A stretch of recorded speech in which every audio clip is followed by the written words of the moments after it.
Good evening, folks, and a hearty welcome to our drive-in theater. We have a wonderful evening's entertainment lined up for you, one that will provide several hours of pleasurable relaxation and diversion for you and your family. Did you fail to dress up for tonight's show? No tie, an old shirt and slacks, a house dress? Well, don't give it a thought. We're glad you came as you are. We just want you to enjoy yourselves. Don't forget to visit our refreshment center during the intermission or any time.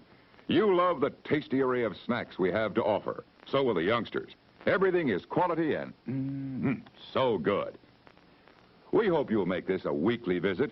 Bring the family. Bring your friends. There are always wonderful new pictures to see, delightful snacks to nibble, a gay, pleasant evening for all. Oh, a word of caution. Don't drive over 10 miles an hour in the theater area for your safety's sake.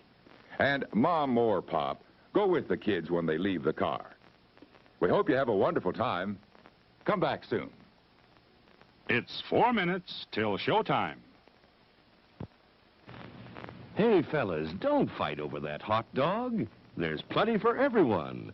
Big, plump, and juicy, wrapped in an oven-fresh bun. Add mustard, relish, ketchup, and go to work. Yes, the hot dogs at our refreshment center are the best you'll find anywhere. Everybody agrees on that.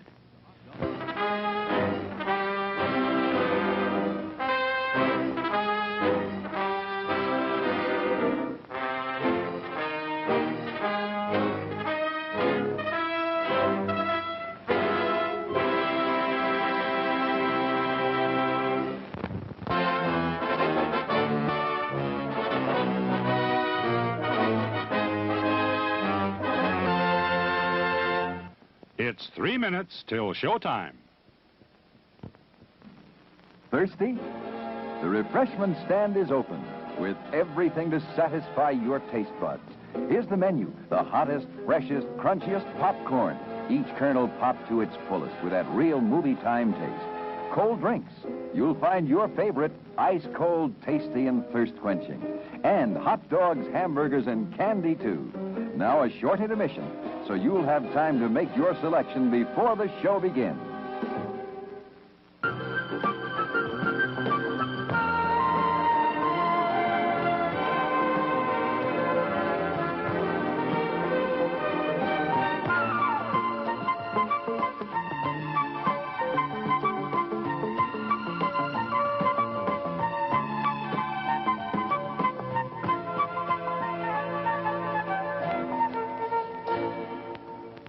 It's 2 minutes till showtime. Your attention, please. All new hotshot electric in-car heaters have been installed for your comfort and convenience. Just insert heater through car window and turn on the switch.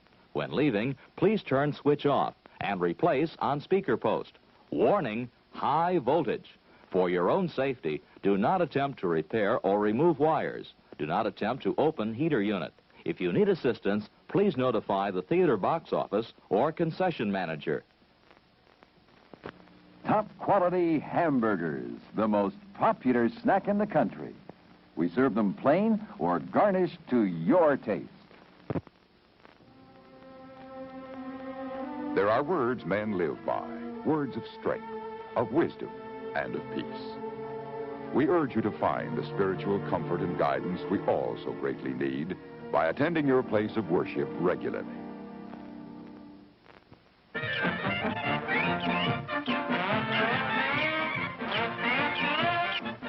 Just 1 minute to go.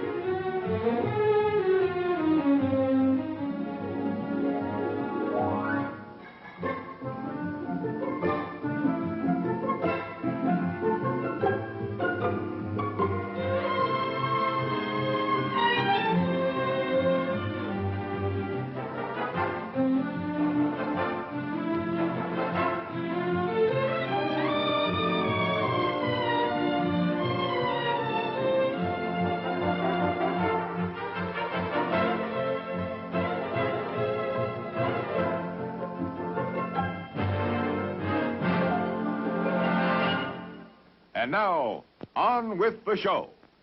No, that's not big enough. No, that's not big enough either. That's more like it. We're delighted to have you with us, and we extend a cordial welcome to you. We've lined up the top stars from Hollywood and from all over the world to entertain you on our giant screen with the new, colorful motion pictures you've been hearing about and reading about. To add to your enjoyment, we're all wound up to bowl you over at intermission time with live wire service at our snack bar, where you'll find a tempting variety of favorite foods and beverages. Your continued patronage is very, very welcome. Hello, fellow humans, and welcome to my stream. As always, I like to extend a welcome to all non-human identifying sentient creatures, as well as any non-sentients who might be out there watching us today. Special mention always goes to the cats in the audience, of course, as well. Hello, Piano Cat. Glad to have you here, as always. We have got 3 games rolling at the moment. We're, of course, playing a bounty action with the €1 Falling Star bounty, which, as you can see, I folded my 9-7 in the small blind and probably, am regretting my life choices at this point, but that's the way she goes sometimes. We've also got the 65-cent Comet Nano, which is one of our old favorite tournaments. It's quite low for our bankroll at the moment. We should be playing higher games than 65 cents, but it's like a personal favorite for us, the Comet. So I like to play it anyways, even though it's not really irrelevant money wise for us. And then of course we've also got the €2 Singularity we're running with now as well. Had a really good day yesterday. As it turns out, I didn't actually win anything yesterday, but I got second in 3 different tournaments, 2 of which were €5 tournaments, if I'm not mistaken. And one of them was a €1 tournament. Anyways, we went very deep and had some really solid results.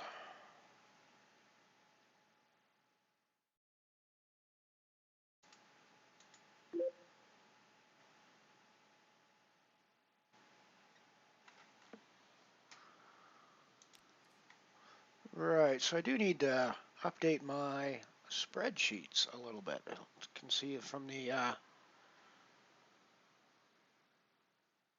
visuals that my numbers are all off. I got no data in for today yet. But yeah, yesterday we had the biggest, largest amount won, largest profit of any day that we've played. We also played our highest average bankroll day. We were over €2 for our average bankroll yesterday, which is massive for what I've typically played in the past.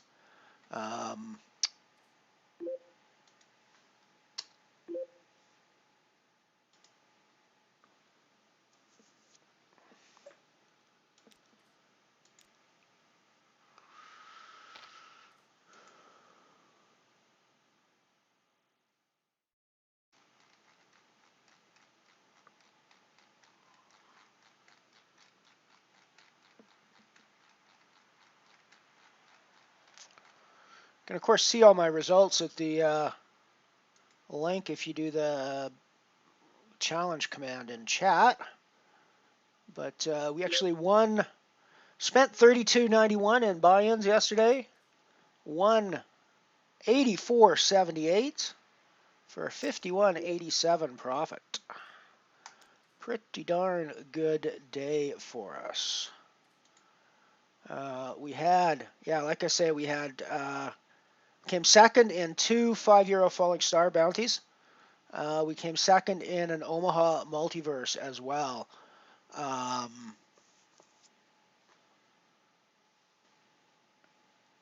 as part of the day. And actually, all of those happened later on in the day. It was like a really brutal day up until that point. Not much happening for us, and then we jumped in some of the later ones in the afternoon. And a little embarrassed to admit this, but the last falling star that I came second in, I was quite drunk by the time we got to the final table, and got in the money. But hey, we got there in the end. Alrighty, so let's get some data going here for us. Let's get some data here going. Hey, Yogi Boss, how you doing? Good to see the Yogs.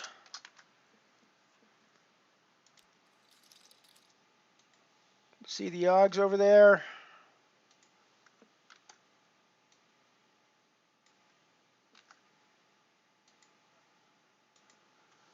We got two.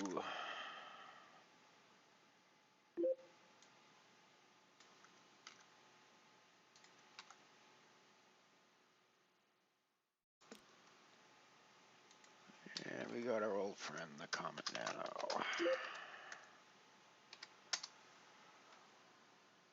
Alrighty, well, that should give us some actual accurate numbers in Administration. Good to see you, Night Shopper, Yogi, everyone. Hello. My apologies. I was off doing other things. I was not looking at chat. I did not see everybody pop in and say hello. It's good to see everybody.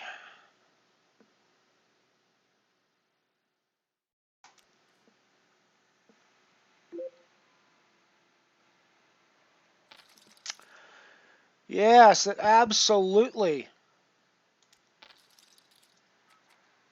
demands a cat dance there. Piano Cat, we got lots of people in the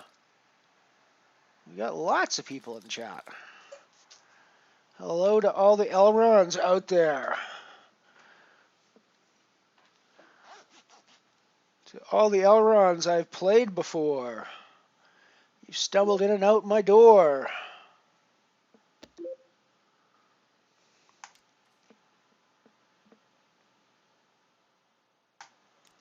We got Elrons winning events I can't even dream of playing at the moment. Night Shopper won the Abyss yesterday as an Elron. I mean, I shouldn't say I can't even dream of playing. Of course, I could dream of playing them. I can, I have 10 Abyss buy-ins in my bankroll at the moment, I think. So, it's not good bankroll management, but I could certainly play if I wanted to. Why, thank you, my friend. Yes, it was one of those days when everything that I tried to do was working for me, right? You just gotta roll with those days sometimes.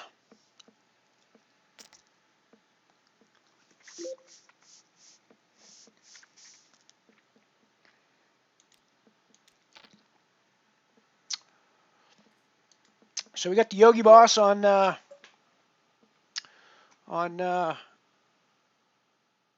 Comet Nano table to our right.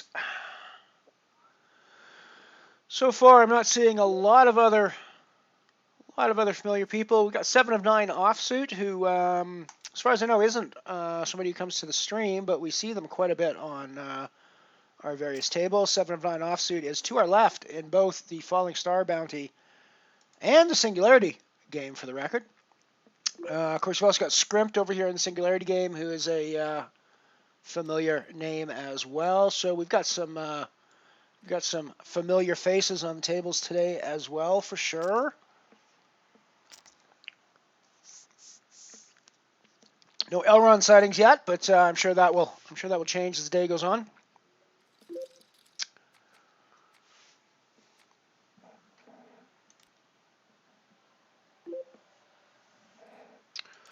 For the record, I am a little tired today. We'll see how the day goes. I was, as I mentioned, I was up very late last night, drinking lots of beer and winning lots of money.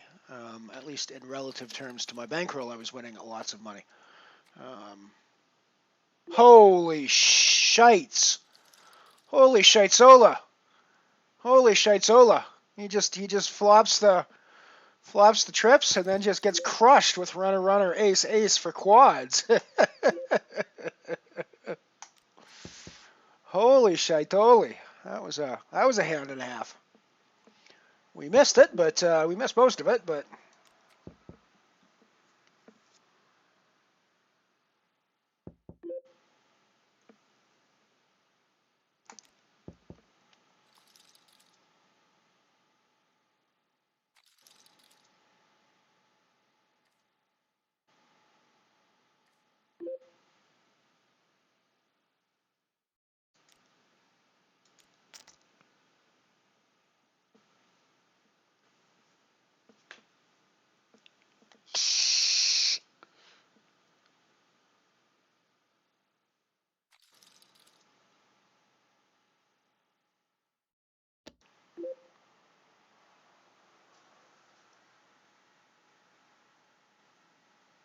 oh, we've got a new Elron sighting on the Falling Star table. Dado Elron Ron is completely new.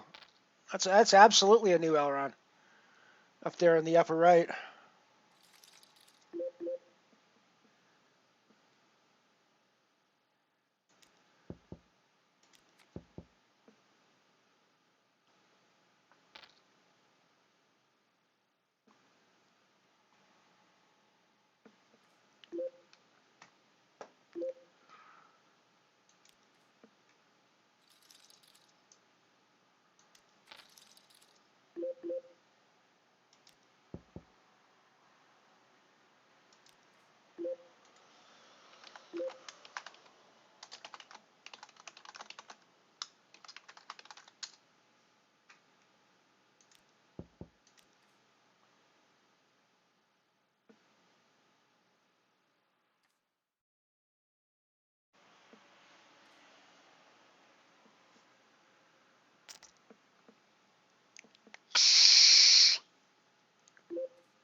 Dado Elron Ron is actually a pretty good one, I gotta admit. I don't think it quite takes the nuts away from Telron Gilly. Um, but I do think I like Dado Elron Ron.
Putting a raise on the singularity table from the cutoff here with Jack Queen. Doesn't look like we're going to get it through, but we do flop top pair, so that obviously makes our life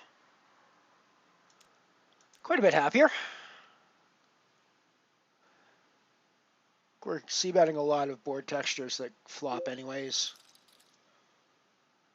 there, but it certainly makes our lives a little happier when we've flopped top pair. Although, typically means when we flop top pair like that, the other guy probably has not flopped anything that's necessarily going to continue against us, which is not necessarily great. But Clyde, good to see you, buddy. Good to see you.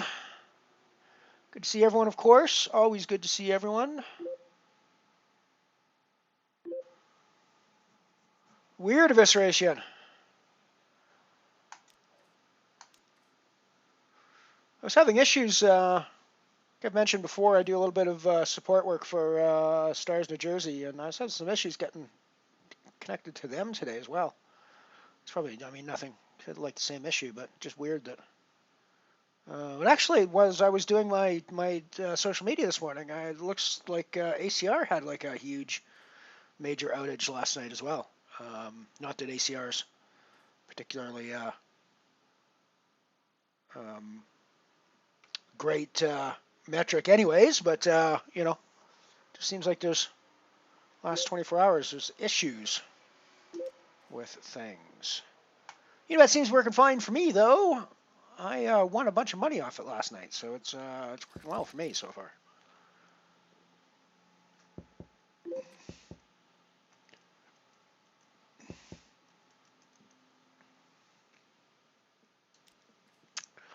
Our current max bankroll is up over 275 euros now. We're like 276 something, something for our max bankroll after yesterday.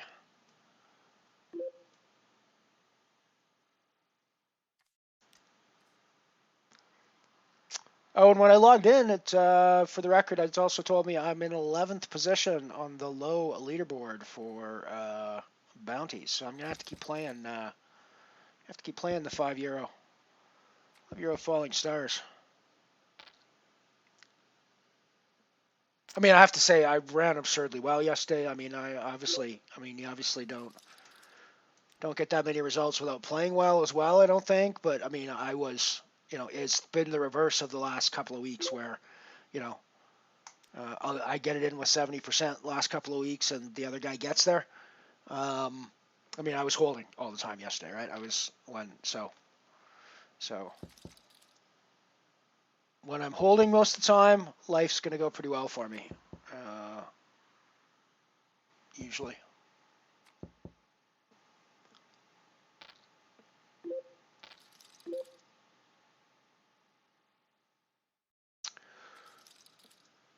Oh, it is the 200.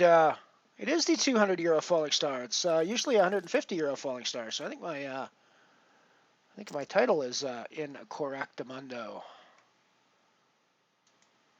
Yes, let's correct that. Let's correct that. Thank you for pointing that one out. That is the 200 euro falling star. It certainly is.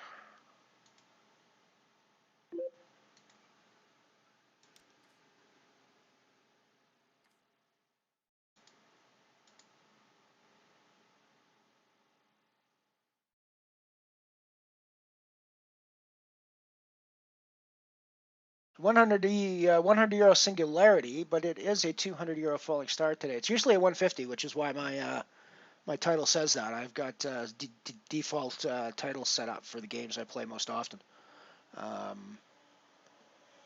and it's normally 150. But must be with the Bounty Badlands. They must have decided to bump up the guarantee. There's some nice guarantees on the ones I was playing last night as well. So even for the evenings.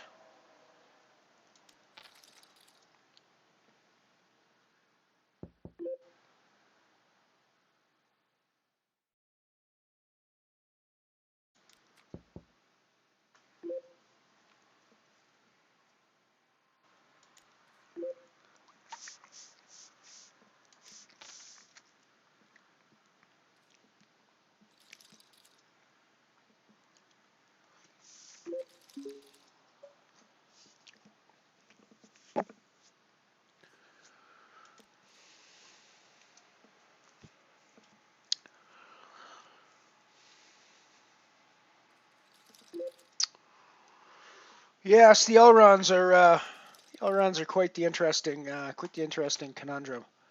And like I've said a few times in various chats, I have to think that there's somebody at the Unibet offices just kind of scratching their head going through when they go through the new aliases that people create, just kind of scratching their head at this point, going, "Who the fuck is Elron? And why is everybody making Elron 66 aliases? What the hell is this?" So, if nothing else, the fact that we're giving somebody at Unibet headquarters a bit of a head scratcher makes me smile. So,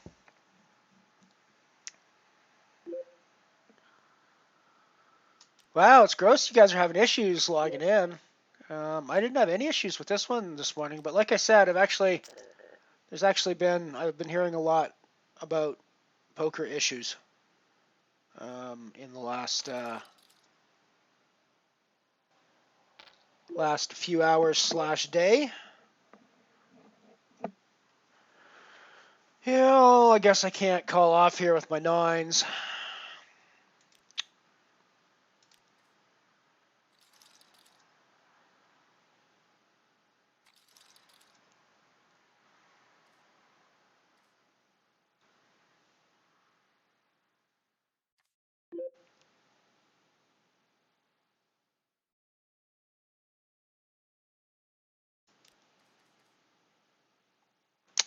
Oh, I need to look at. What do I need to look at? I need to look at IPO.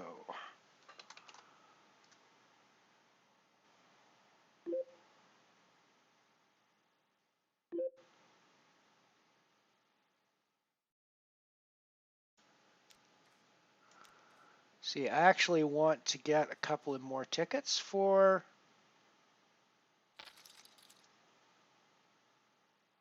the IPO because I want to have rebuys and add-ons available.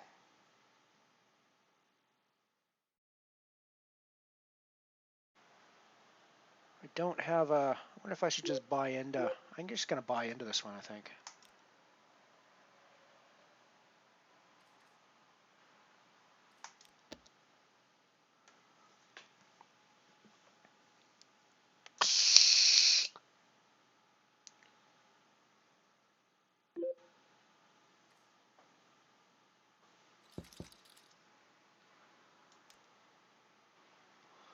Hey, Mike. Good to see you, buddy.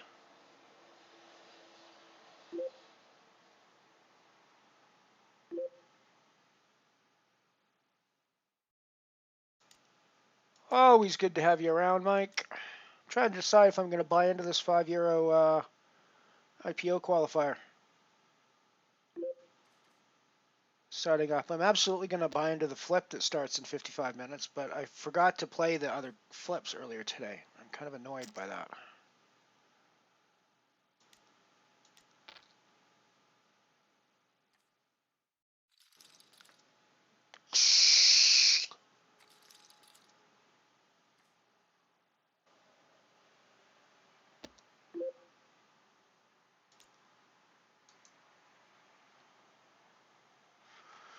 Yeah, I think I'm just gonna jump in for the cash. 6 tickets, 8 people in the tournament at the moment.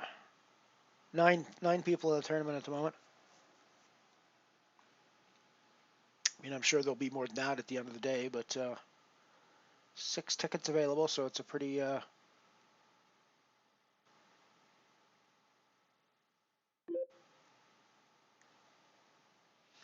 nice. Good to see the Elrons coming out today. I have not done a look at the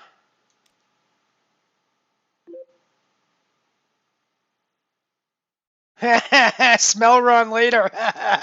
That's a new one that I have not seen before as well. I like that. Smell run later. Of course, Dado Elron Ron is also in the Singularity event, so he's in the Falling Star and the Singularity.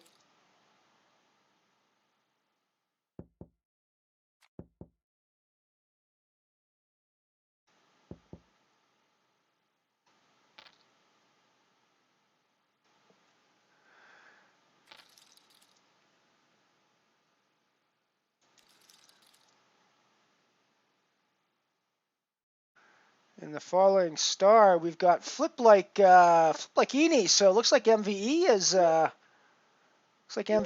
got some chips in the falling star. Good for him. Good for MVE. Flip like Lanny's in there.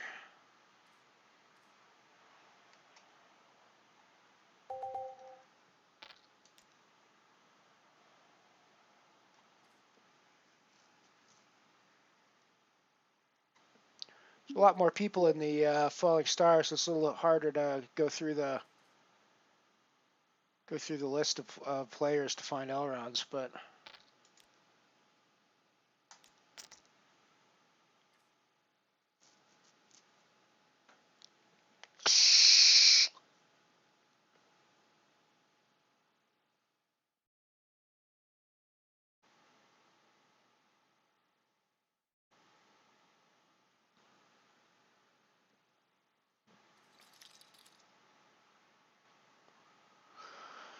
Gonna buy a plane ticket and fly to Dublin if I win a ticket, Mike. I'm gonna hop on a plane and go to Dublin and play some poker if I win a ticket. That's the plan. I wouldn't be playing them if I wasn't planning to hop on a plane.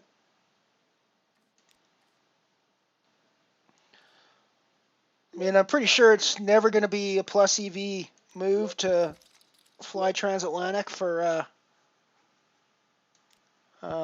300 buy-in. Not from a monetary perspective, not from a dollar-wise perspective. The expected value there is going to be pretty low for the most part. But I have to say, the expected life value of a poker tournament like that in Dublin just sounds to me like it's pretty much the nuts and pretty close to priceless, frankly. You're going to be off the charts pretty much.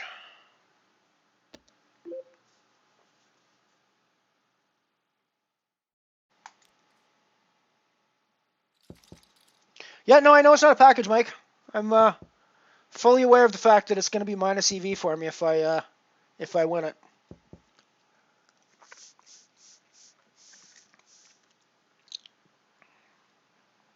I'm Elron Flyme is in the qualifier with me. That is a new one as well that I have not seen before.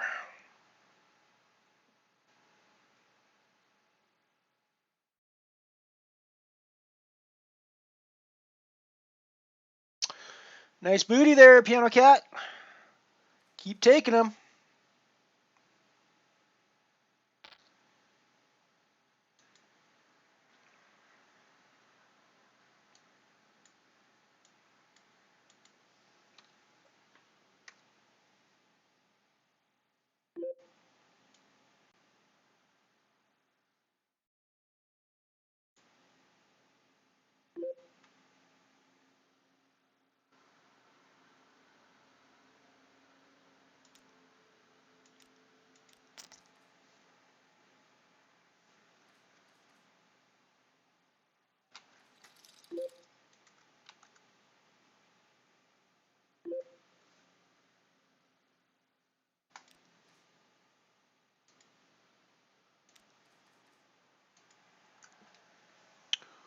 Booty. Booty for the cat lady.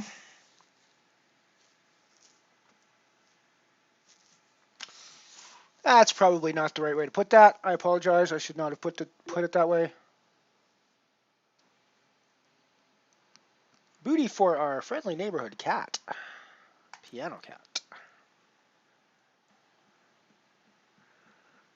Sometimes things come out of my mouth before I realize what's going to come out of my mouth, so I do apologize when I occasionally say the wrong thing. I'm going to have a quick look at that.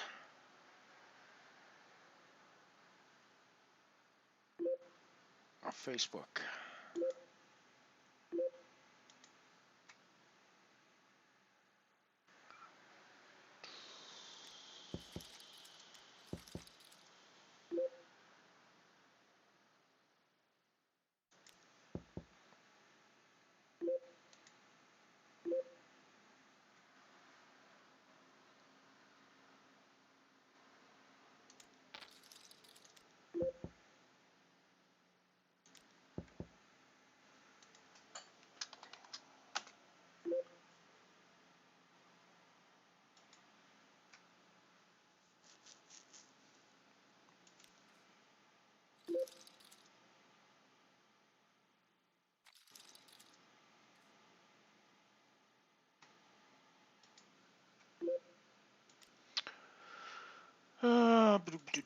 Sorry, I'm in the middle of doing a couple of things, so I might be a little distracted from the pokers.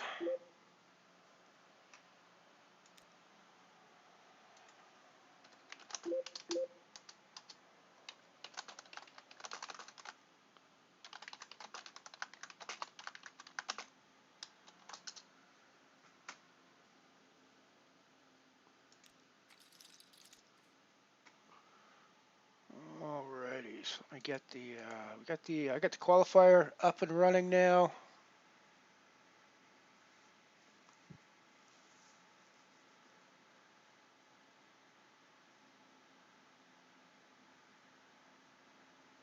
Yeah, I mean, I certainly think I might do that. Like if I'm coming over, I'm probably not gonna just come for the tournament and then fly straight home. I probably have got other times, so there's probably going to be other potential meetups happening when we get there.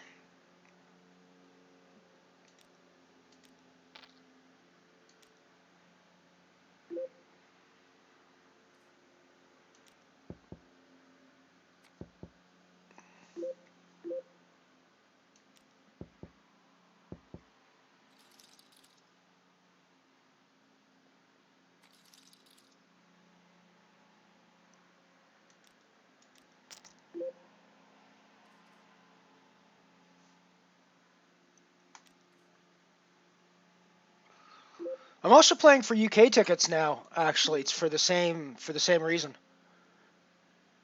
Oh wow, I just crushed my own dreams in the Singularity, getting Ace King in against Ace King and Ace Ace, which obviously is not going to end well for us typically, and it did not end well for us. It ended with us busting out of the Singularity. So we're down to the 2-year Singularity now.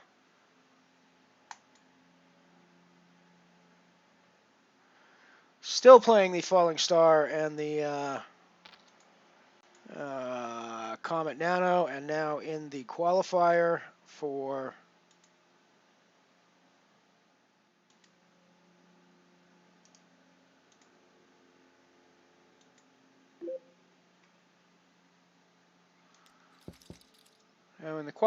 the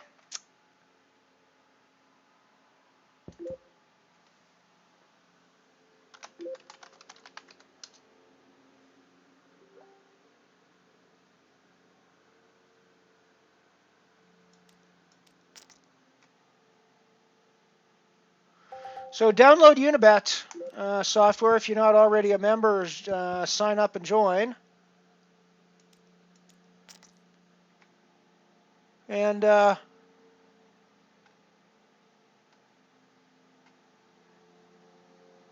you can play all of these. Tickets and satellites.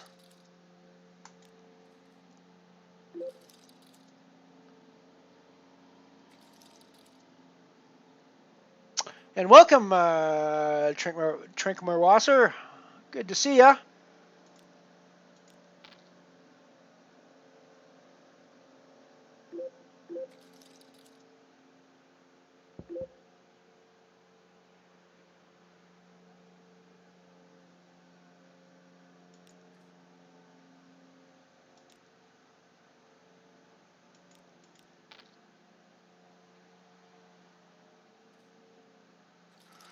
That was probably not a Dara Theory optimal move that I just made in the qualifier, which you guys aren't watching, but which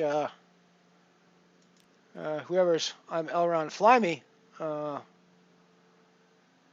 was able to watch because they're on the table with me.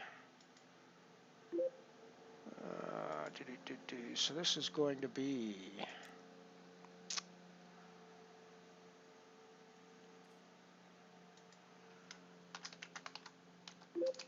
qualifier 2.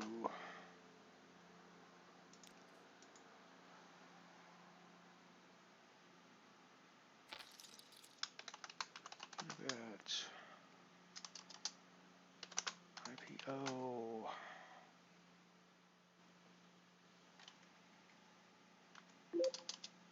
Three, 6, text.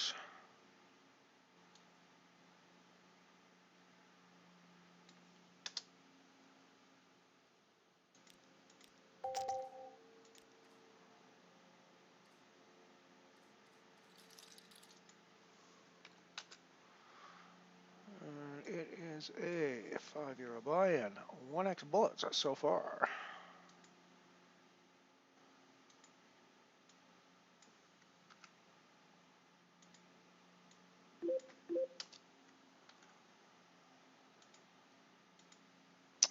Alrighty.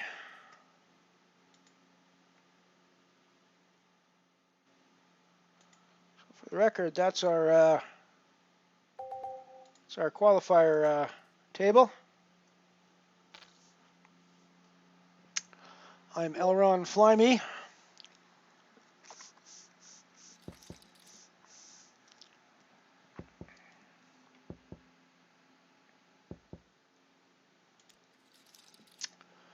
Hope everyone's okay, Night Shopper. Hope the fire's not too close to your house as well.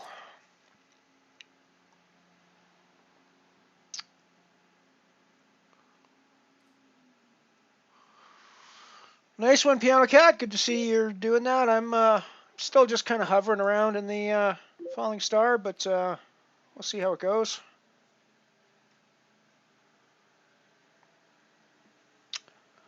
I might have expended all my falling star run good yesterday in the absurd runs I had doing that one.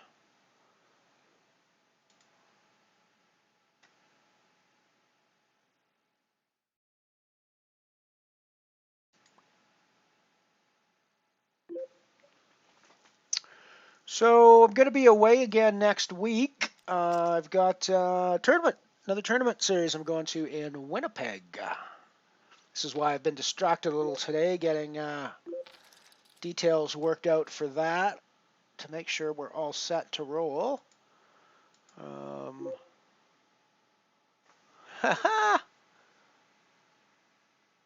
Hello, Dante. Welcome, my friend. Welcome. Always good to see you.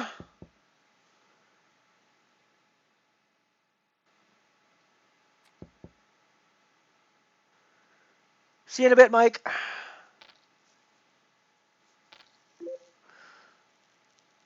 And thank you for the nice comments about the stream. We have fun with it as well. It's time to go for some commercials now. I have to admit that I'm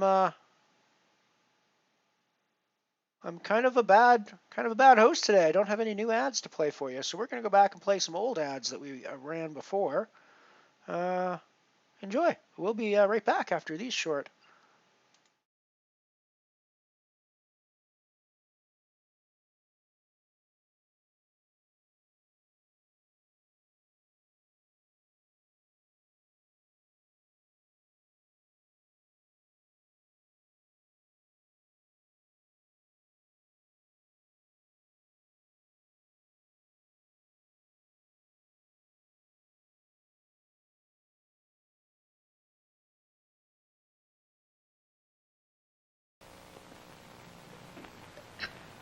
Can I have some more, Mommy?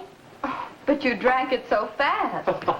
I can't say that I blame her, though, Mother. Orange juice is so good, and so good for her. Yes, but it's so expensive. Not when you use Snowcrop frozen fresh orange juice.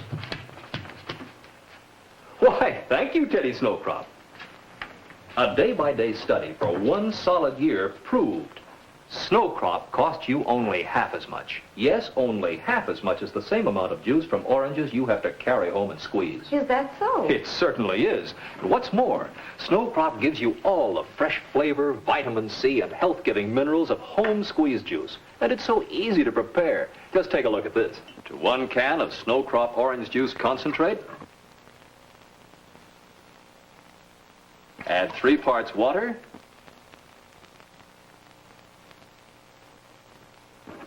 mix, and serve. And in a recent nationwide blind taste test, people voted by over 2 to 1. Snowcrop tastes better than home squeeze. There, children, try some. Now, what do you say? Oh, boy. That's good. It's always good. So get Snowcrop frozen orange juice at your favorite food store.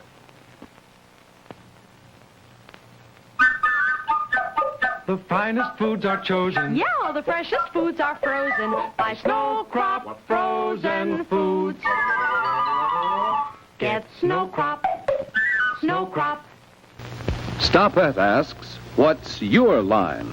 I've got the busiest job in the whole world, American housewife. That means being on the go all day long. And it means looking my best at dinner time, too. That's why I always use Stopette spray deodorant. It gives me protection I can be sure of no matter what my day's schedule calls for. It's so quick and so wonderfully convenient. Just a squeeze of the bottle and poof, there goes perspiration. Hold the bottle upright and you get this fine, misty spray. Yes, here at last is the truly modern deodorant. No sticky fingers, no mess, no waste. Oops. But don't worry, that marvelous Stopette bottle can't break, leak, or spill. Find out for yourself why millions have turned from old-fashioned deodorants to the new convenience, new effectiveness of Stopette. At your favorite drug or cosmetic counter, ask for Stopette spray deodorant. Poof! There goes perspiration. Here is a word from the Tony folks. The up-and-coming hairstyles are sleek 20-curl hairstyles, perky, short 20-curl hairstyles, smooth, long 20-curl hairstyles. There's no end to the smart new 20-curl hairstyles. You can perfectly wave with Tip Tony, the 20-curl permanent, the first permanent custom-made for these new hairstyles and for between-permanent stragglers. Only half the curlers to wind. Actually, half the work. Tip Tony is the same as Tony, only smaller, and costs just $1.25. You get fresh air waving lotion in a sealed bottle every time. Just the right amount for 20 curls.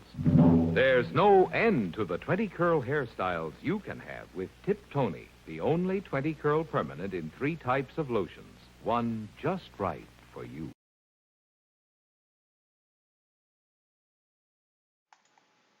We're back. This is a new tournament I have just registered, the €5 Falling Star Bounty. Since I was doing so well on the €5 Falling Stars yesterday, I figured I may as well. Couldn't pass this one up. €600 guaranteed in this one.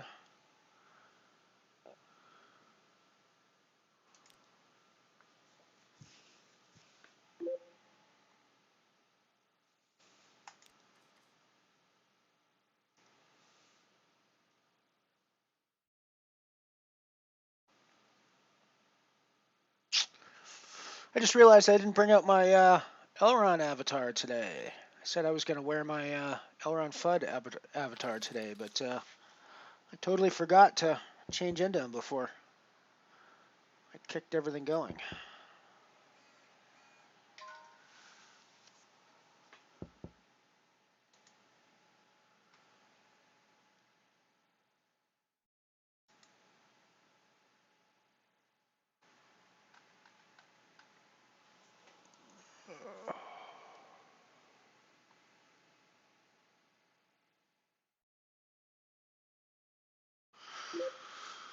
Oh, that was stars.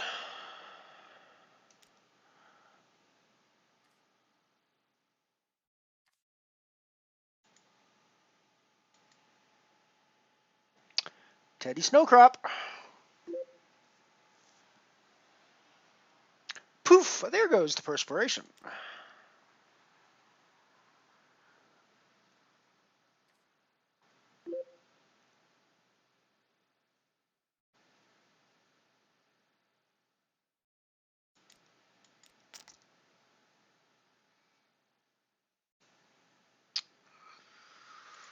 Just put in the raise over Yogi's limp.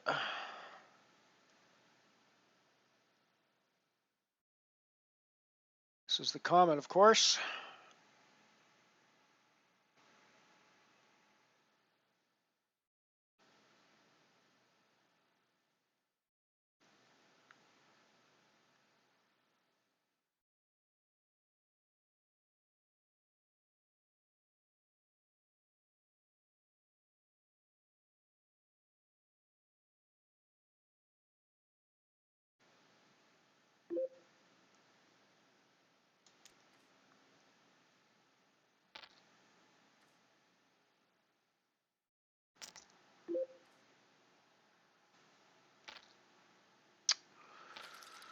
Well, so Crazy Papa put in the raise over us, and then Yogi just like limp calls here. So I'm just gonna call behind and see what the flop brings. Not the worst flop in the world for a hand with an ace and a jack in it.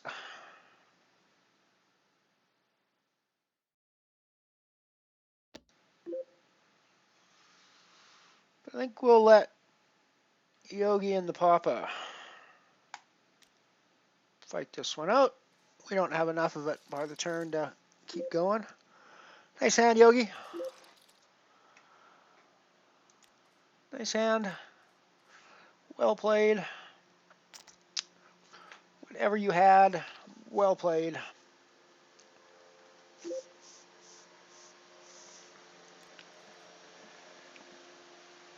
So thinking the limp and then flat calling a raise and a re-raise is probably indication of some big pair action happening, I would guess.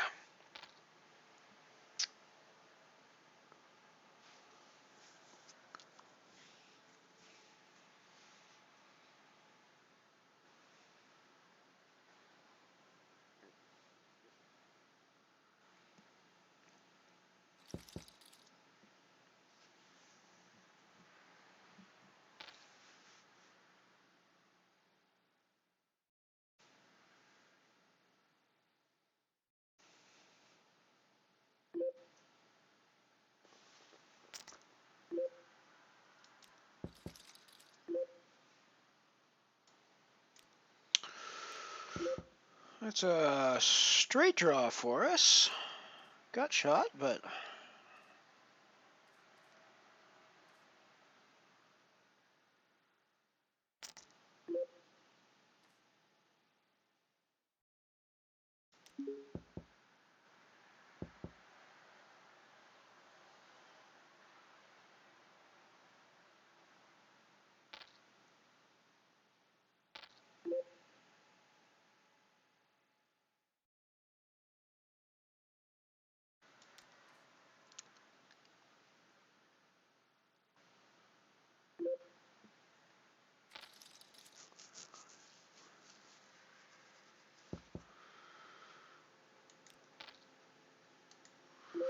qualifier table in the big blind. I think I have to call here with the eights.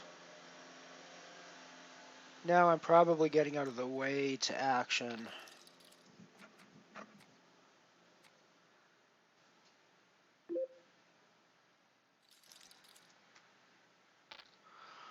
But I mean, I think I had to call. I think I had to call there, right? I don't think I call anymore. I don't think I'm in the hand anymore, but I think pre-flop had to be there.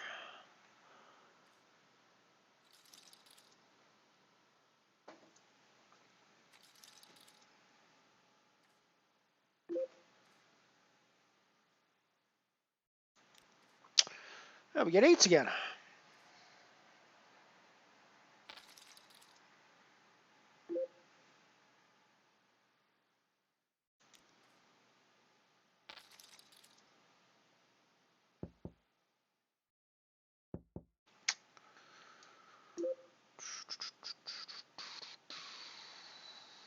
I know what his name says, but I guess I'm going to walk into his trap this time.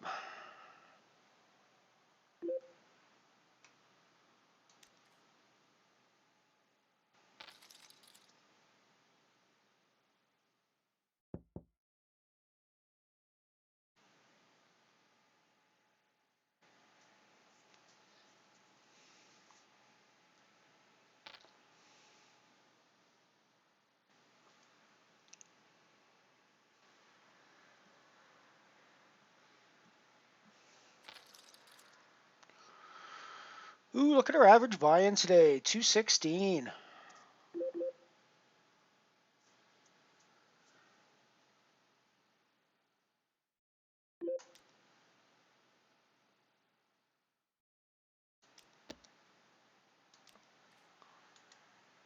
I do need to add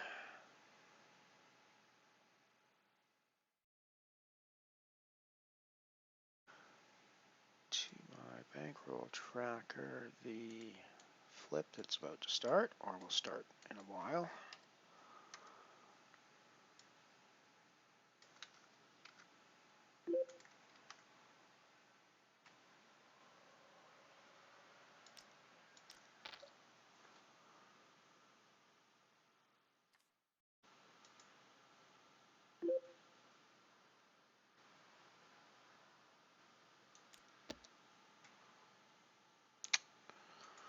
So my guess is you're going to see, and Crazy Papa just folded to my bet, but my guess is you're going to see Yogi, myself, and Crazy Papa in a lot of hands on this table.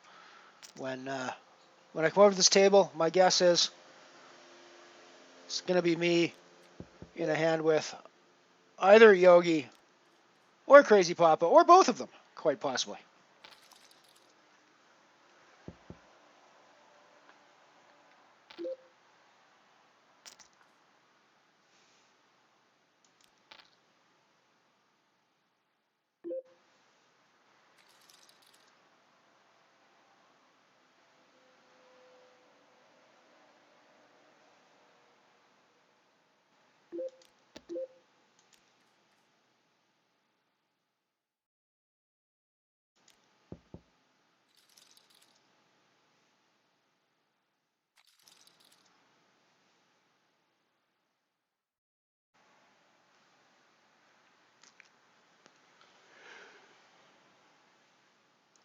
Just a quick run through of what we're playing.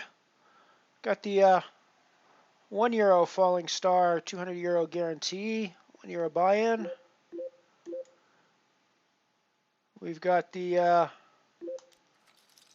Comet Nano, which is way below our bankroll currently, but we like to play it because it's a personal favorite.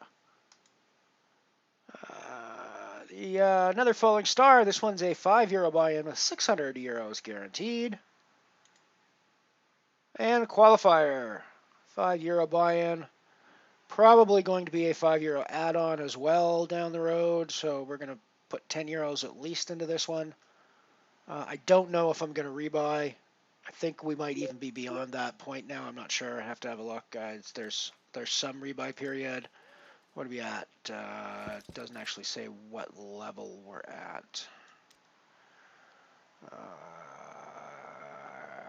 Right, rebuys are closed. Looks like registration is closed. So I think we're done. I think we're done registration-wise.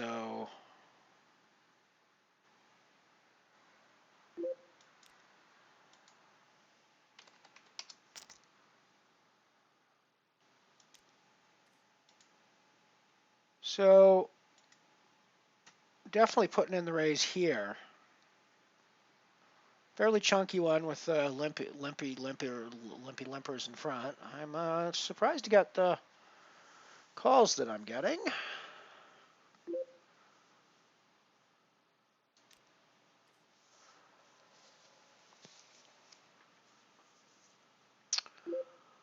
It's definitely a great flop for us.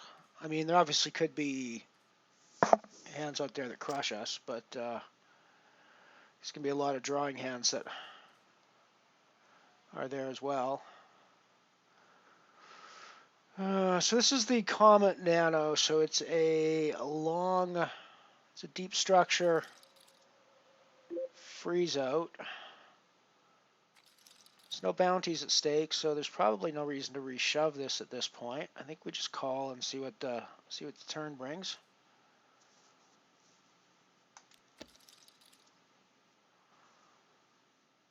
Yeah, turn brings.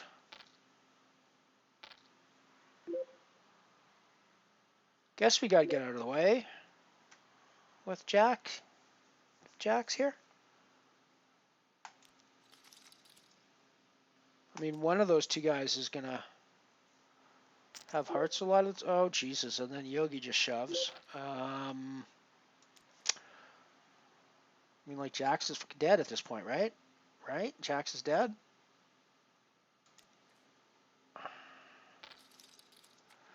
Yep, Jax is dead. And Yogi had the ace. So no surprise that Yogi did the old shove already. That's a good play there. That's a crazy hand.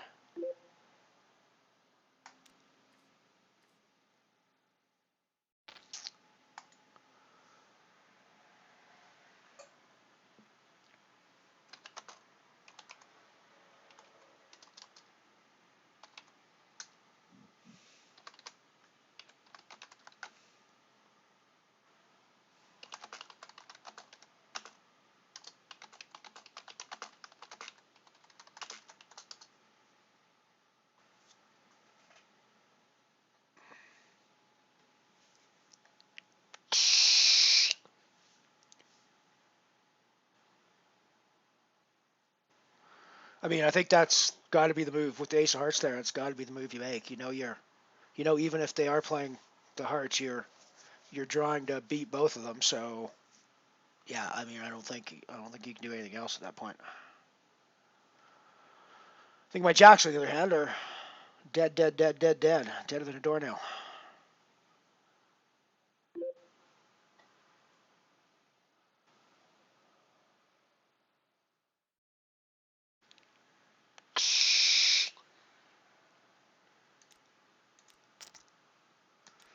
Alrighty, so we just did the rebuy in the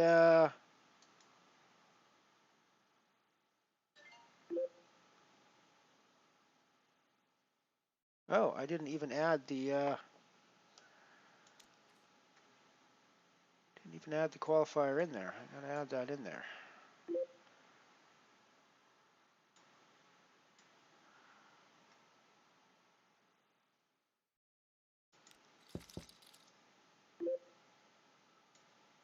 I was sure I had, but apparently I did not.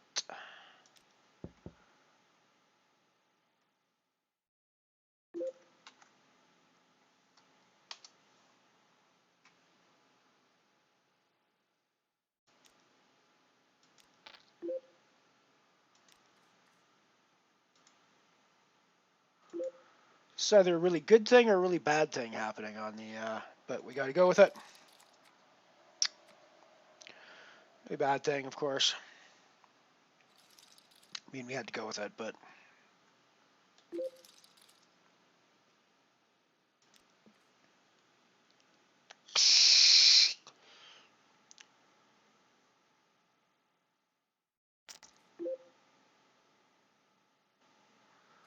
no, that's cool, man.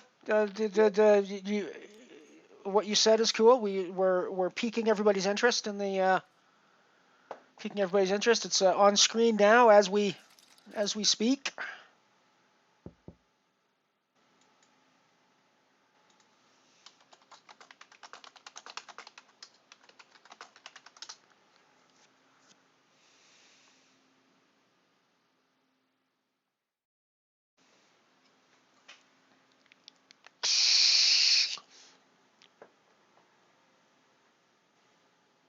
I mean, I actually had a choice that I had to make, right? I mean, it wasn't a super tough choice to get rid of the jacks there.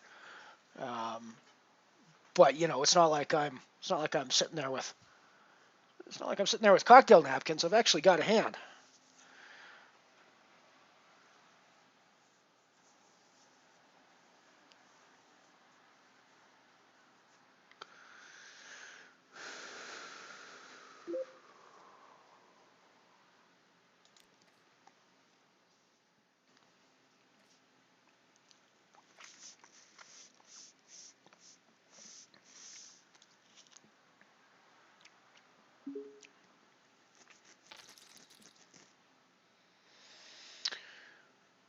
Yeah, well, first hand back from the add-on period in the qualifier. And look what happens. We get dealt the ace and the ace.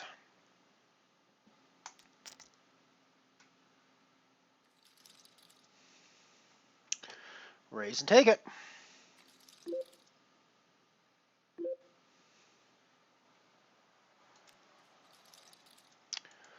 Comet Nano, we get dealt the queen and the queen. The lady nuts, as I like to call them. We get shoved on by Droop. Well, we're holding the lady nuts. I think we shall be throwing the rest of our Circular betting tokens into the middle with this hand. Even with the call by Grizel here, I mean, we could just be dominated. Aces, kings against our queens. But I actually think we're up against weaker hands than that in a lot of spots. So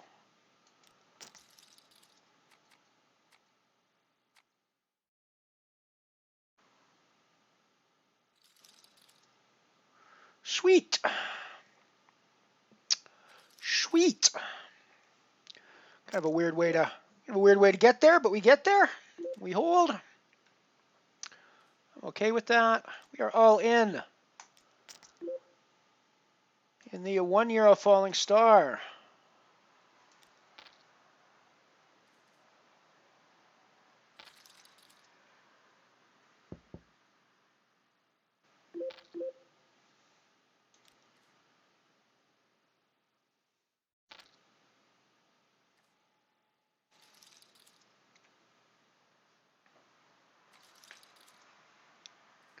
We're called by the ace and the 9. We hodl. Yes. We hodl. It's a nice little double up for us there. Much needed at this point.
So the prize pool is just for the qualifier I'm looking at now. The prize pool is just the 3 or just the 6 IPO tickets. So I have a little bit of work to do before I'm in that group, but I'm not very far off of it. So I think we're just gonna chill and hang out a little bit for a while, watch what happens, and go from there.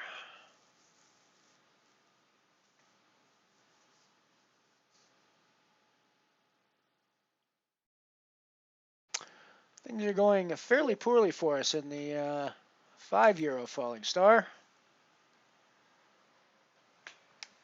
We still have 30 big blinds, but that's going to change fairly quickly. Be down to like 20 some odd, and we're going to need to starting to need to do something over there.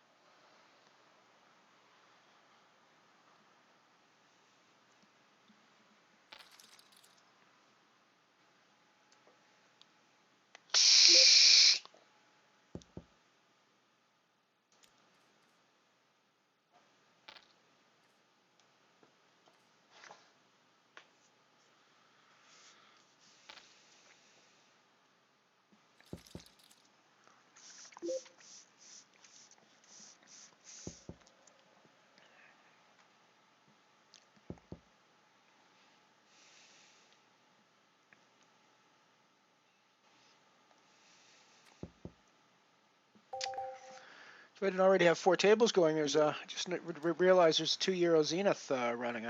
That's the one I won the other day, and not this time of day. It was one of the later ones at night, but it was a €2 Zenith that I took down the other night.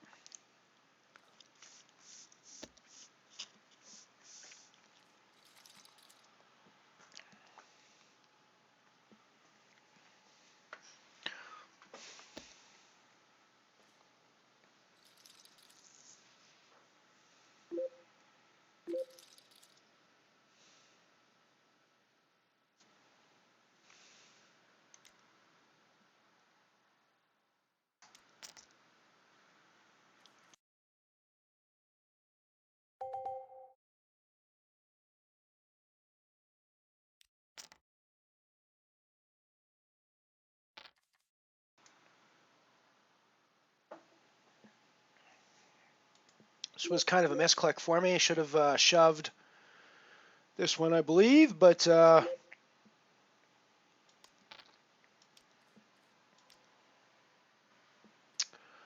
was running out of time. I was sneezing, and I couldn't get there. And all I could do was hit the raise button before the hand timed out.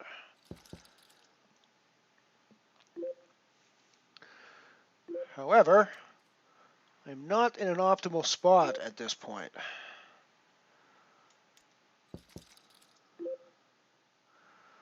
Against so many people, there's an awfully good chance that somebody's hit a jack or a 9.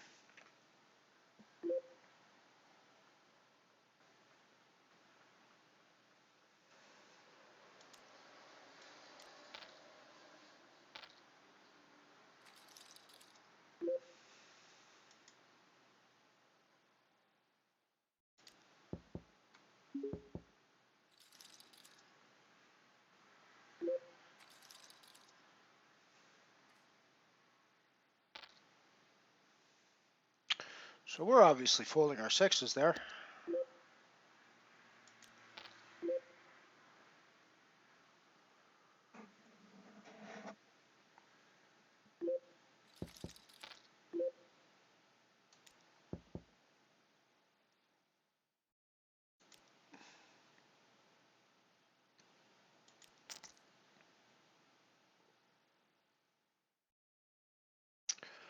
I think we get played back out a lot here by weaker hands because of the bounty situation.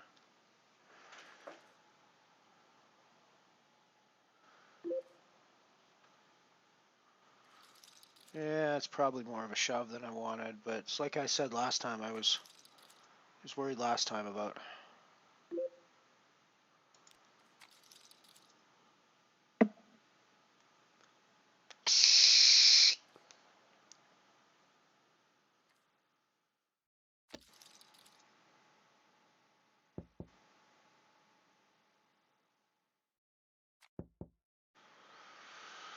Well, Yogi, I don't know. I mean, that's the thing, right? You're pretty sure at least one of those guys has the flush, and that's what I'm saying. But if you're sitting there with the ace of hearts, you know neither of them has the nuts. Now, granted, you can't push them off of the hand at that point because they're already all in. Well, one of them, I think you could have pushed off. One of them you reshoved on after he just flat called, if I'm not mistaken. I mean, I actually don't think it's a terrible. Spot to get all my money in there with the ace of hearts. You know, at least you're drawn. You know, at least you're drawn to a winning hand, right? So you're always drawing to a winning hand in that spot. So.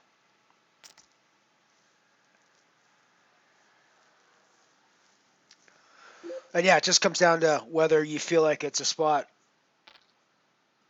you should or would need to gamble in. And I actually think it wasn't a terrible spot there for you to gamble. It was still early in the tournament. You want to build some chips. And like I say, you get there a significant amount of time, right? There's a lot of hearts left in the deck that can come and save you. So I don't think it's terrible.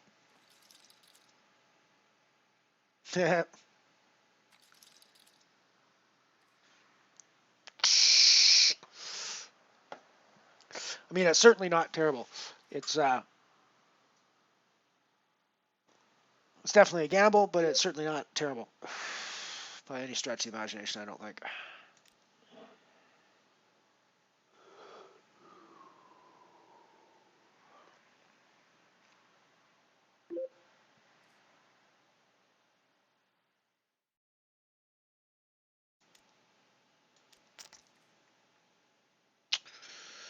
Pick up a pair of 10s in the qualifier table. I have to c-bet this. He doesn't have to have the queen. He's not going to have the queen very often. I mean, he's going to have the queen sometimes, but my 10s are good here.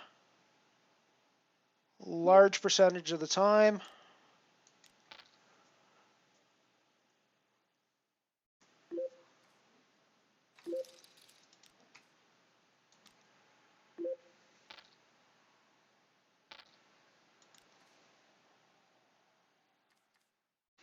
So that puts us into scoring position in this one.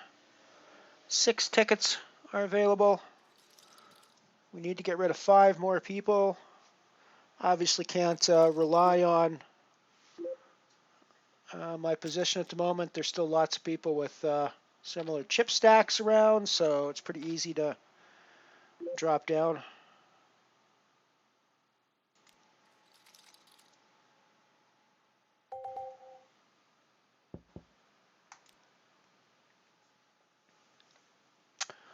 I am so far still alive in both Falling Stars, although my life is fairly limited in the €5 Falling Star that we're playing in at the moment. I need to do something real quick. Just flipped over into 5100, and I have 1700 chips there, so I need to do shit here pretty quick.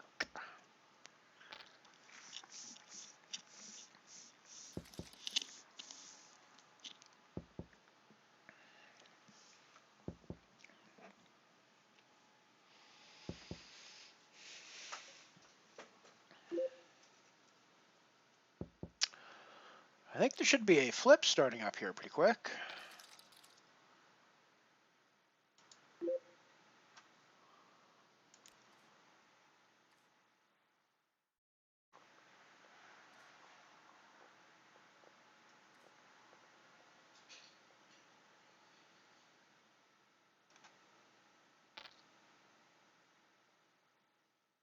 Three minutes, the flip starts.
Wish I had more table space available. I jump in the Dwarf Star when it comes up as well, although I'm doing very well on the Nano leaderboard. It's mostly because I'm actually spending more time playing low instead of Nano.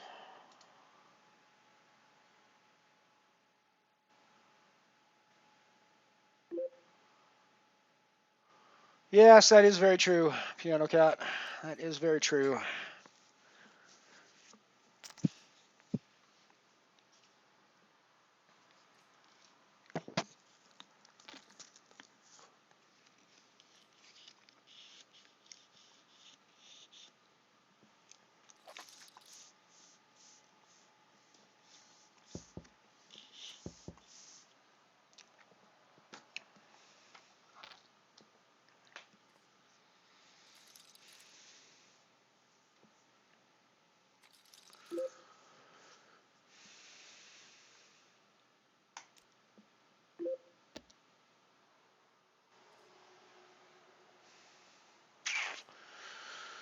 Yeah, probably under the gun. I don't need to play that. I was gonna throw in a raise with that, and probably in a normal tournament I would, but this being a qualifier, you don't actually need to get involved at this point, so we don't need to get involved.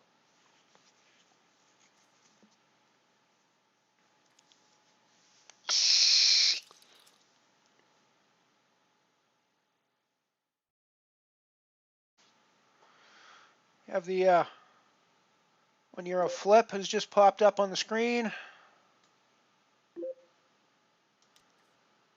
I won't bother to put it on. I will give you guys a blow-by-blow of what happens, however. No Elrons at our table that I can see.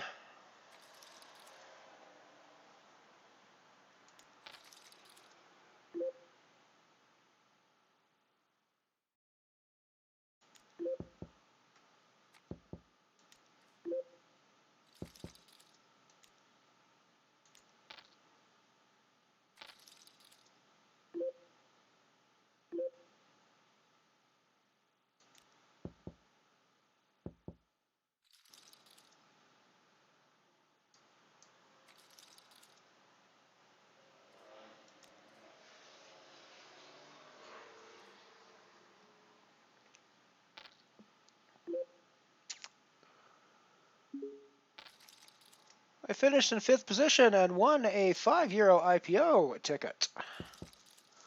Nice, so we have another ticket to play one of these with.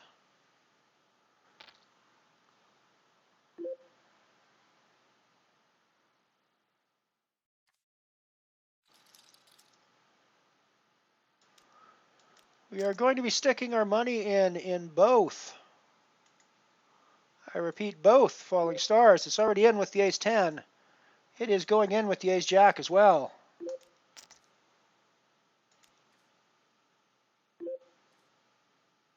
Oh, and we just hit ace-jack on the other table.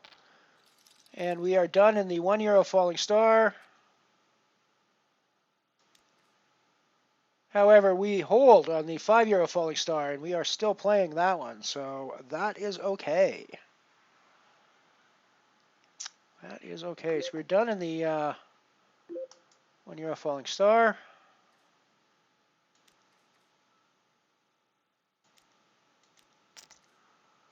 I've just put in a raise with a king, a queen. On the qualifier here, we hit top pair. If he's got a 4, we are just going to be finishing this game off. Sweet.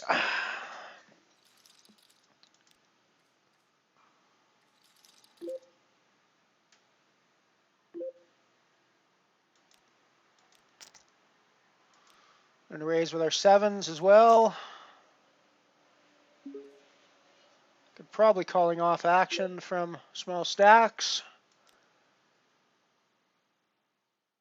I don't know if we call off arrowhead, but I think we call off bubbles and no retrieve if they shove, which they weirdly didn't.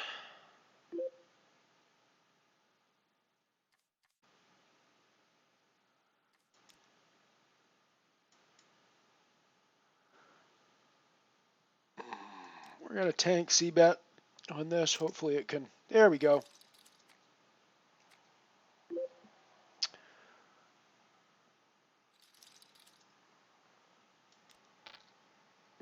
Agus Bluff, good to see you, my friend. Good to see you.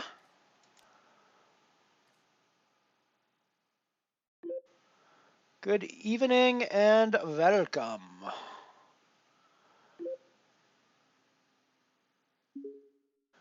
I need to have a look at what's on the schedule. I have some table space open.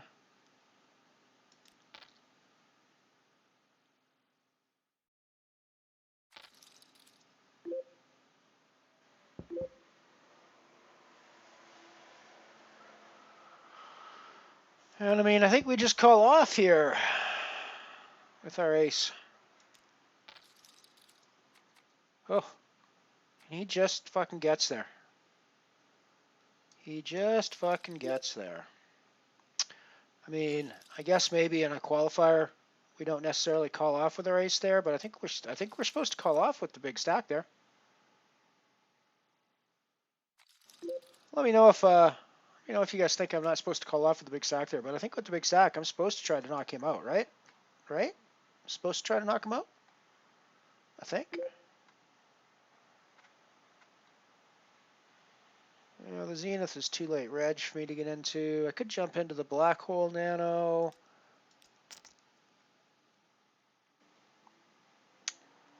Could jump into the multiverse.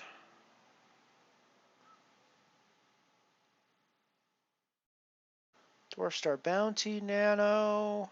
That one's a little low on the buy-in.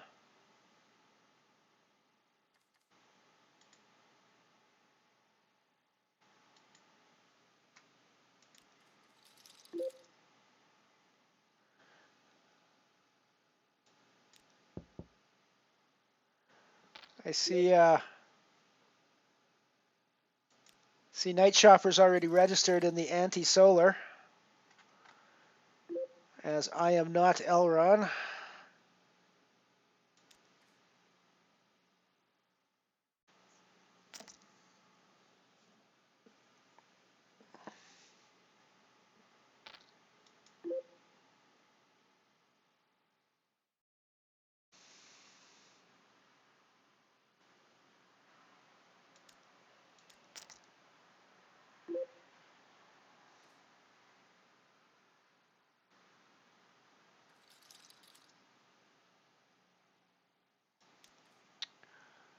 GL Ron.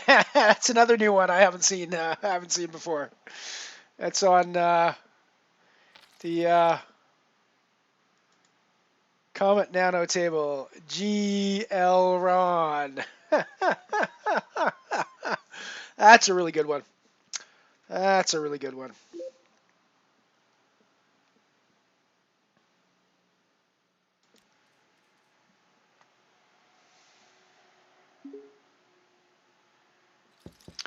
Welcome back, Mikey.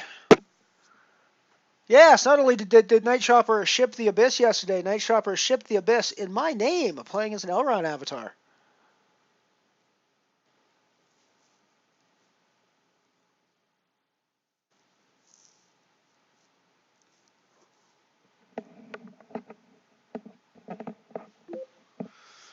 We have the Queen and the Queen on the Comet Nano.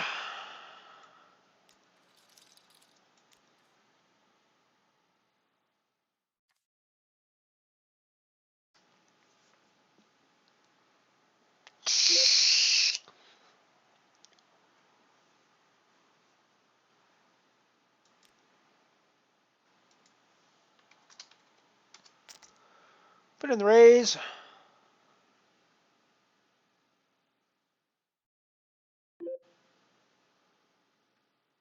With our Lady Nuts.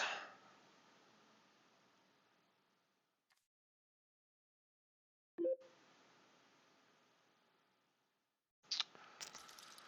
mean, there's going to be an ace out there a fair amount of the time, but it doesn't always have to be out there. And I don't think he has to have an ace to have called me there either necessarily.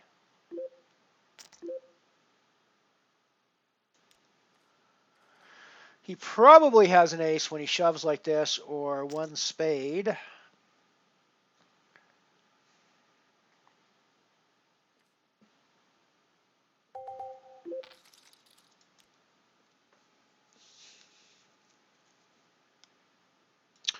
Okay, we'll let him take that one. We'll let him take that one.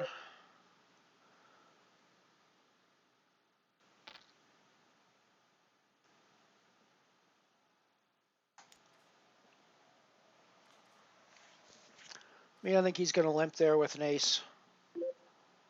Enough of the time that it's not really a good call for us there with the queens. I don't think.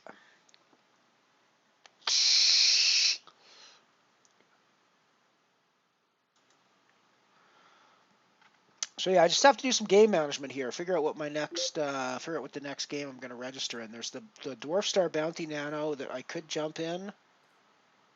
If there's nothing else that I want to play, I do have tickets that I need to get rid of. What tickets do I need to get rid of here? I don't actually need to get rid of anything. I've got some time to play all of these. Yeah, okay, so let's not necessarily jump on any of those.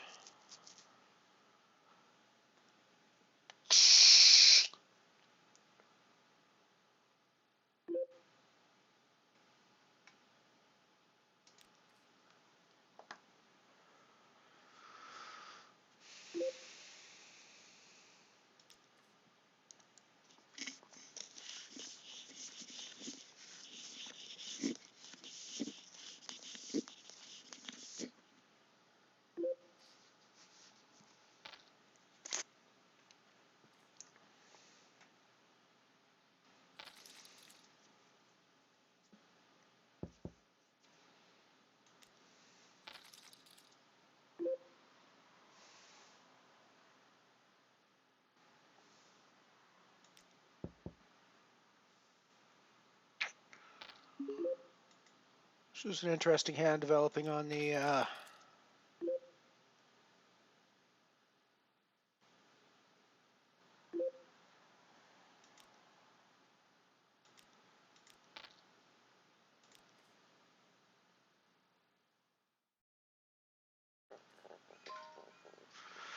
mean, I don't hate the move. Probably wasn't necessary in this spot in a qualifier, but I also think it was a chance to get us down to the money bubble as well. It doesn't necessarily put me in a huge deficit.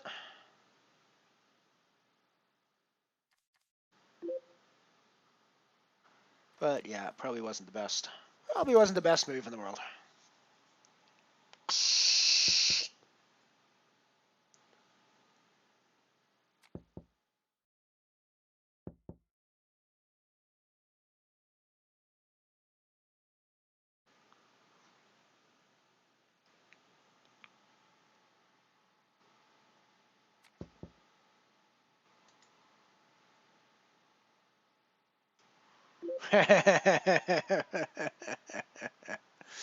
Not sure anything needs to go to the original aileron.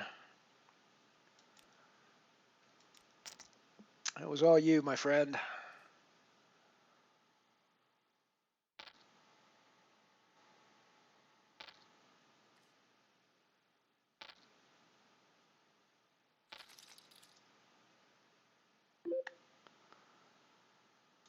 We've got lots of people in this pot with us, and we've got an overpair to the board. So I think things are going to get a little spicy here, folks.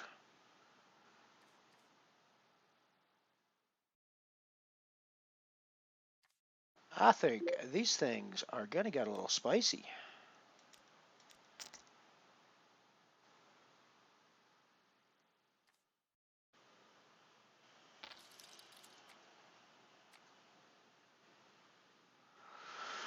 Wow, I can't believe you just called me off there with like nothing, overcards. Holy shit. Sweet. Put that one down in our little mental notebook.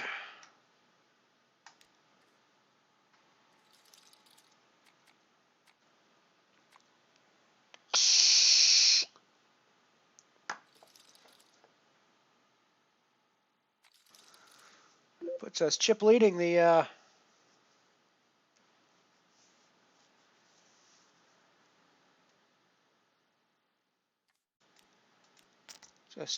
Comet Nano.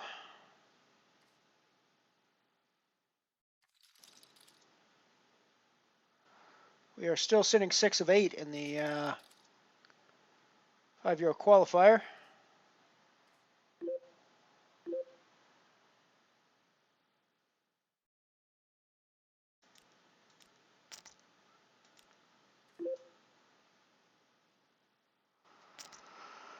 And somehow I still have chips in the Falling Star bounty as well, although I've taken no booties at all this time, and I'm just sort of limping along here. I am somehow still alive. I'm going to jump into the Dwarf Star bounty Nano.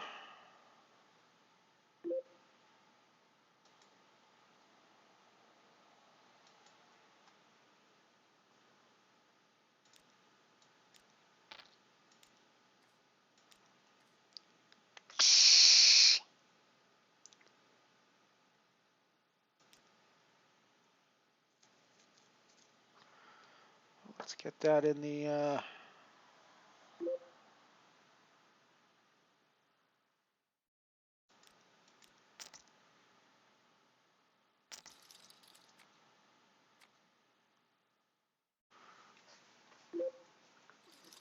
well, curtains for carts. That's curtains for carts.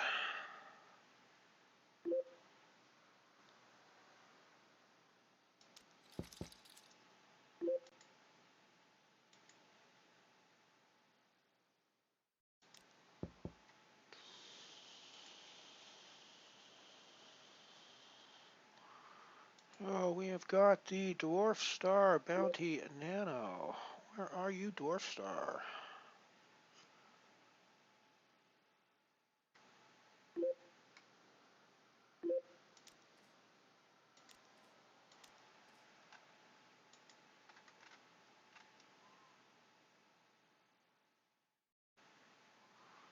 There you are, Dwarf Star.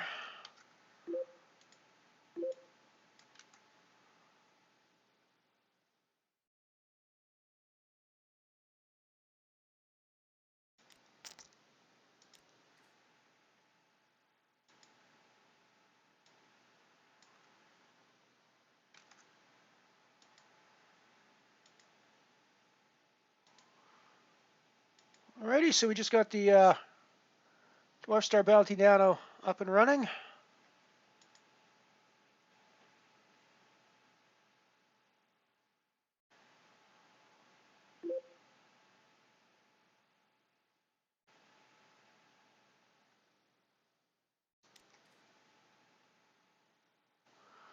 I saw Elrond 66 on the tables just yesterday, actually, so he's still around doing something.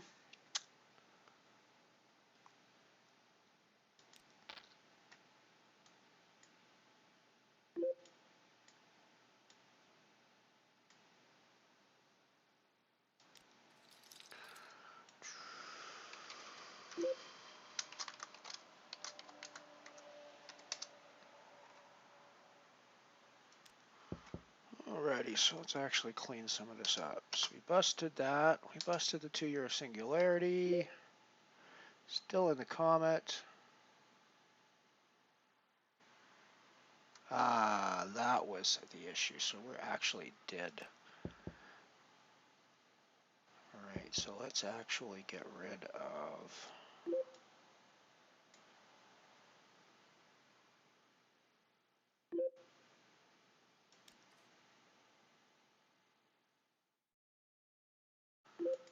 this line needs to go.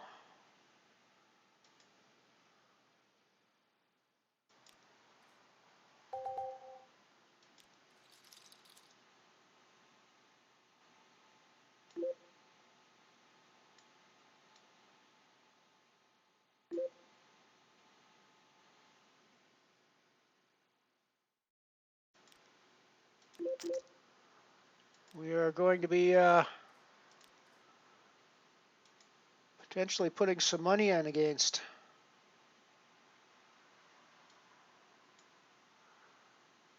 the other Elron. GL Ron and Papa are in the hand with us. We have the ace and the ace. So we are going to keep betting into this pot, I think.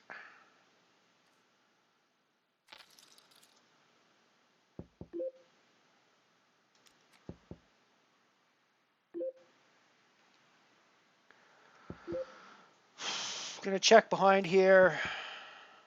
Yeah, this is a spot that I'm really not sure. I think I just have to fold out here, even though I've got the queens. I mean, I think it's a chance to... It's like, I mean, I'm obviously never folding that in a regular spot, and maybe I shouldn't fold it there either, but we're 2 away from tickets. I'm in a money spot. I don't actually need to get involved at this point, as far as I can tell, so that's a weird one. That was a weird one. Actually not sure there whether I should have been calling that or folding it.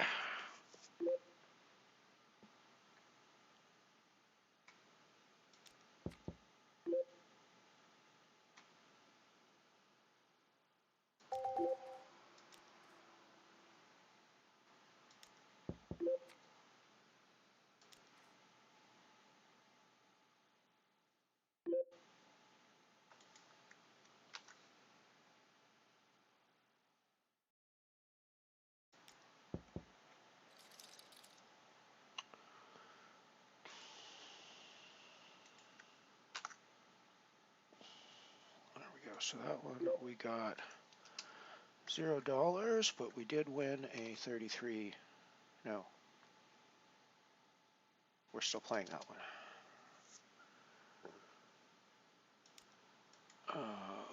This is the one that we won $0 in.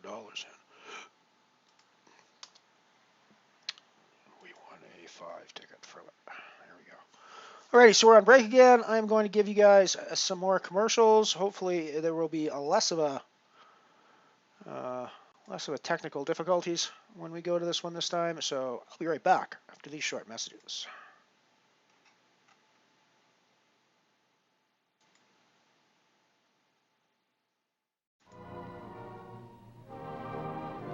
One hand behind my back.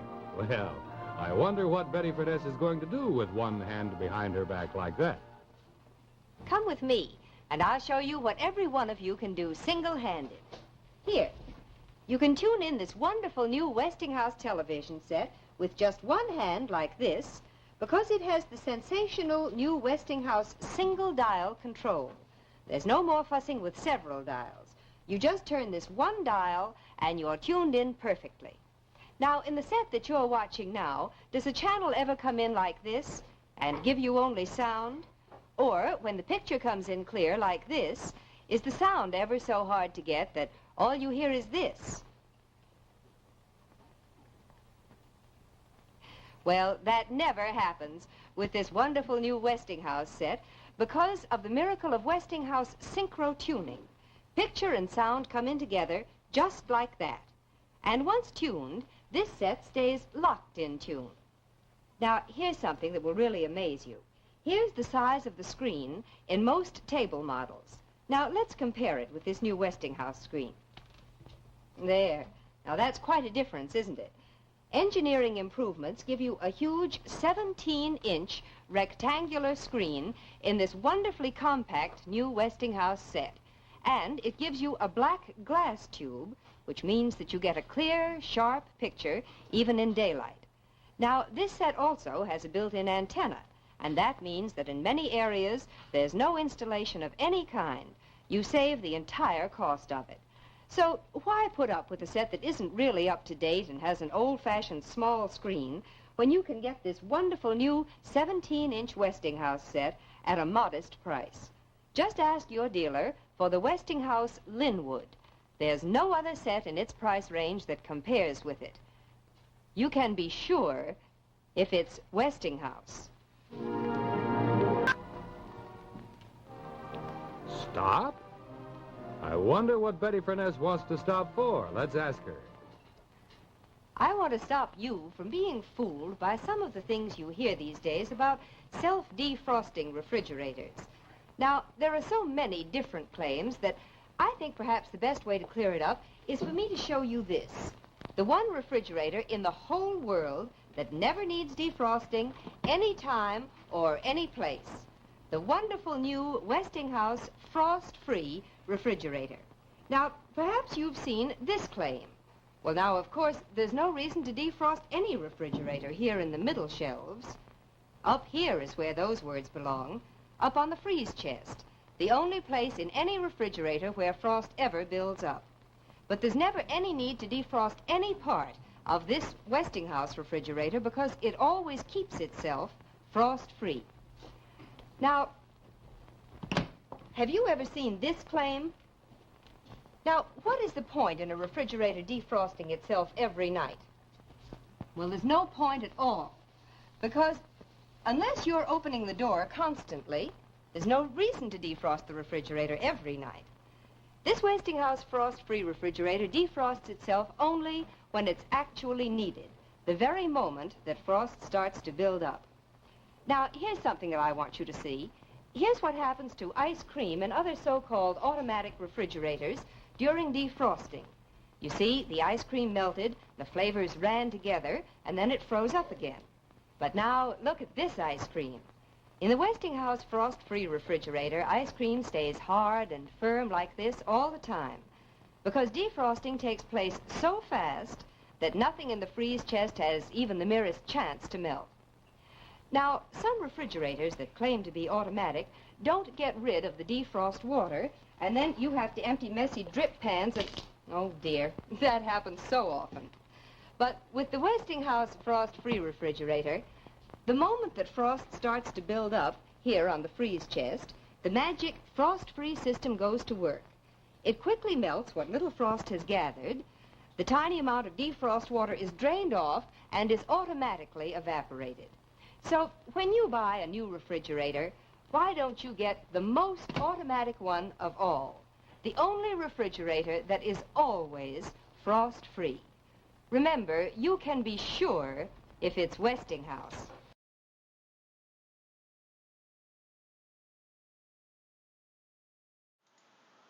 We're back. Dwarf Star Bounty Nano here.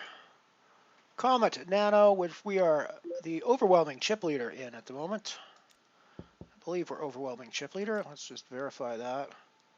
Ah, yes, we have nearly twice as many chips as anybody else in the tournament. Oh, Reb Elron. Hey, that's another new one I haven't seen before. Reb Elron is second in chips behind us with 28,000. All sorts of the Elrons are coming out of the woodwork today.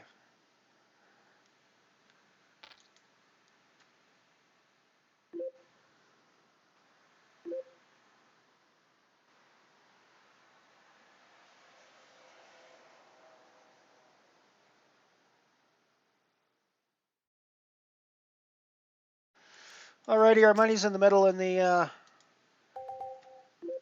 €5 falling star.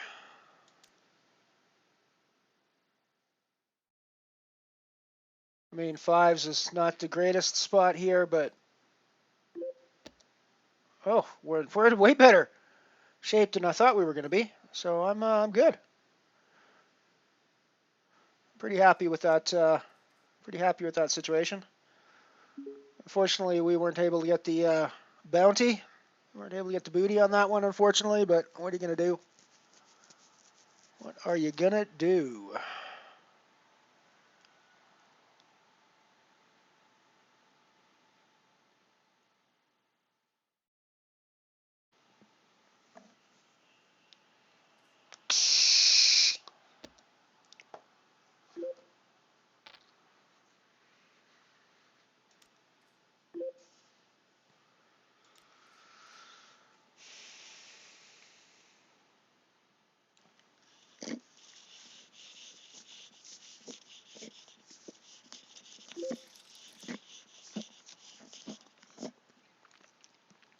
Yeah, Rebel Ron. I like Rebel Ron. That's actually another good one that I hadn't heard before. I wonder how many of the ones that are showing up today are freshly made Elron avatars, where people are just trying to come up with the best name. I wonder how many of these, because there's a lot of them have come out today that today's the first time I've ever seen them. So it seems to me that they haven't been playing regularly before.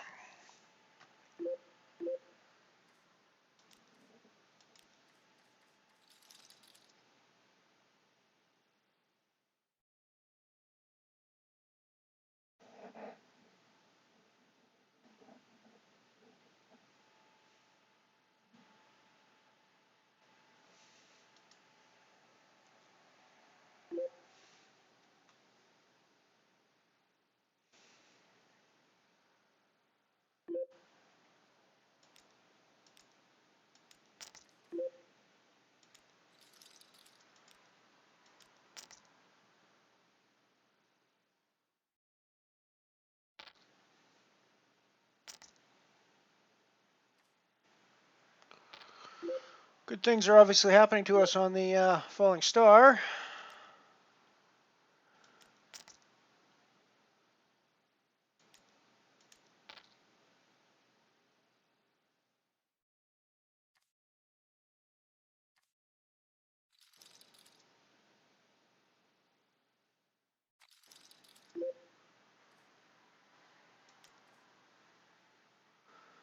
Picked up pocket nines in the Comet. We've got GL Ron raising into us.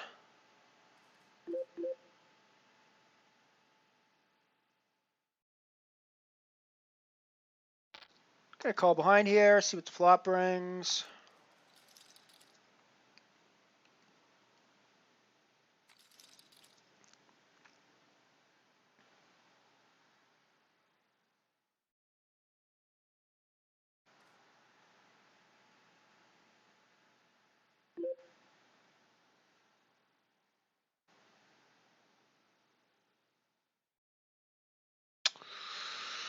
I think I have to snap them off here.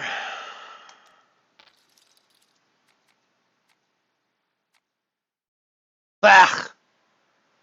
Blech. Blech. Gross, gross, gross, gross, gross. Oh well, what are you gonna do? I think it was the right move to. It was obviously the right move there to snap them off, but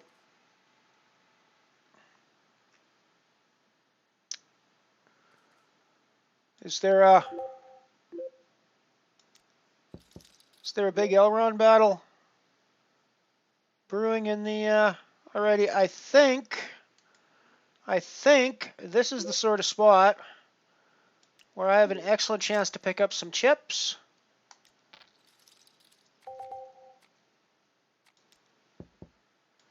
Wow, check that out.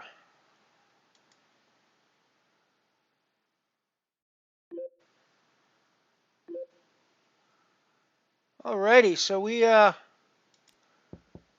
on the bubble now of another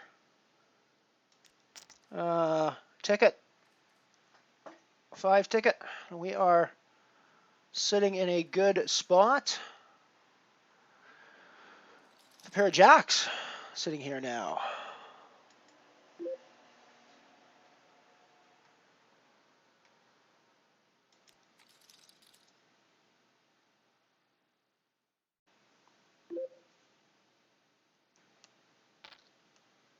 And I think we probably have to be aggressive with them.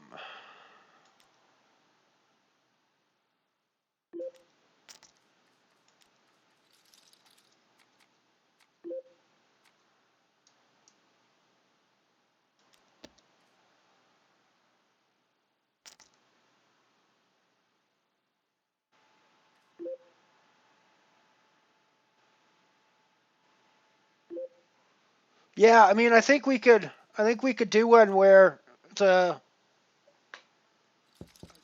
qualification for the tournament is that you have to register with an Elrond alias of some kind.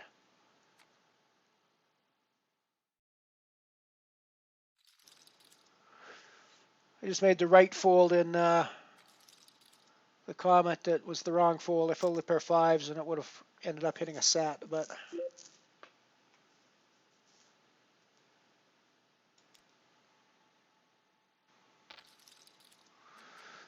So we are on the bubble here on the in the qualifier. Oh, I need to enter my bounty. It was 169, right? 169. Yeah, 169.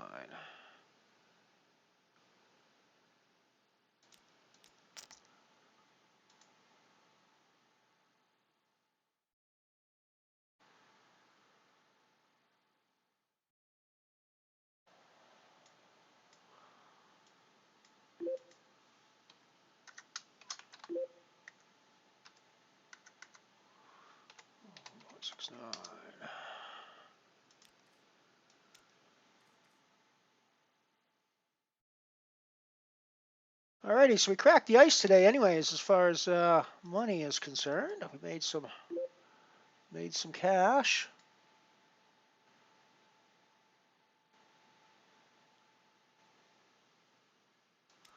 No, I didn't. I didn't play the black hole again today. I've been missing that because other things have been going on with the Bounty Badlands. It's not the best value tournament anymore with the Bounty Badlands running. I don't think so.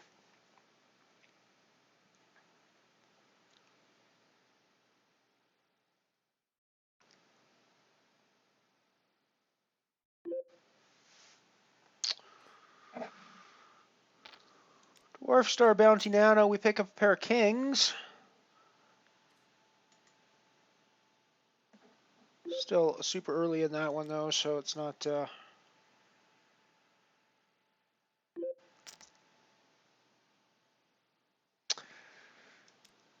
Kings, of course, are the ace magnets.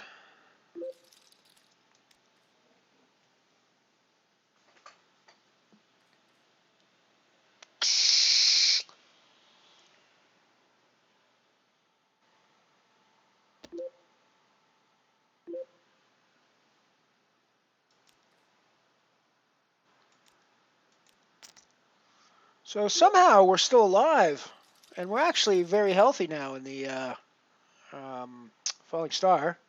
We were literally on fumes for the longest time in the Falling Star. But we've actually managed to build up some chips and got a chance to do something here. 27 players left to the money. I'm sure that we're late registration's long since closed.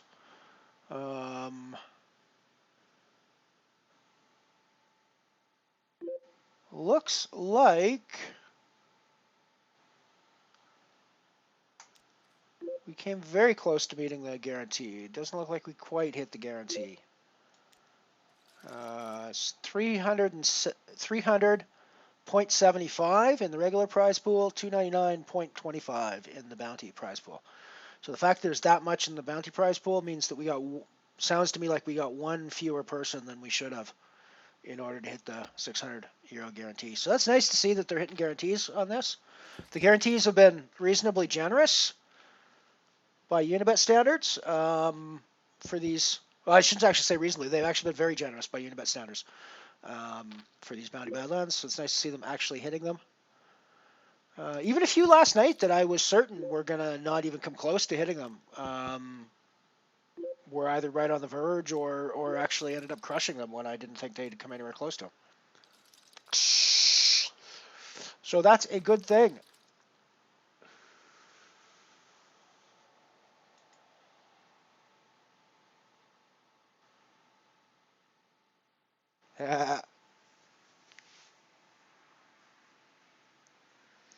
Yep, had to put the blockers out. Yeah, I mean, you saw me. I was playing the Kings anyways, but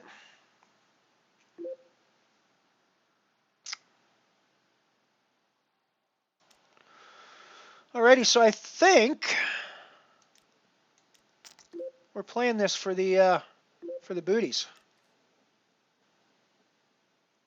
He just fucking hits the ace. He just fucking hits the ace. How come they just fucking hit the ace?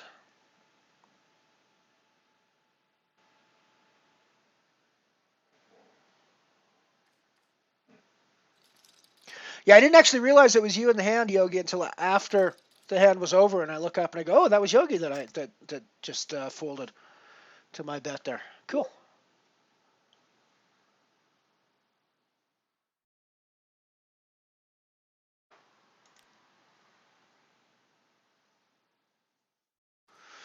So we are still on the bubble of the qualifier.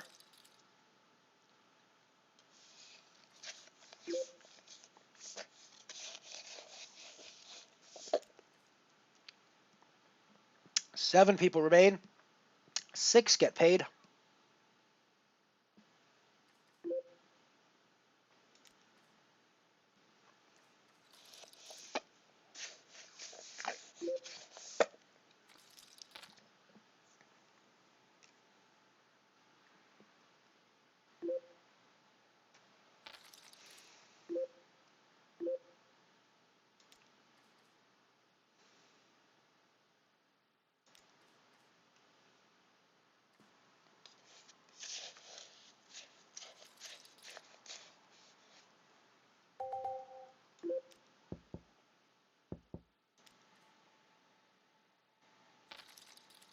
Yeah.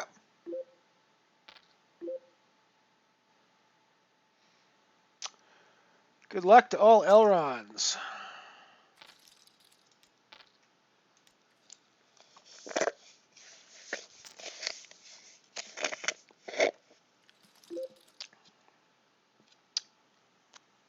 RN Jesus sends run good to everybody who has a very creative Elron name.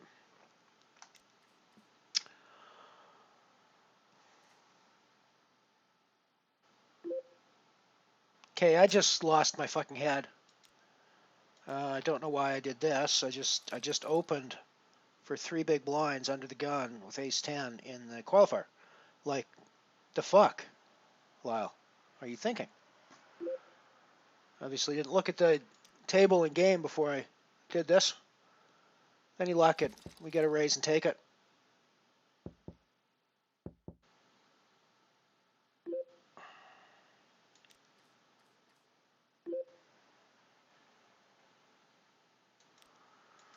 I mean, I'm lucky that happened. That was like an absurdly stupid move there. That was like not. That was like not. Not the time, not the place, not the hand, not the situation. There was nothing about that. Nothing about that was good. I don't think. Nothing about that play was good. We did, however, win the pot, which is not a terrible thing, but everything else about that hand was just fucking awful.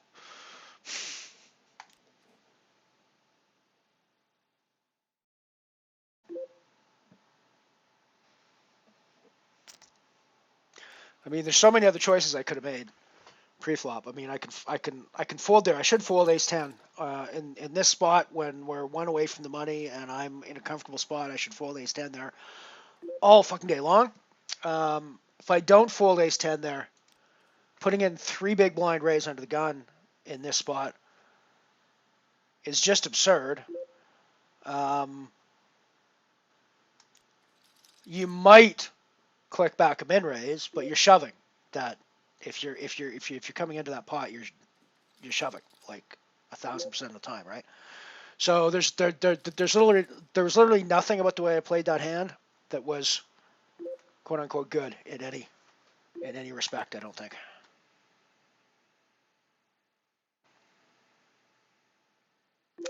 I mean, if everyone in the tournament is an Elron, how can we not have an Elron win, right? If we're all Elrons,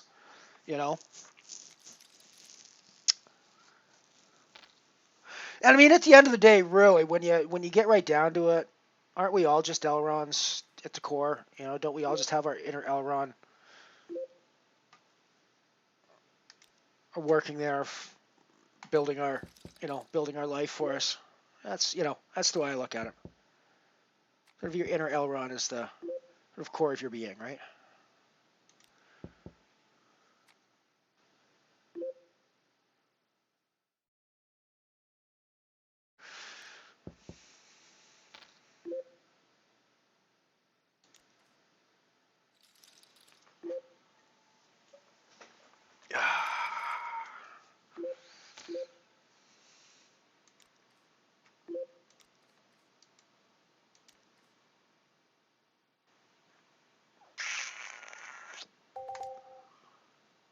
I should be playing more on my big blind, I think.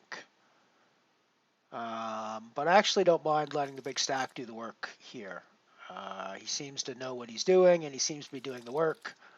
And I'm putting myself at risk every time I enter the pot with the big stack sitting there to my left, so it's not the most advantageous spot in the world. And I mean, this is a spot in a qualifier where the truth is, I mean, I actually think I just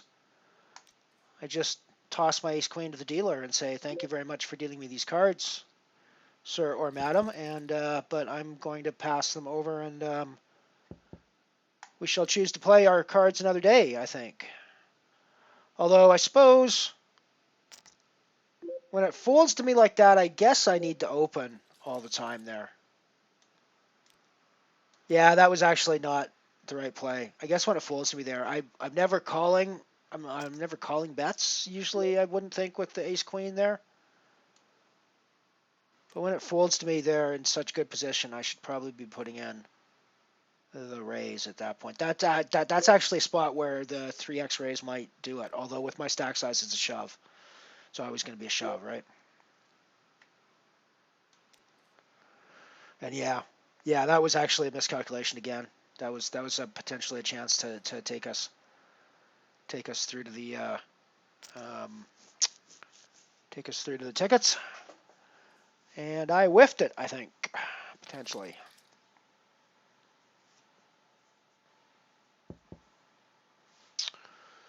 I've pissed away my chip lead to a certain extent in the Comet, but we're still there and fighting with a reasonable chip lead. 8 places getting paid in this one, so still ways to go yet, but we're getting close down to the money. We're going to be out of reg now. Yeah, reg is closed now.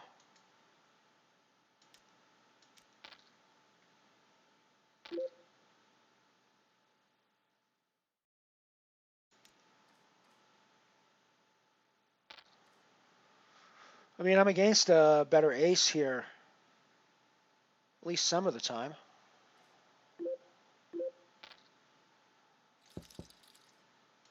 It's probably just a check call situation.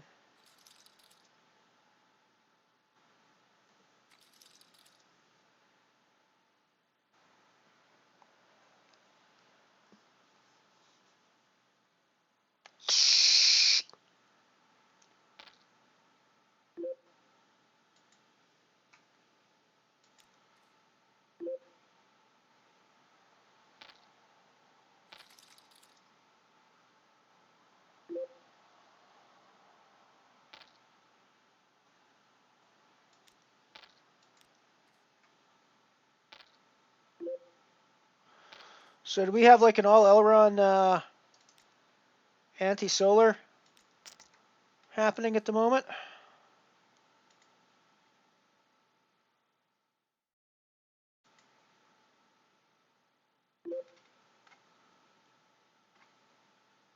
Telron Jilly. It's not quite an all Elron.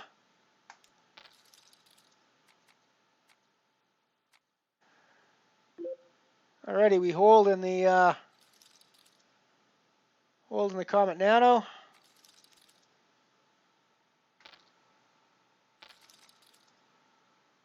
So we got Haggis Elron, I Am Not Elron, and Telron Jilly in the anti-solar now.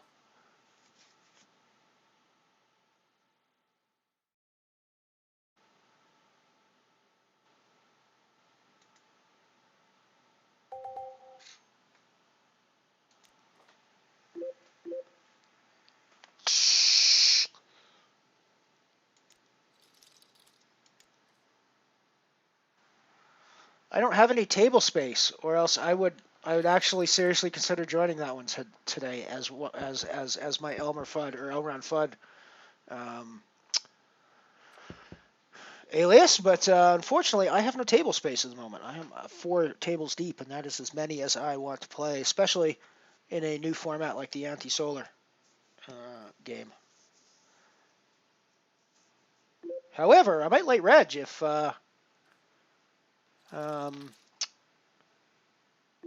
we finally get into the money on this qualifier at some point. Which should happen shortly, we would think. We've been like hand for hand here for like ever.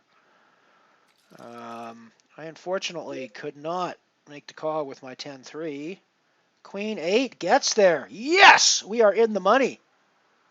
We are in the moolah. So that's another ticket for a €5 qualifier to the Irish Open tomorrow. Or no, that's actually another 33 ticket. Right. Sweet. Sweet. Alrighty, so that's 33. That's 2 tickets. That means I have a buy-in and an add-on for that tournament. Now, which I think is I'm going to keep playing, I think, because it gives me a chance to to do more tournaments down the road as well, and maybe gives me a, if I have 3, that actually gives me a rebuy. Actually gives me a buy-in, a rebuy, and an add-on, which would be pretty awesome, I think. Sweet. Well, that means that I have no excuse not to enter the anti-solar now, do I?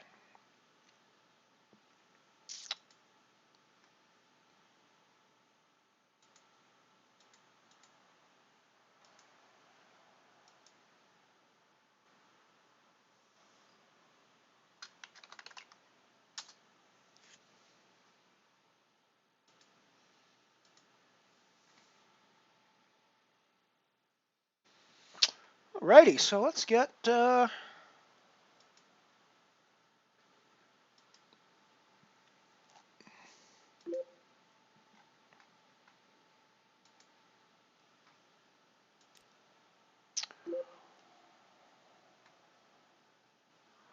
was just about to register.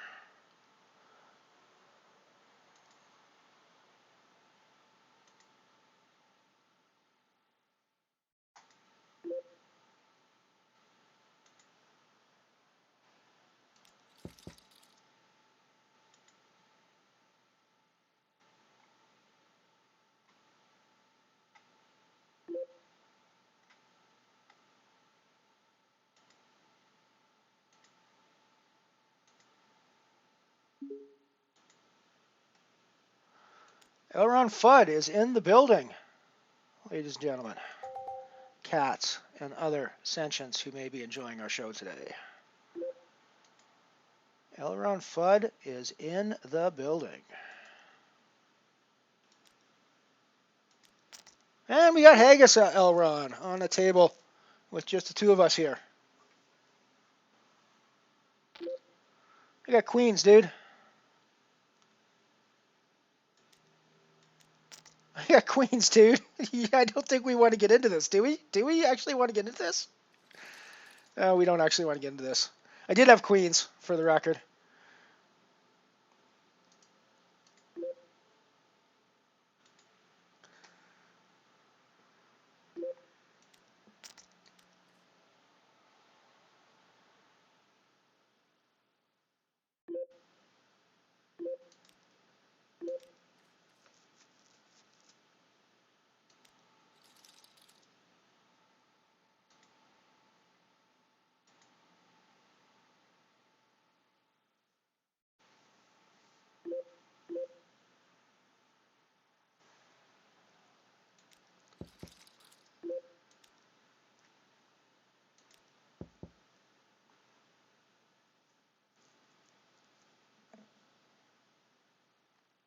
I've been playing two-handed for a long time on this, heads up for a long time on this table.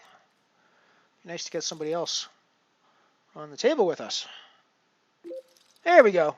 I am not Elron. We got a table. We got a table full of Elrons. We got a table full of Elrons happening here.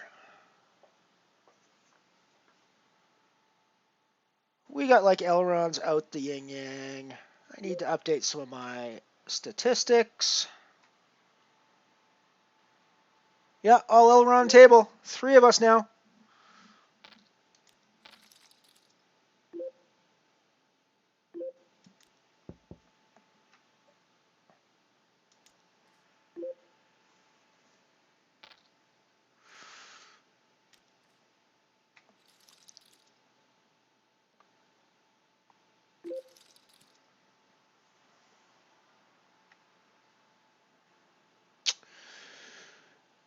You're listening live to station ELRN. All Elron, all the time.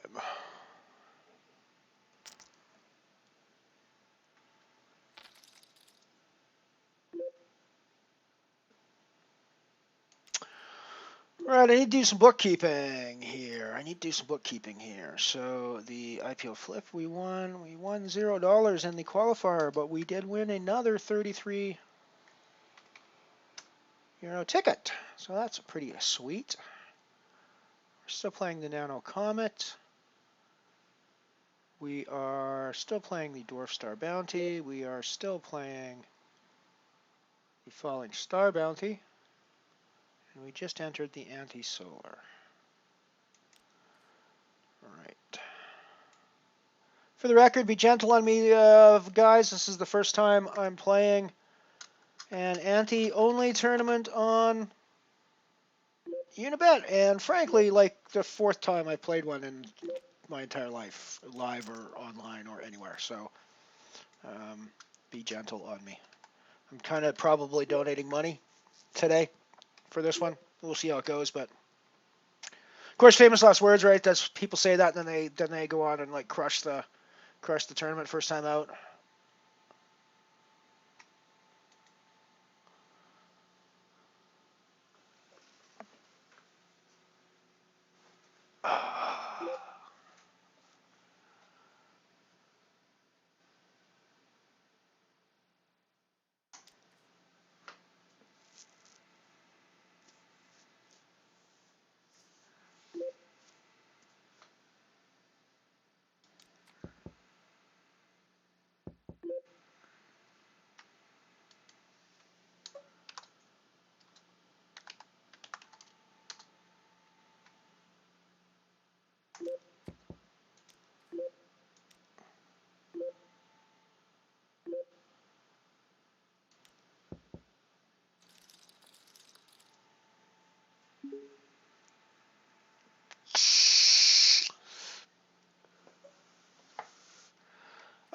Yves, there is. Hang on a sec. Let me get you.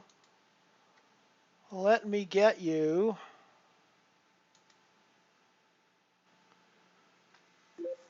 Hang on a sec here. Let me get you.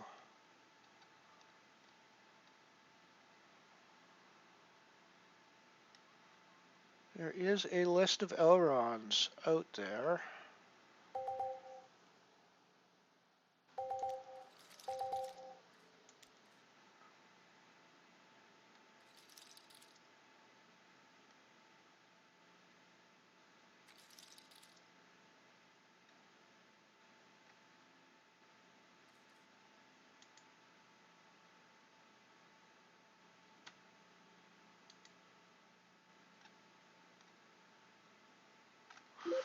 Yeah, I gotta look at my profile. Hang on. So let's go to.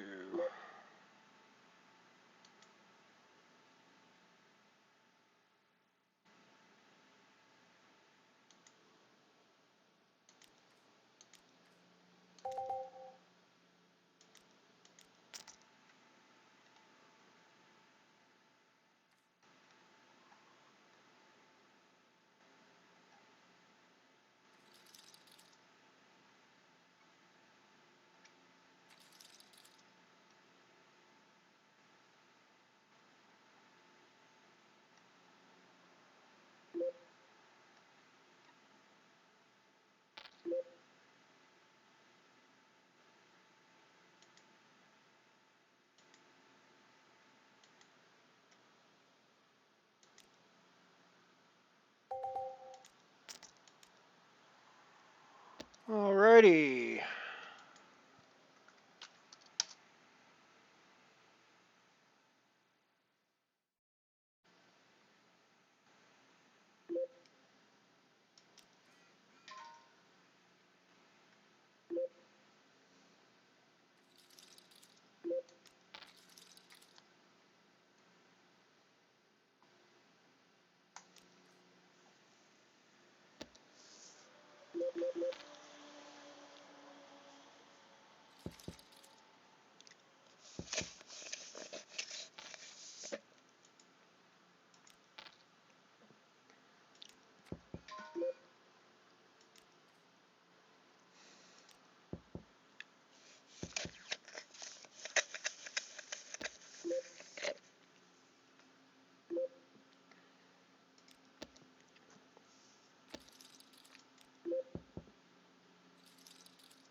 Yeah, Rebel Elron, Reb Elron.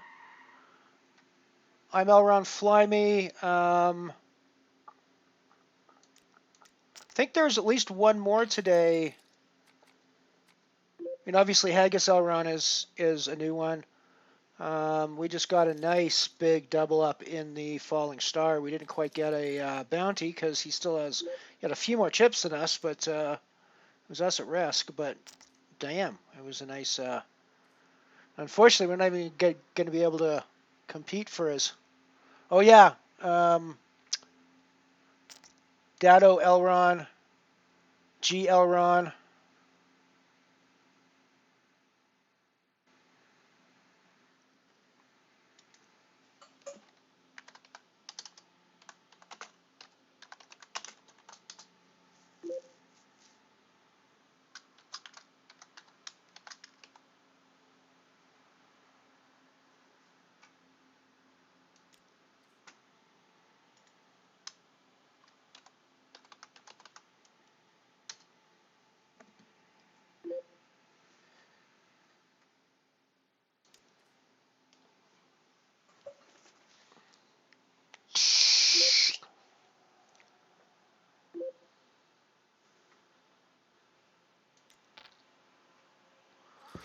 I wonder what Lion Key and Win are thinking on our little Elron table here. Sitting here with 3 Elrons and they're like outnumbered. They're outnumbered 3-2 by Elrons.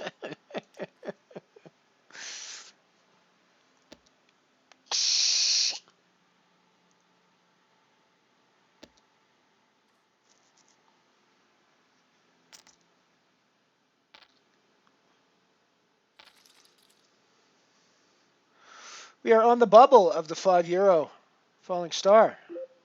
68 euros up top in that one, so that'll be a nice. That'd be a nice little chunky score to our bankroll. Would definitely be a new bankroll max today if we hit that.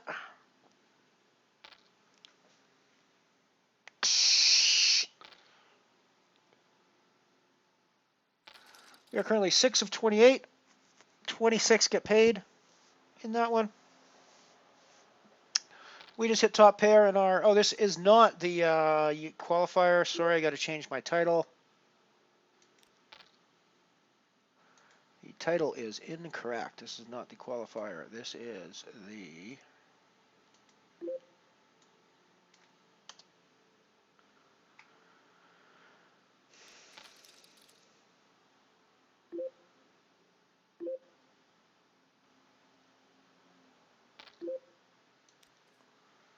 Well, I guess I'm just calling behind here.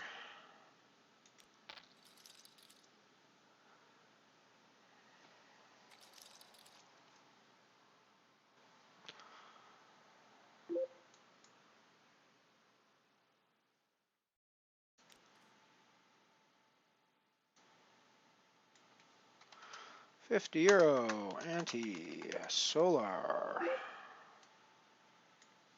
3 a buy-in. Anti only.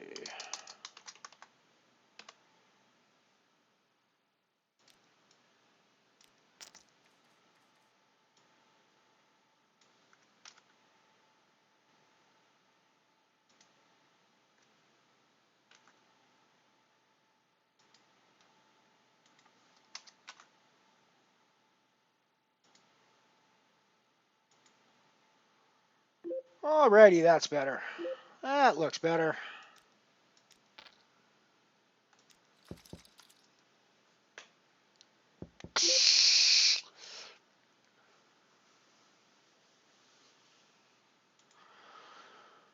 Good things are happening to us in the Dwarf Star. We're not going to get paid, unfortunately. Oh, we are going to get paid.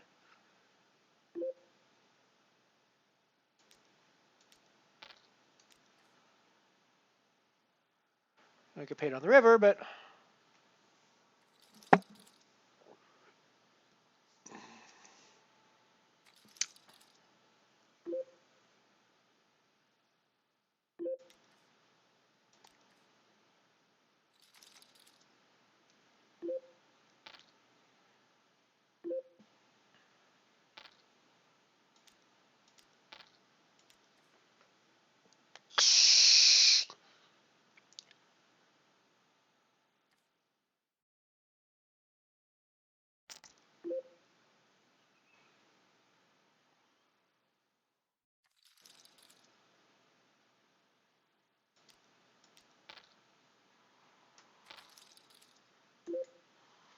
Things are developing here on the... I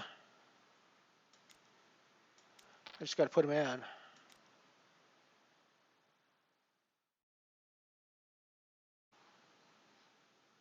He was in pretty rough shape pretty much the whole way through that hand.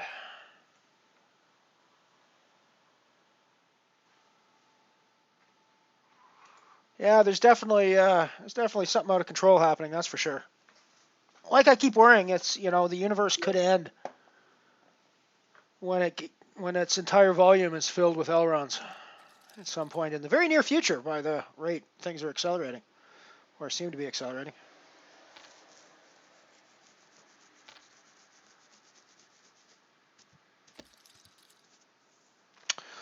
We are in the money in the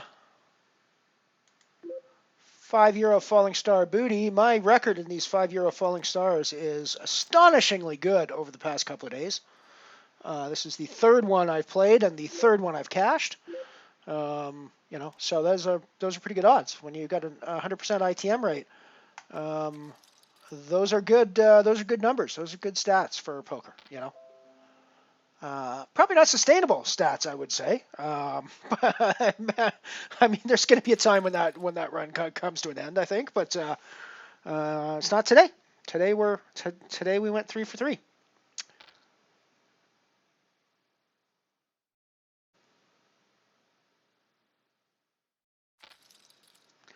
Today we're going 3 for 3, at least.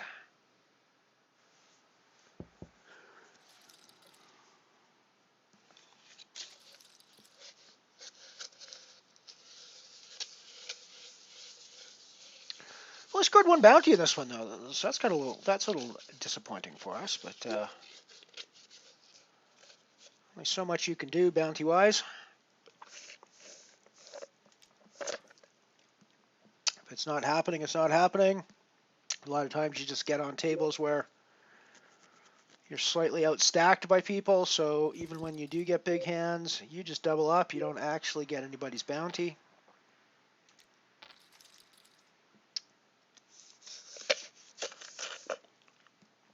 We flopped the set. Gonna keep value betting, I think.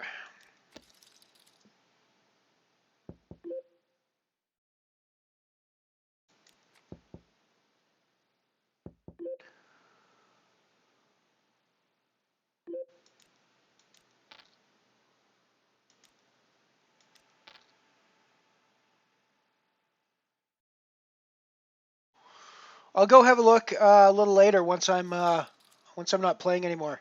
Eves, I'll go have a look. I'll definitely put a comment in.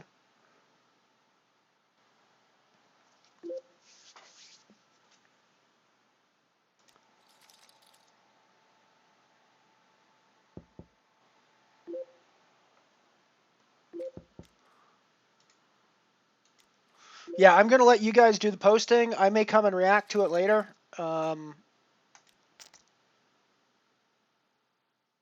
But I mean, I totally appreciate you guys actually getting in and doing us.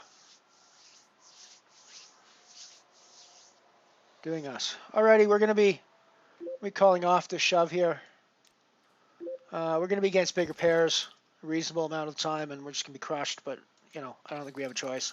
Ooh, oh, yeah, we're just gonna be crushed, right? It's another booty for us. Booty number 2, 169 again.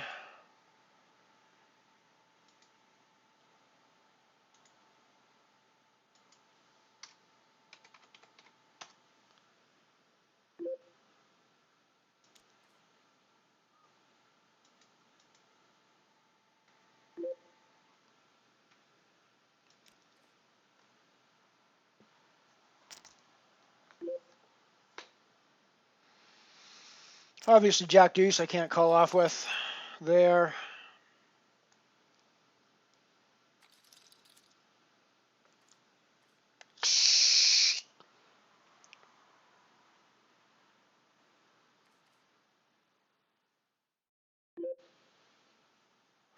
So I realized something funny the other day. I actually can't be an official Elron. And the reason I can't be an official Elron is I don't have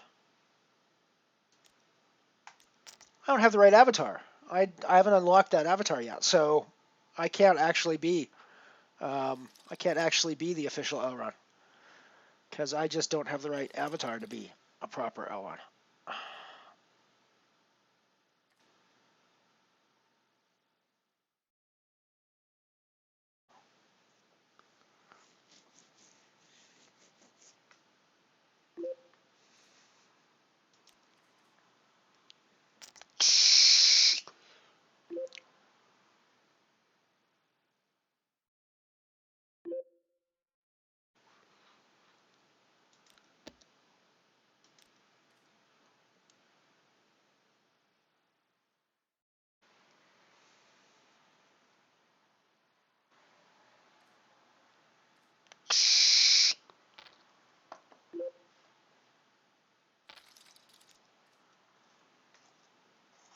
It's pretty much set mining when I called with the 4s there. I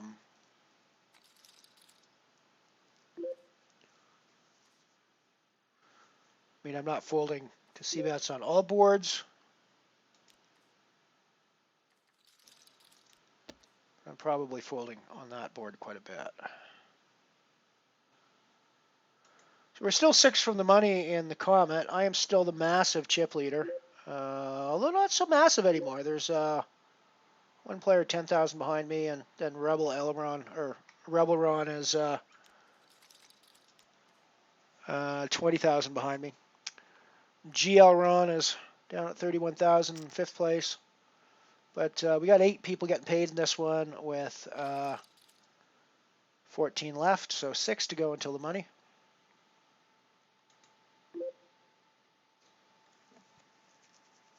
Thanks, Evis. I will definitely go look at it once I'm done with the stream today. Also have an article to write for the Winnipeg trip next week that I have to get up and posted today. It's going to be a busy day once I get off of the stream here. But we're going to make some money first. We're going to go deep in this Fallen Star at least. And see what we can do.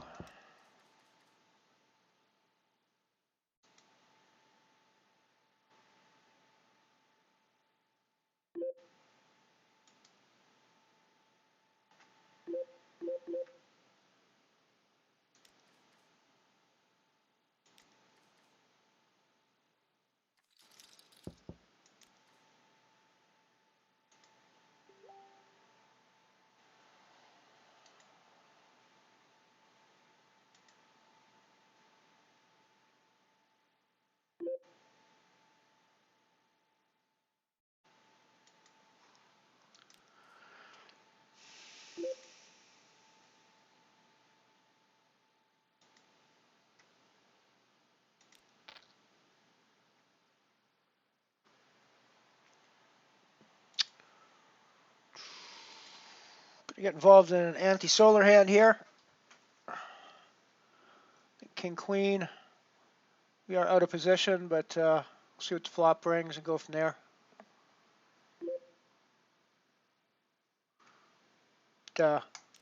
Might be an all Elron hand as well. No, just a 2 Elron hand.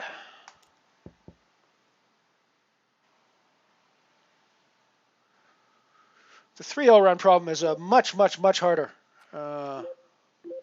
physics problem to solve than the 2 Elron problem. The 2 Elron problem is actually relatively simple.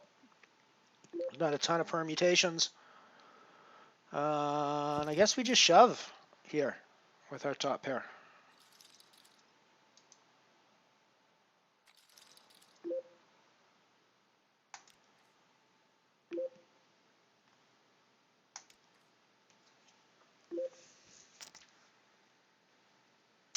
Yes, the 2 Elron problem is like a very simple relationship balance between Elrons. Very easy to solve. Not a lot of extra variables to work out. As soon as you introduce a 3rd Elron, though, the small perturbations in the system just throw everything off, and it truly becomes exponentially more complicated to work out the 3 L round problem than the 2 L round problem. So I'm glad you folded there, Haggis, because the 2 L round problem was much easier to work out.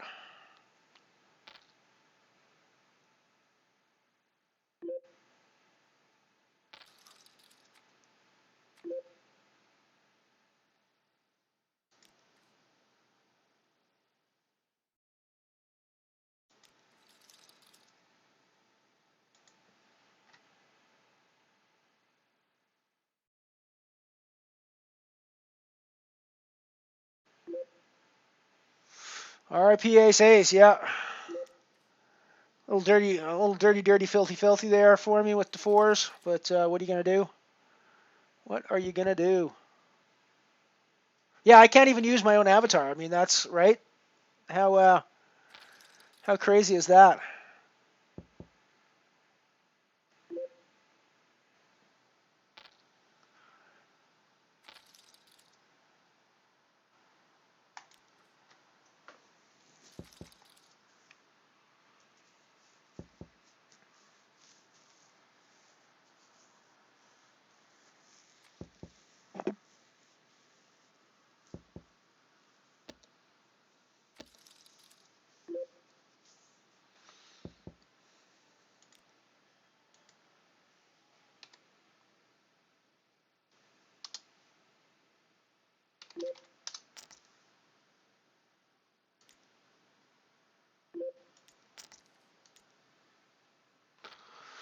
We need to put in a raise here with our ace king.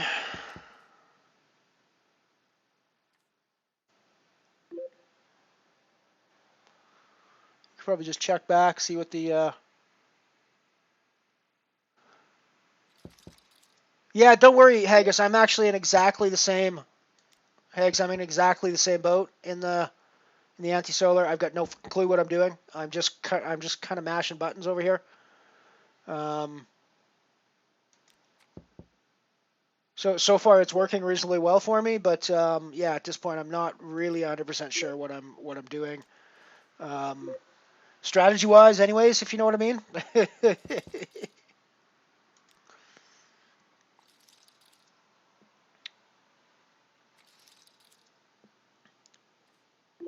It's like it's weird to remember that when people are like limping into the pot and you're folding for like 20 chips when the pot is like 500 chips in the pot, right? And it's like no, there's like no hand that you can there's no hand you can fold there. You gotta fucking limp in there or something.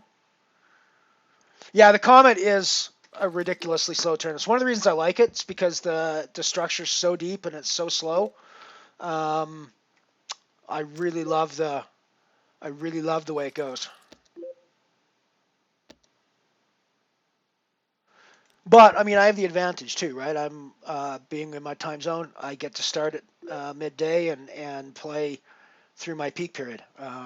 Whereas by the time everybody else gets to the final table with me, it's late at night and they're tired. So potentially. But yes, the Comet is absolutely a ridiculously slow tournament. It's one of the reasons I like it. One of the things I like about it is that it is absurdly slow.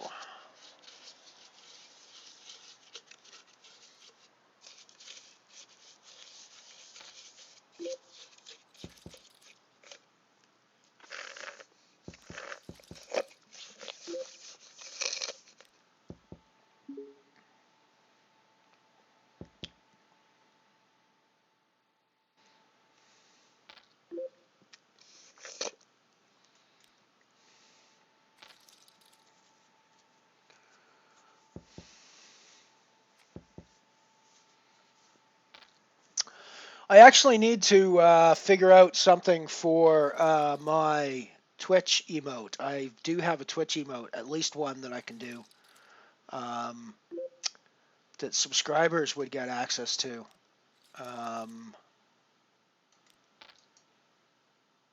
That I need to figure out what I should do for it. I have no idea what I should do for it. I think probably a picture of my face. I mean, it seems like everybody's got some sort of face pictures going for, and that seems like a good starting point.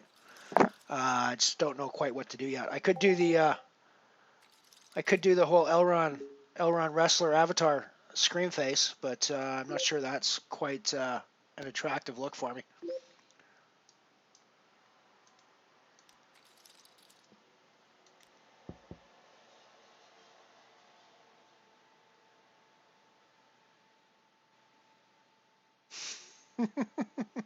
This is true. It does only require one Elron to talk exponentially increasing rubbish, and I'm extremely good. I'm extremely good at exponentially increasing rubbish.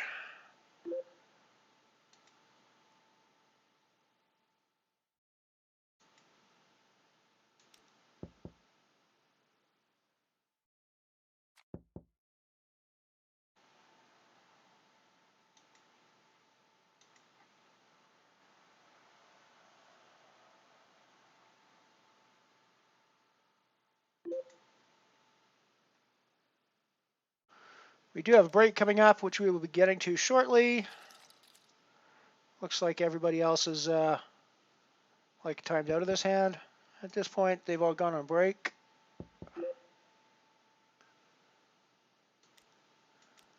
So I'm going to put in a bluff on this hand.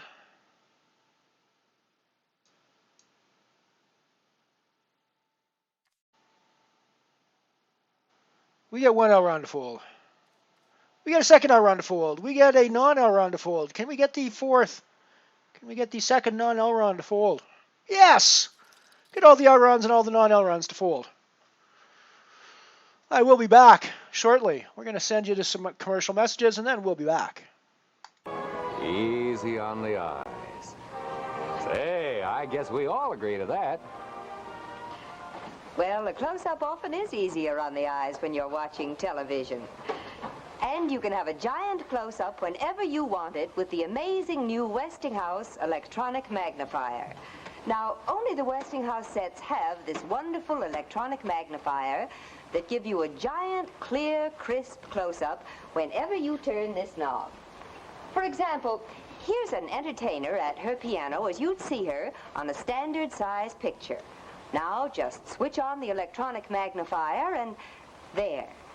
You're so close you can follow every facial expression, every gesture.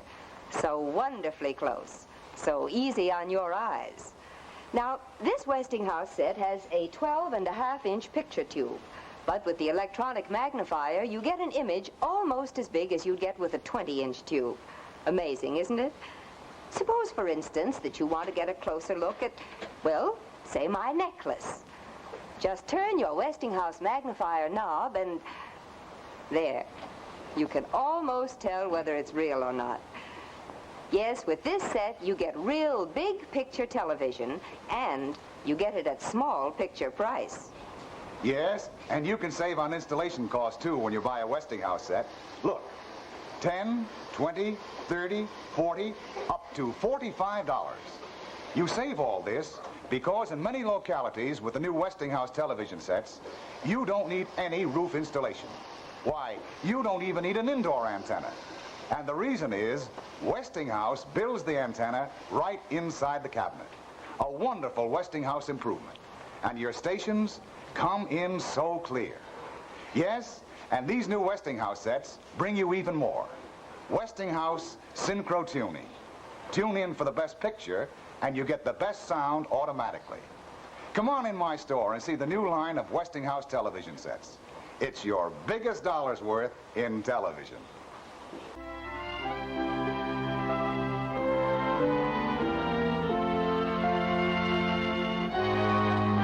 I've got news for you about Gordon's Instant Coffee.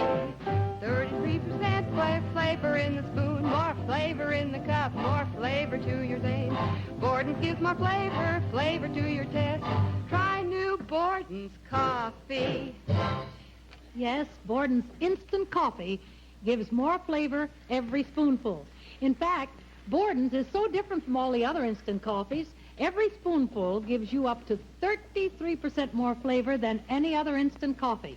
And that's why you can always serve Borden's Instant Coffee with perfect confidence that every cup will be perfect coffee every time. Mellow and rich and bracing. Maggie Johnson, will you show the folks, please, the reason why Borden's gives more flavor? I'd love to, Kate Smith. Look, these are highly magnified particles of instant coffee. Now, other leading brands of instant coffees are hollow bubbles, like this. But Borden's flavor crystals are solid, pure coffee through and through. No air inside, like this. Now, this big difference, made possible by Borden's new flavor control process, is the real reason why Borden's gives you up to 33% more flavor, richer flavor, than any other instant coffee. So, get yourself some Borden's today. You're going to just love it. That washer's the disgrace. Alrighty, we're back. Back with the anti-solar here, which is the all around all the time tournament at the moment. There's 5 of us in here. 3 on this table alone. There's a couple of others as well in the tournament, though. 2 if I'm not mistaken. Pretty sure Telron Jilly is in here as well.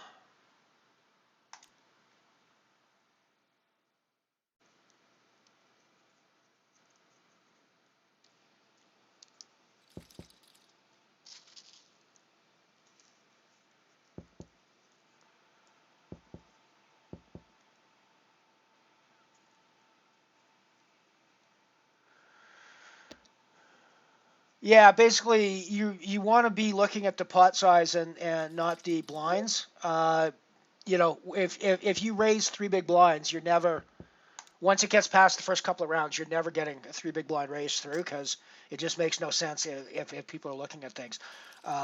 When you start raising half pot, 3/4 pot, that sort of thing, that's more going to get people's attention in the ante-only games, I think. So.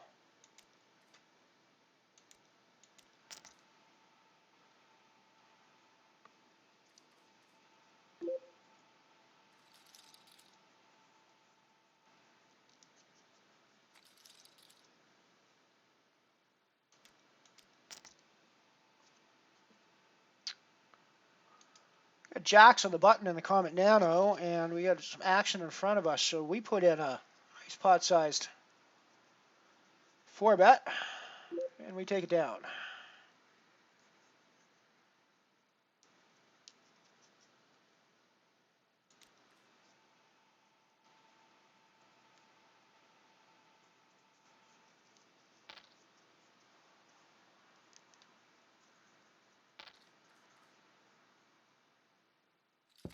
And watch your antes, because it's the antes that are going to kill you when you're playing this game as well. You're not going to realize it's going to come around, and you're actually going to realize it's taking like 500 chips off your stack every time for ante.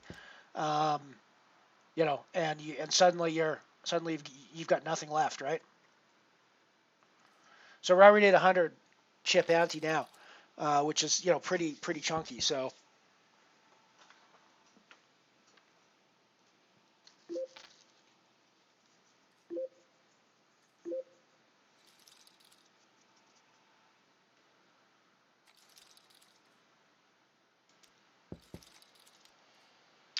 Jacks again in the comments. GL Ron's big blind. So I think we gotta keep raising this shit up.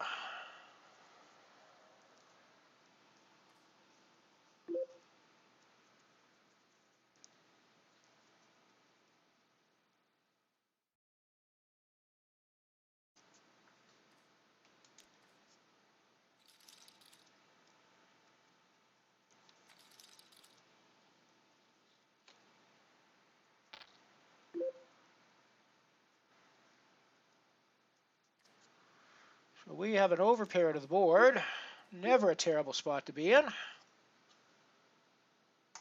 fact, it's the sort of spot that makes me just all tickly inside to put out a C-bet.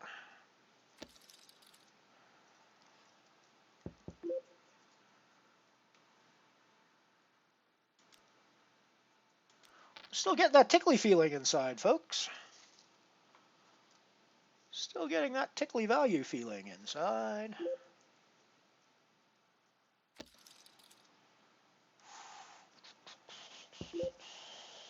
Probably just checking behind here.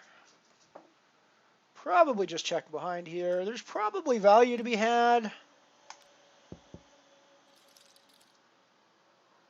But I think it's very thin. A lot of the draws that are playing it that way get there on the river. Including the draw that he actually had, although his happened to be the ace-king, but the ace-queen is there as well in the same way, and just gets there on me on the river there. So I think checking back is the way to go. I don't think there's a lot that calls me there. I don't think the ace-king ever calls me there.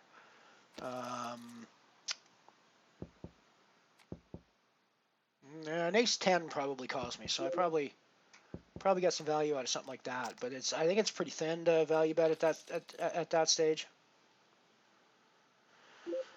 Picked up aces in the Dwarf Star Bounty.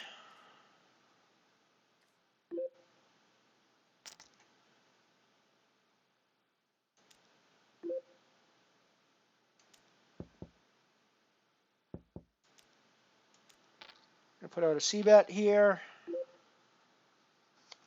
Fairly happily c-bet here.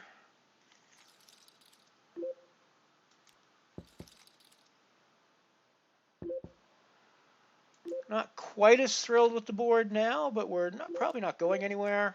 I think we're just calling off. And of course, he just has the 8. Why doesn't he? Why shouldn't we think he just has the 8? Alrighty, so we're done the Dwarf Star Bounty. Nano, that was fun while it lasted.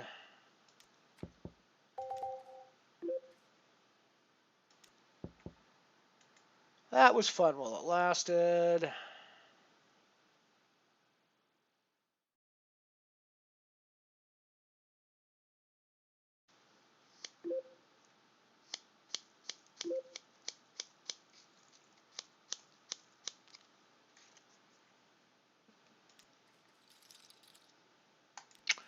I mean, I'm obviously more interested in the €5 Falling Star Bounty than the Dwarf Star Bounty anyways, but...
I'm not getting a lot of hands to play in the anti-solar.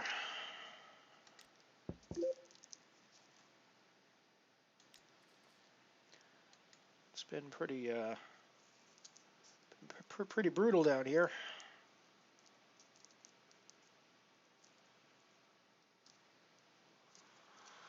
All the other Elrons are crushing my soul in this one.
So Hagsy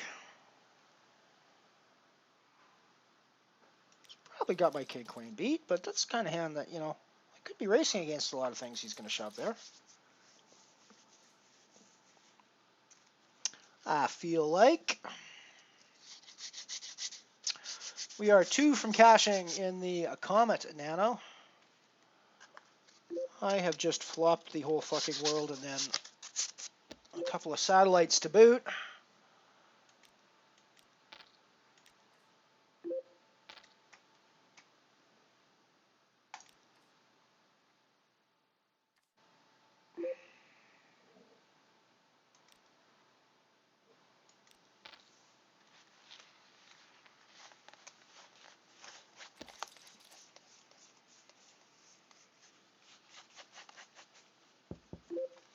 I mean, there's some value here. There's a lot of hands that got there on the river.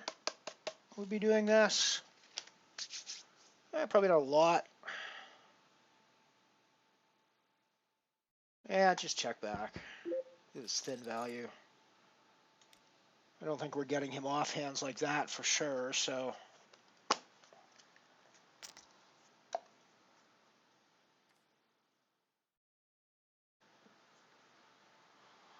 Actually kind of funny over here in the Falling Star.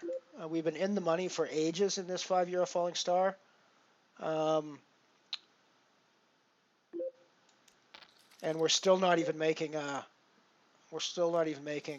buy-in back in money. I mean, obviously they expect you to have bounties at this point, which we do, and we're so we actually do profit with the 370. But it's kind of funny that it's at this point it's already 3. It's still not even buy-in back with 16 players left.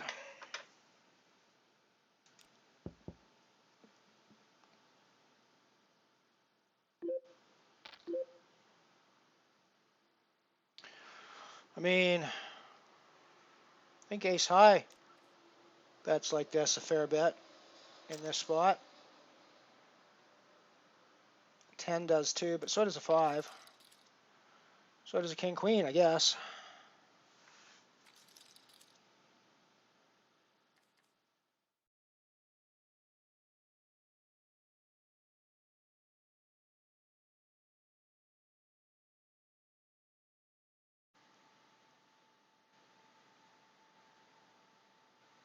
Uh-oh, 4 bullets in the black hole.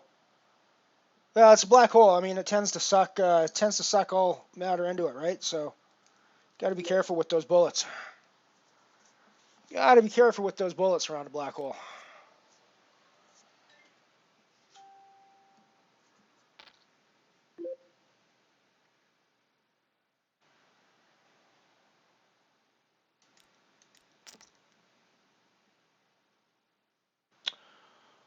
Let us play for it all, gentlemen, ladies, cats, and any other creatures who may be out there playing the pokers with us.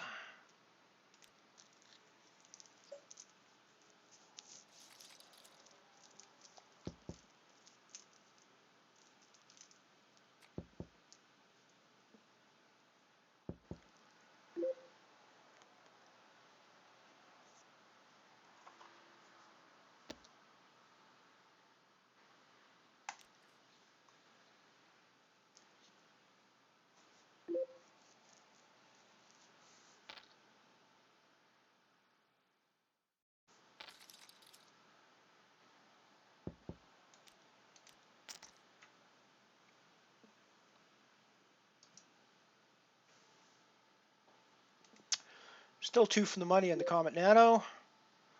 Still got G aileron to our right. Well, we did. We're getting moved now to balance tables off. Oh, we're down to 9, so we're going to be in a final table of the Comet on the bubble for money.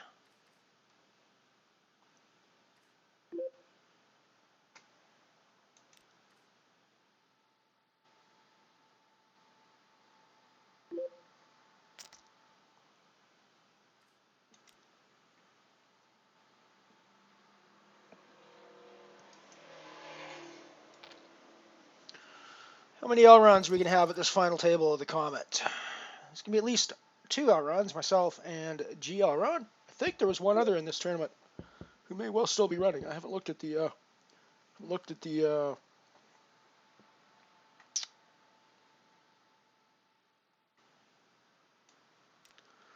got better position on G Elron than we had before, but we are the only Elrons who have made this final table, it looks like. Oh no, Rebel Ron is here as well. Cool. Alrighty, so we got 3 Elrons at this final table. Rebel Ron, G Ron, and the original Elron himself, Tangili.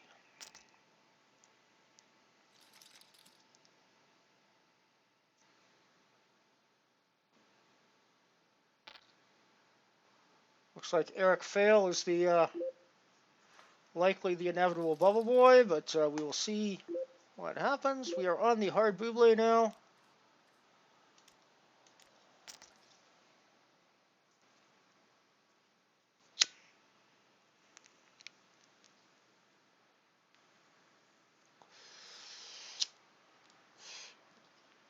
Can't believe Rebel Elron's the other chip leader. Rebel Ron's the other chip leader.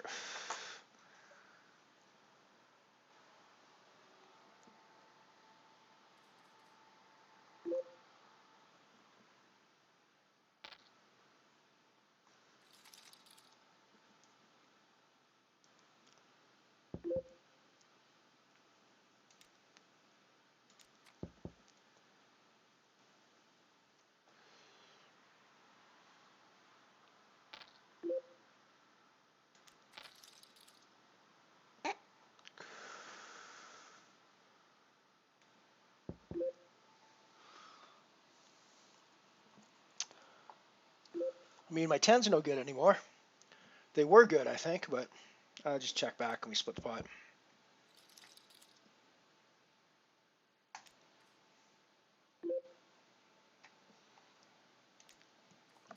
I win that if I bet, though.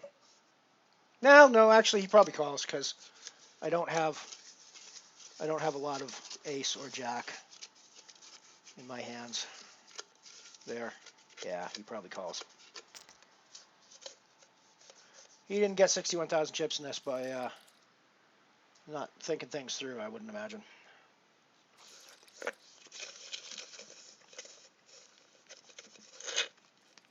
In fact, we might even get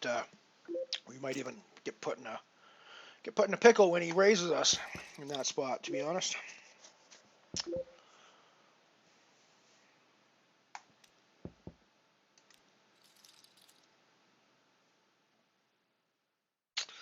We're definitely not going anywhere with our open-ender here. Especially since the turn is somewhat brickish. I mean, it's going to complete pair hands. That is not the straight card that we wanted to see.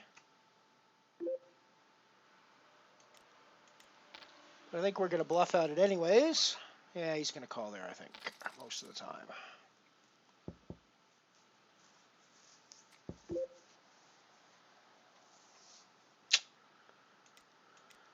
We're all in the solar.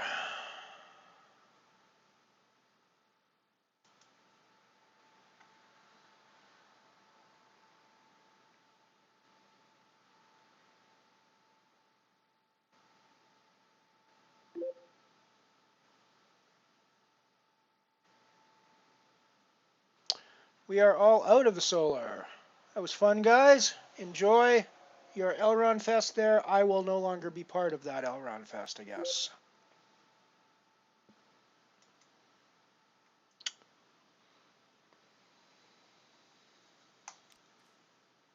Two tables left in the Falling Star Bounty.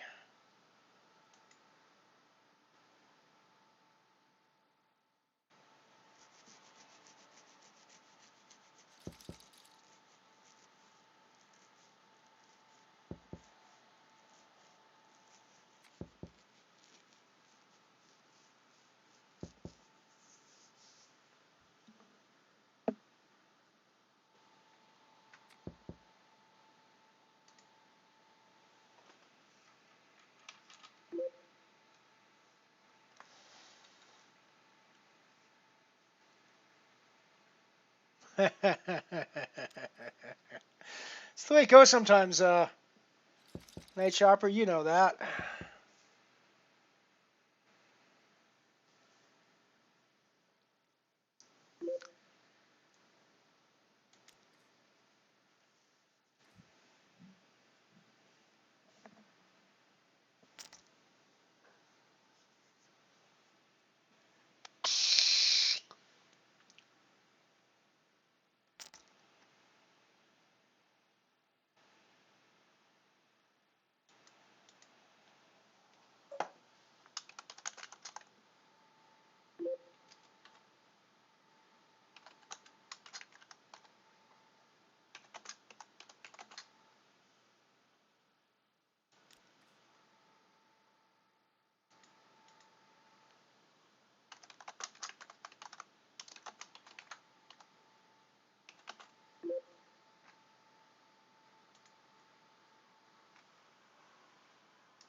Why would you want to punt to that, man? Run it up. Get yourself them monies.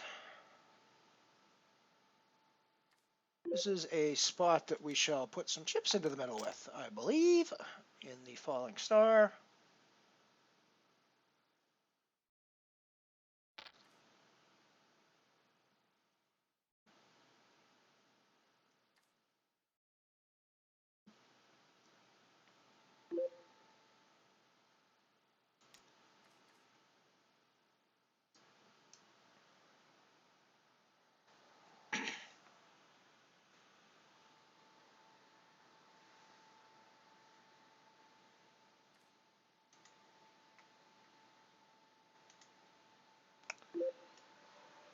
We're no longer in the Door Star.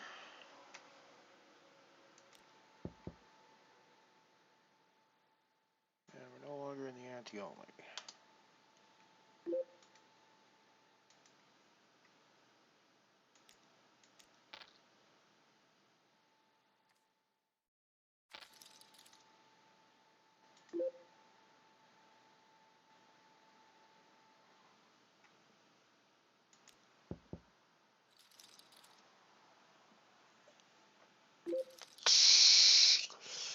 I missed the value bet there.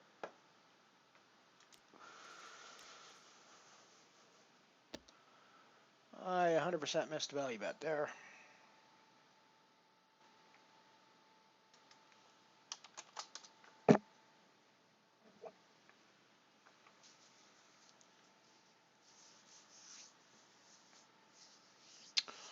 All the other Elrons are going to have to contest in the anti-solar today.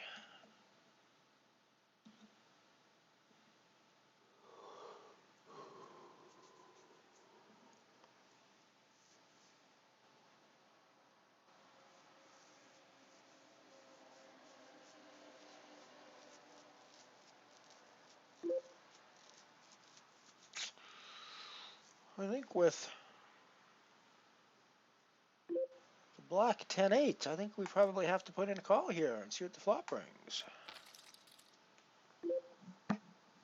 Not the flop we were looking for, necessarily.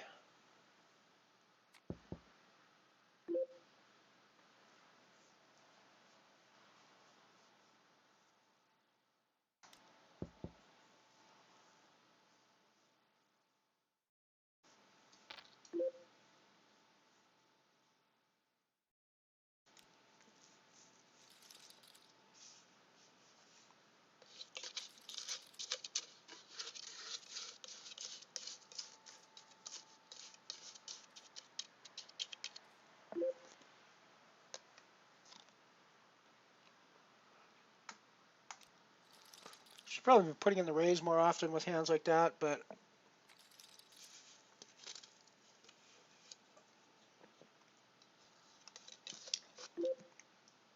in this dynamic, he shoves on me a lot of the time, and I have no recourse, so can't really do anything with. Deuce 3 in a spot like that, I don't think.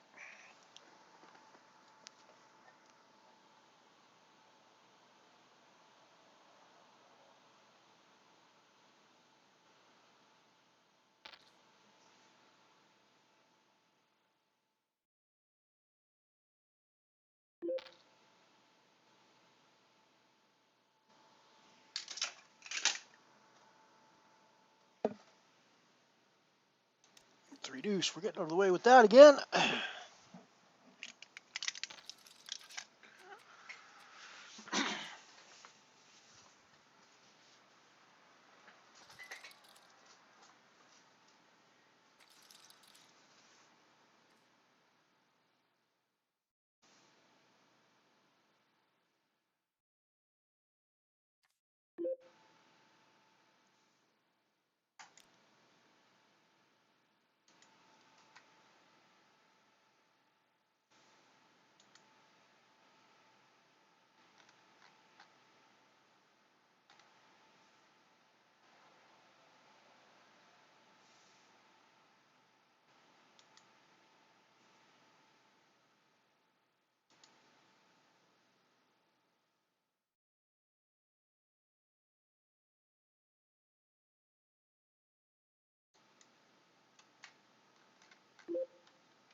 And the raise with our queen jack, I think. For the raise, we're still on the bubble in the, for the record, we're still on the bubble in the Comet.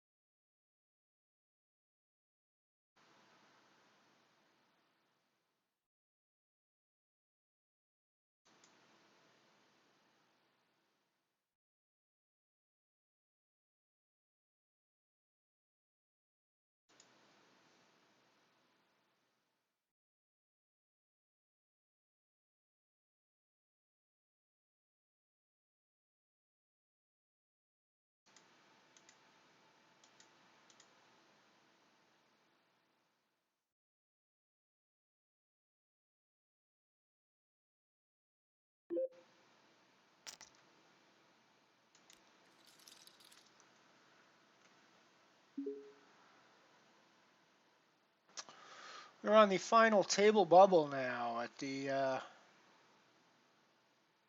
Falling Star. We are still not even paying back a buy-in yet. But there's 68 euros up top, so it's pretty top heavy. This is like a ridiculously top heavy structure. So everybody at the final table finally gets 569 at least. But it seems like that seems like it's absurdly top heavy for a €5 buy-in.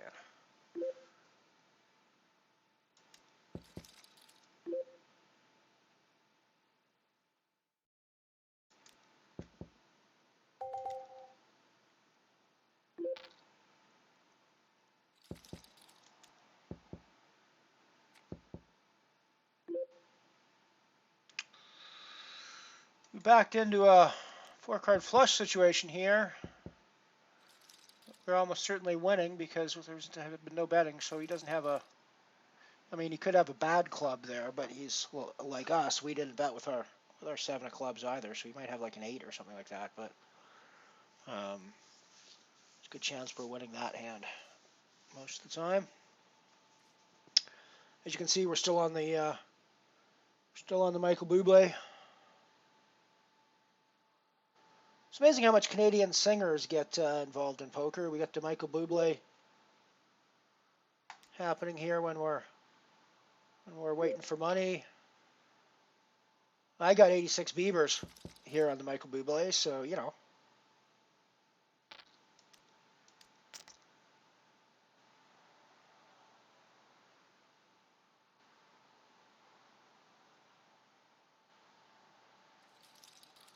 86 Justin Bieber's on the Michael Bublé.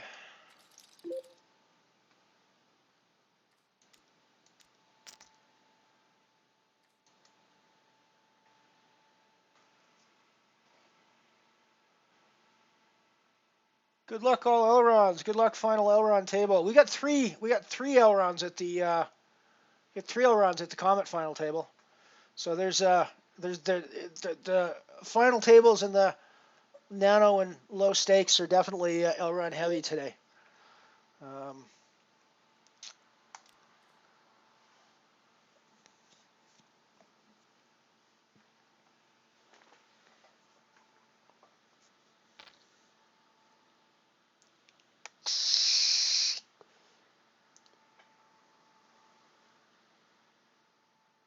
At least two of the Elrons at Comet Nano are going to end up ITM as well, because we only got one more person to go, and so at worst, only one of them can be that bubble person.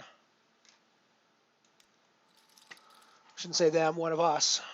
I am one of the Elrons after all. And I could be the one that bubbles this tournament. It's happened before in this spot where I've had massive chips and just ended up going down to a couple of soul-crushing hands.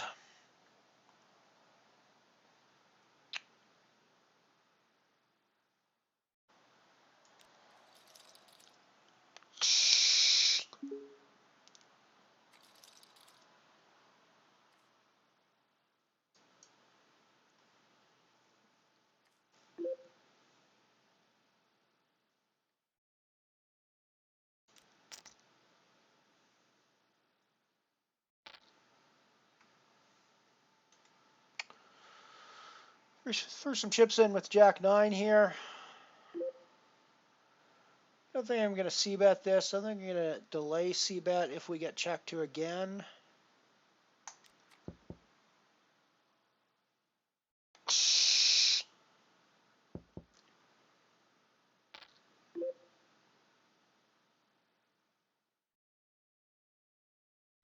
That ace would have complicated a delayed c-bet anyways, I think.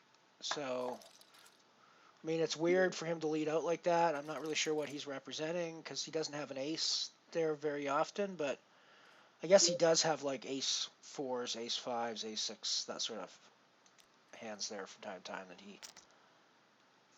that he just checks pre-flop kind of thing, or calls them in.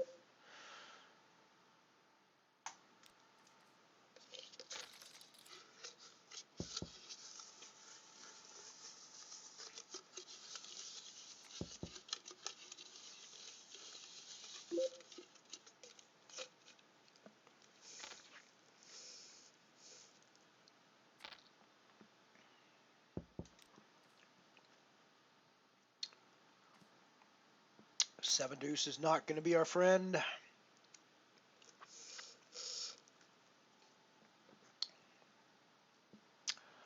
No Elrons that I'm aware of in the Falling Star booty. Let's have a quick look.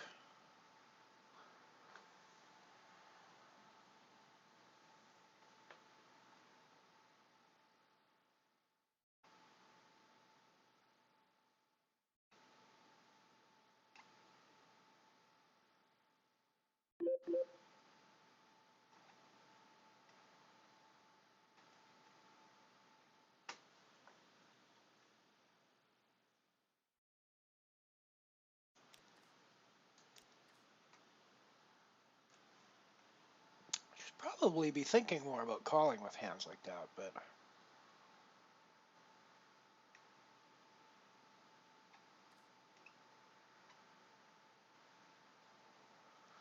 yeah, I don't see any Elron related names in the 5 Euro Falling Star. No surprise, it's only recently I started playing those, so people wouldn't expect to see me in those tournaments necessarily.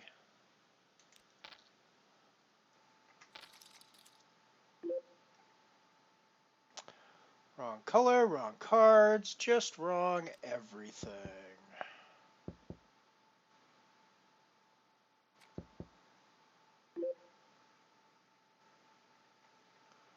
That's a little bit of a better card for us. Put some money in the pot now.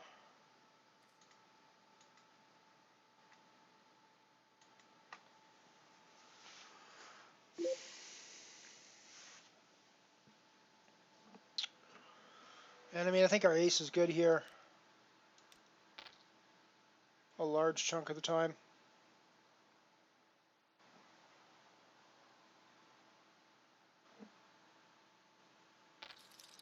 Oh, we're in the money on the Comet Nano table. Hadn't noticed that. We are now guaranteed 123. Of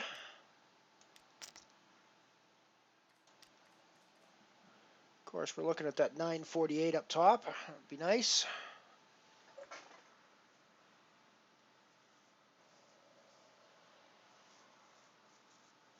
We're still on the final table bubble of the Falling Star. Been in the money for a while there, although we're not. It's funny, we're on the final table bubble, 10 players left, and they're still not paying out a buy-in yet. The payout is $4.50. €4.50. So you better have some bounties at this point if you're busting out in 10th if you want to make your money back. Better have some bounties. Better have some booties.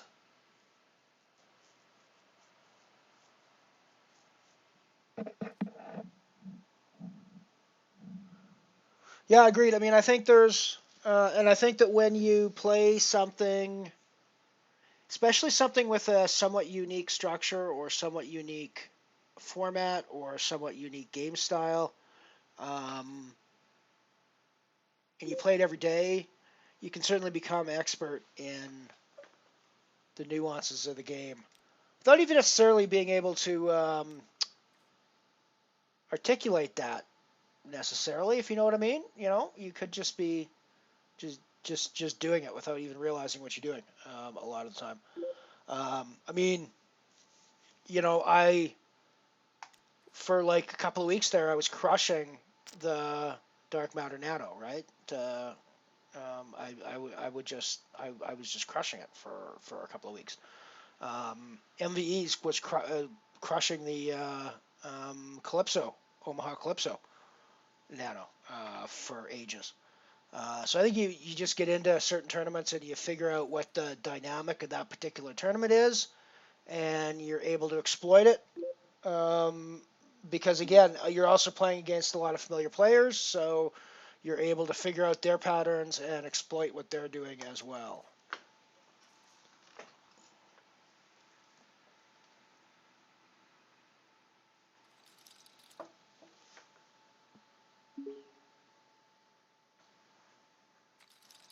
Right, I think the Comet Nano to a certain extent that's me and the Comet Nano to a certain extent, where we're, you know, as you can see, we've just folded the second nut straight. I haven't won the Comet Nano nearly as often as I've won. I've won it twice. It's sort of like the 5 or the 6 times I've won the Dark Matter Nano.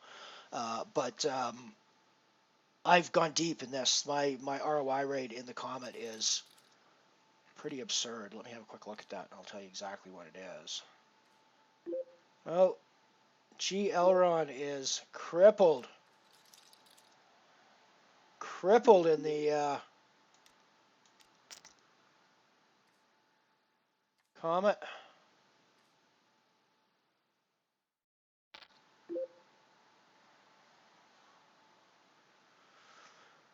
Rebel Ron wants to get involved with us. So does Pepsi Max. Midas decides to get out of the way with her short stack. Midas is very familiar, for the record. We haven't said much about Midas, but Midas is around all the time at these tables. Quite often cashing.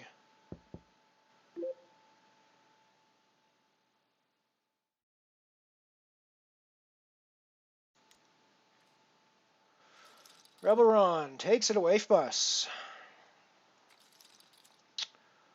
Not much you can do. I was going to go look at the Comet Nano cash rate for you guys.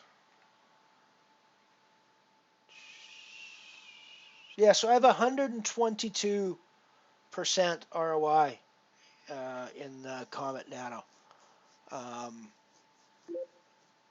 129% in the Nano Dark Matter, so I do slightly better than the Nano Dark Matter.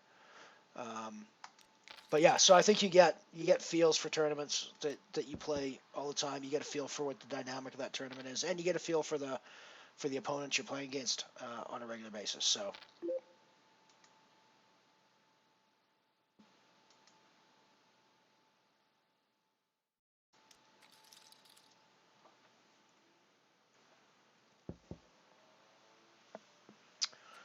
So we're down to 7 remaining now in the Comet Nano.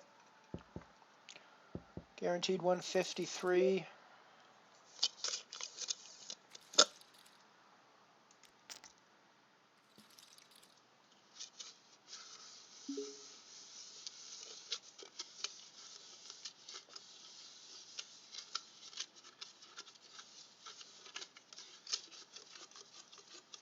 Still on the final table bubble in the Falling Star.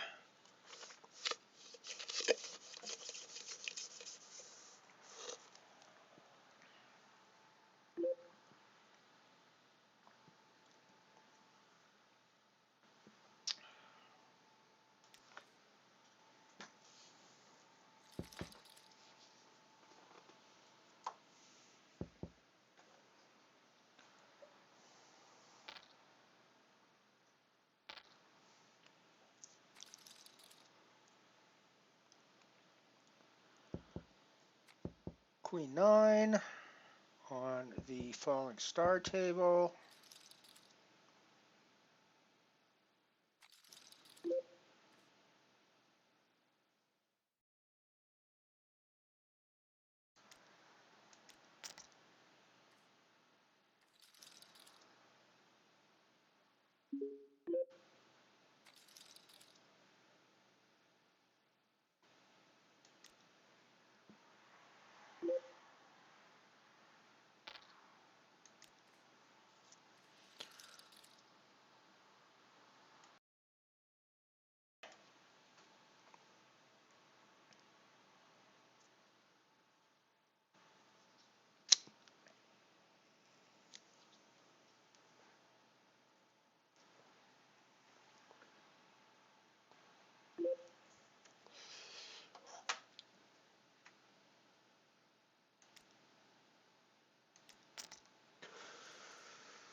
Elrod and Midas are both all in now.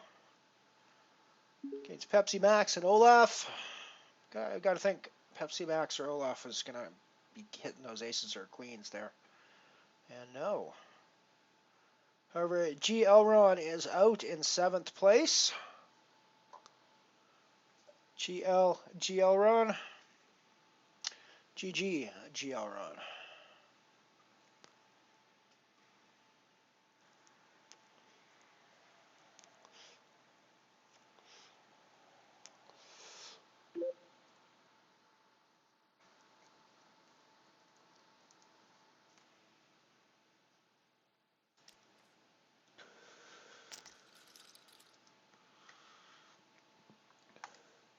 We got the fancy final table graphic going on the €5 Falling Star, everybody. We are guaranteed 569 now. Along with our 2 bounties at the moment. We'll hopefully get a few more of those, but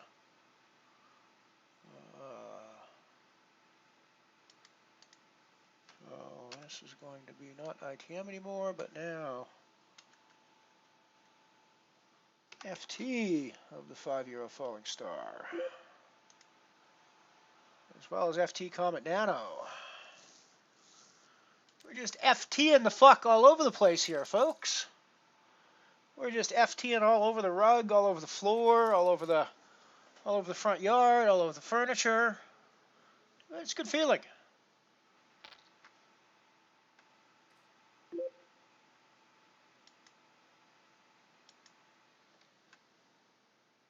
Yeah, good flow is definitely good for the mindset. I mean, it's funny too with poker, the way poker can kind of get you down sometimes. I mean, I was honestly on Sunday this week, I was just getting you guys saw some of my hands last week and stuff, and I was just getting crushed all the time, where I was getting in with the best hand and good odds, and just never being able to hold there, which is really kind of soul crushing, no matter how much you're prepared for it, right? And I was actually, I mean, I don't think I was ever legitimately thinking this, but I was close to legitimately thinking, I don't know that I have the temperament for poker anymore, and I'm just not sure I can deal with this. I'm not sure I can keep going on stream and keep getting my balls kicked in every day. But it's a nice reminder that the variance goes both ways, right? And you gotta just keep plugging. And as long as you're playing a bankroll, as long as you're playing proper bankroll management, you just keep playing, and it'll eventually work itself out again and go back. And I think what I've done sort of shows that. I mean, I'll admit that I do absurdly conservative bankroll management, although with all the 5-year-olds lately, I'm a little bit less conservative with the bankroll management now. But I'm still talking about like 50 buy-ins for that, which there are many players who would say that's super conservative. Still, but I mean, my sort of sweet spot is 100 buy-ins because I want to be able to withstand sort of any size downswing and still have a bankroll to play with. So, but I think the fact that we're from 0 to nearly 300 in 8 months is, pretty decent. Alrighty, so we just laddered up once in the Falling Star again. Cool. Down to 6 players in the. Oh, well, it was the same when GL run went out, but.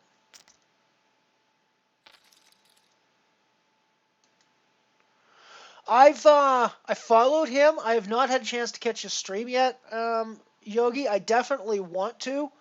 It's really tough, unfortunately, when you're also a streamer. It's really tough to find time. I sort of cut time out of my schedule to make sure that I'm at Ian's streams, but it's really hard to find time to get out and be sort of at other streams, if that makes sense. But I really want to see him. I've actually heard quite good things about him, and I think we could actually do some synergy stuff going on, and I'd love to get down into some mixed game stuff with him for sure. Get down into the mixed games weeds with him would be a ton of fun.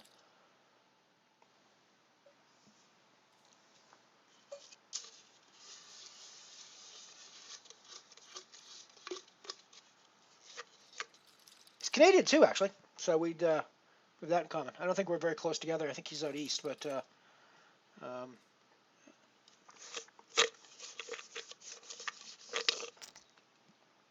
we're both Canadians.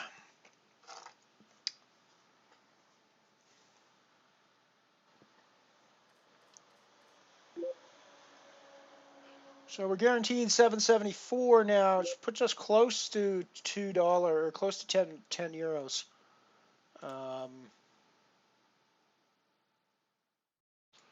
Close to 10 euros total. So 5 euros profit on this. We need to do pretty well in both of these tournaments to actually cut a profit for the day. Although weirdly, it already feels like we cut a profit for the day. Frankly, I mean, even though it's technically not even close at the moment, but it kind of feels like it's been. It kind of feels like it's already been a profitable day. Maybe because yesterday was just such an absurdly profitable day. And the fact that I'm three times to the final table of a €5 Falling Star. It's pretty epic for 24 hours, I guess.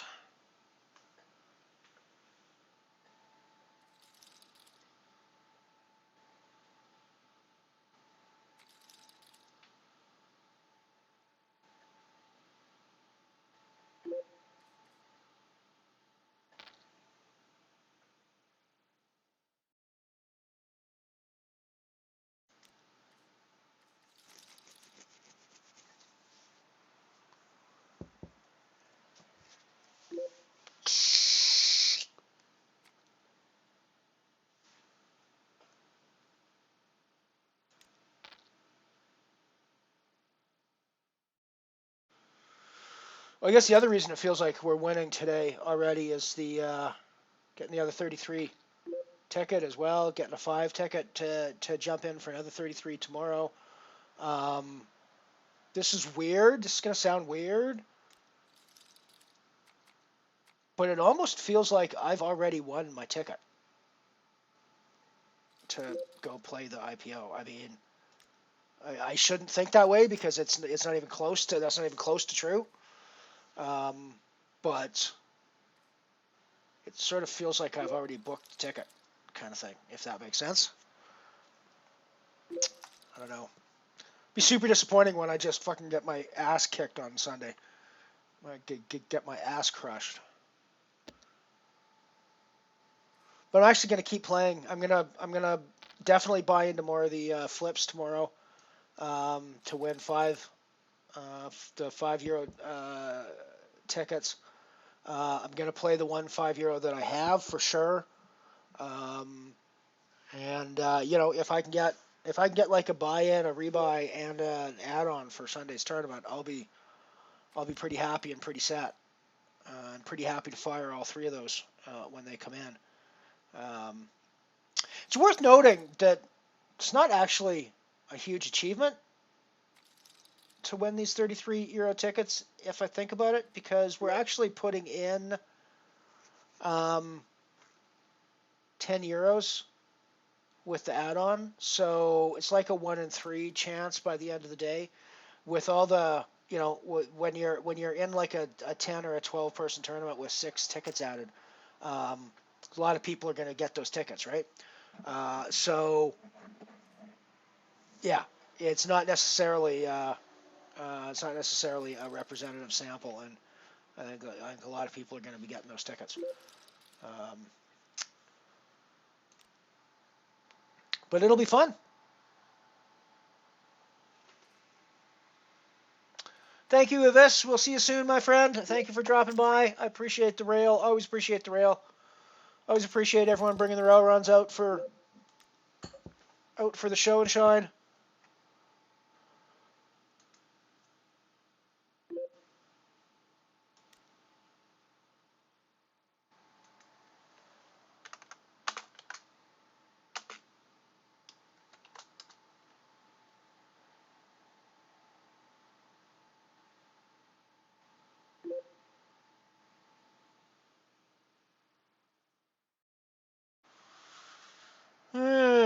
King 7's like a marginal call here, I think, probably. Like King 10 and up is going to be calls all the time.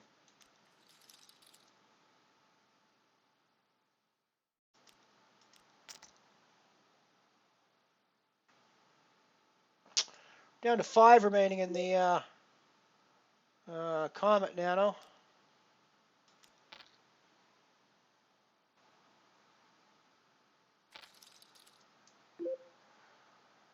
We got some draws happening.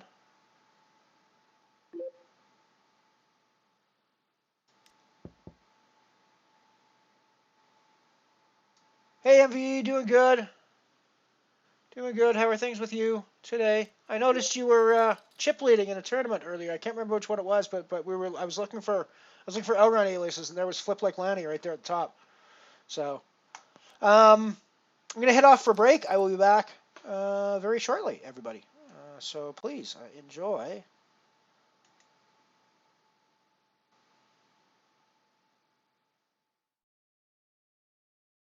Enjoy the commercial break. Can you read this? Well, it's pretty hard that far away. Yes, but you could read those words much more easily if you had one of the new Westinghouse television sets. Then, just by turning a single knob, you could come right in close like this. See? It says electronic magnifier. And only the Westinghouse television sets have this wonderful new development that give you a real close-up whenever you want it. And all you have to do is turn this knob right here. Suppose, for instance, that you and the children are watching a Santa show with the screen set at standard size, and you want a real close-up. Just turn the Westinghouse magnifier knob, and instantly you're up so close you feel you could almost tell Santa, I want a new Westinghouse television set for Christmas. The exclusive Westinghouse electronic magnifier gives you a picture image half again as large whenever you want it. Takes you right into the center of the action. And now I want to tell you about another wonderful new development of Westinghouse television. It's called synchro tuning.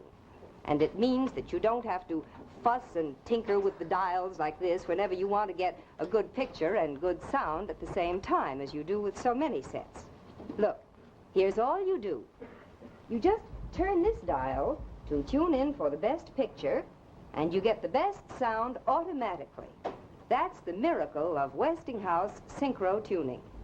And listen, every one of the new Westinghouse television sets is equipped with a built-in antenna. Now that means that you save the entire cost of an expensive roof antenna in a great many localities. You save as much as $45. So if you want to save money and really see television, see it at its best. Just see me. Yes, let me show you the perfect Christmas gift for all your family. The television set that has everything, the Westinghouse. Enjoy real big picture television at small picture price. Now this Westinghouse set has a 12.5-inch picture tube. And it costs only $269.95. Easy, convenient terms can be arranged. Why not come in and see me tomorrow?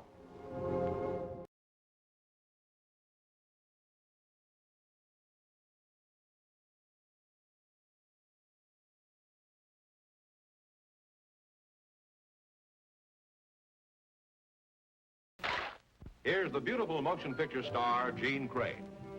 Hello. I'd like to show you something I'm very proud of. This is my new DeSoto. Isn't it beautiful? It's long and lovely and low.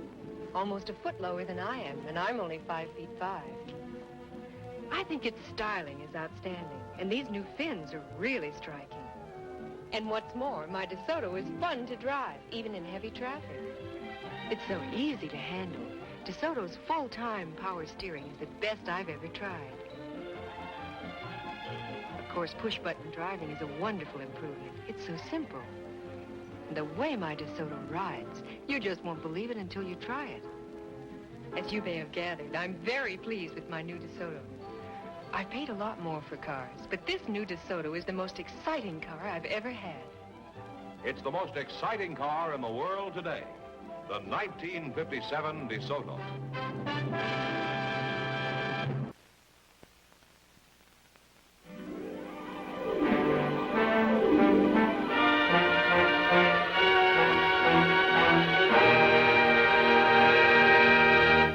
This is the Edsel, unlike any other car you've ever seen. This is the Edsel.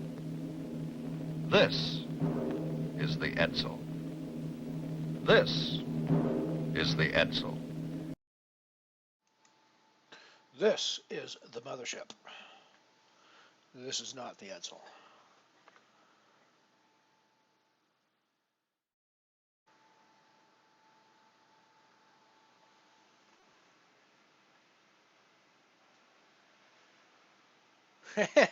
That's often the way poker goes.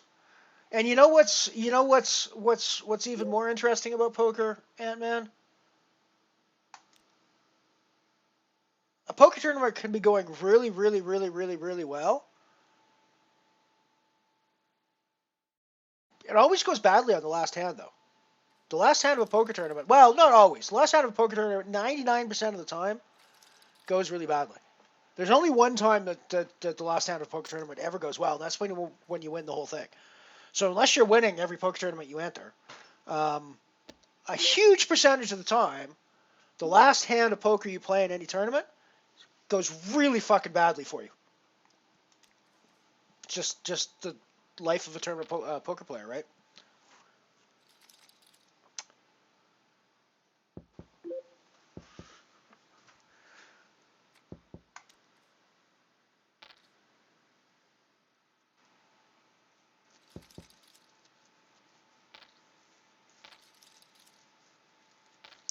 We were just Omaha Calypso Nano, MVE. I was literally just talking about you we were talking about people who do really well in specific tournaments. Night Shopper was talking about basically being the guy that owns the anti-solar, which he essentially does. I was talking about the fact that I've got like 125% ROI rate in the Comet Nano and the Dark Matter Nano. You own the fucking Omaha Calypso Nano, guy. I mean, you're like always there contesting for the monies in that one. So kudos to you. That's one of the ones that. And we actually commented on that. I actually brought you up and said you know you're always running deep in that one.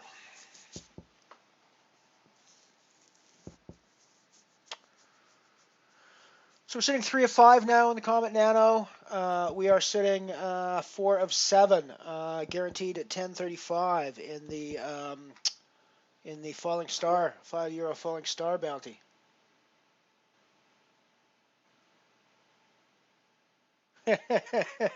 Against an idiot? I don't know what the hell. I don't know what the hell's going on. Night Shopper, you should be winning that one. That's weird. It's like a Matrix. It's like a Matrix issue. Got nice things happening for me in the Comet here. Got Olaf is wanting to bet into my trip 5s. Question is, do I call, check, and hope he bets the river? Hope he bets a river that isn't horrible? Or do I put in the raise here? I think I put in the raise here.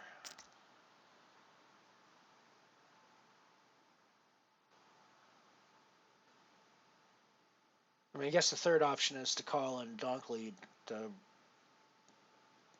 99% of rivers. Do you have the other 5? Are you playing a 7-8? If you have the other 5, I'm in fucking horrible shape. If you have a 7-8, I'm actually in reasonable shape to draw out. Oh, I got a decision on the other table as well. I guess I'm calling here.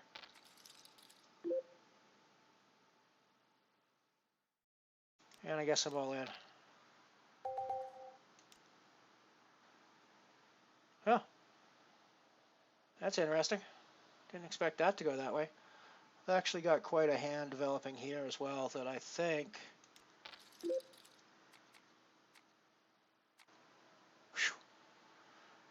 We hodl! We hodl for the booty. Oh, it's a nice booty too. Shit, 650 booty. That's a nice booty. We hodl for the booty. We hodl for the booty.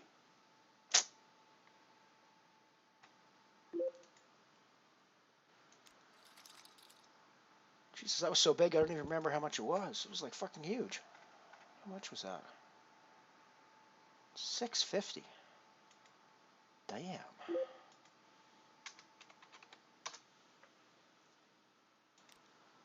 Damn, that's a nice bounty.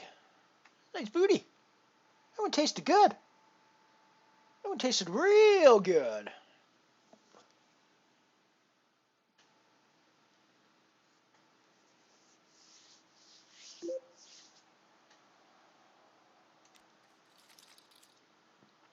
I mean, I probably slow rode him there a little bit with the King Queen.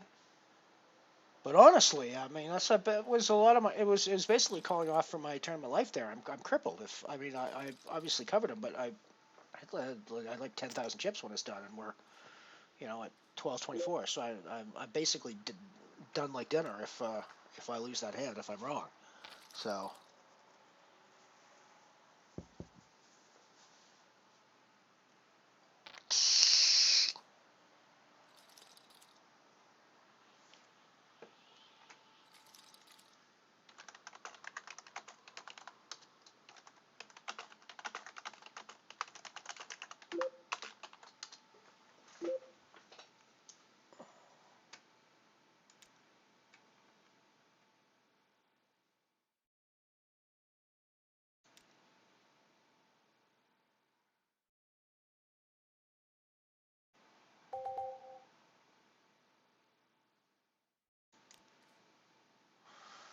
Probably should have called.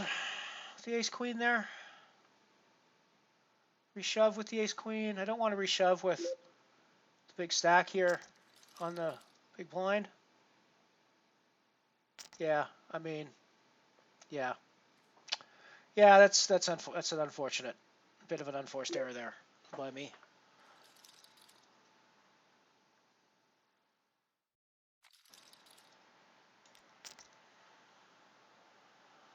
It's a bit of an unforced error there by me.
No, it's fun. I actually had a ton of time. I won came second in an Omaha Multiverse, two Euro buy in Omaha Multiverse yesterday. That was a ton of fun. Super fast action. I mean, it was like it was absurdly fast action. And if you weren't hitting your hands, you were going to be in trouble real quick.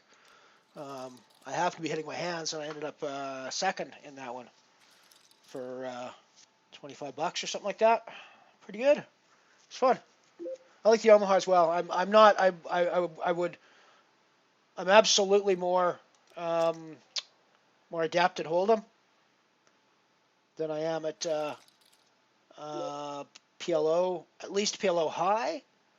Now you put me in an 08 situation, and I think I hold my own pretty well.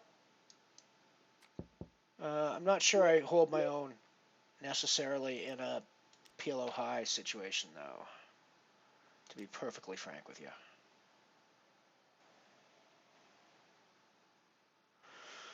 So we're guaranteed 1934 now for our payout in the Falling Star here.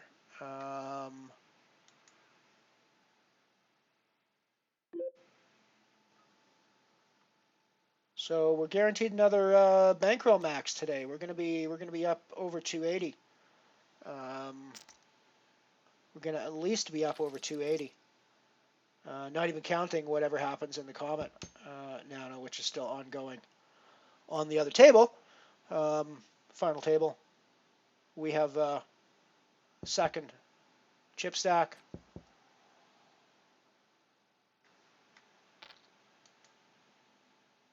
Krypton! Hello, hello, hello! Good to see you. Good to see you. Much love to you as well. Come to hang out with the army of Elrons, have you? We've oh, we lost. I didn't even comment on the fact that we're in the Comet Nano and we've lost the other Elron. So I'm the final remaining Elron in the Comet Nano. So we're done. Did somebody announce who they were for those? I mean, I guess I didn't technically knock you out, but I'm the last Elron standing in the tournament. So you know that's got to mean something, right? That's got to mean something in Elronville. We're up to 26 euros guaranteed in the Falling Star bounty.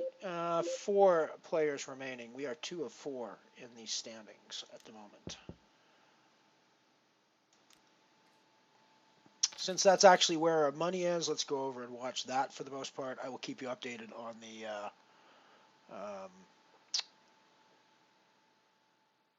nice one, MVE. Congratulations, my friend. You keep that absurd deep run going in the Calypso.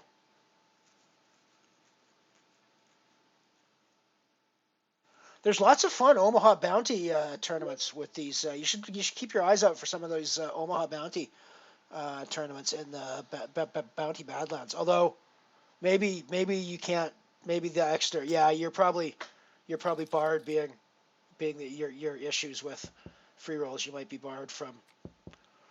You are the guy that has the issue with free rolls, right? Now, or am I thinking of someone else?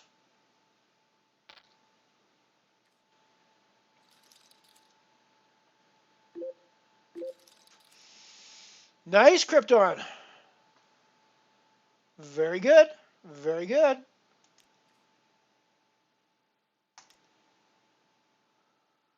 We got ourselves 2 tickets to the IPO seat-only final on Sunday.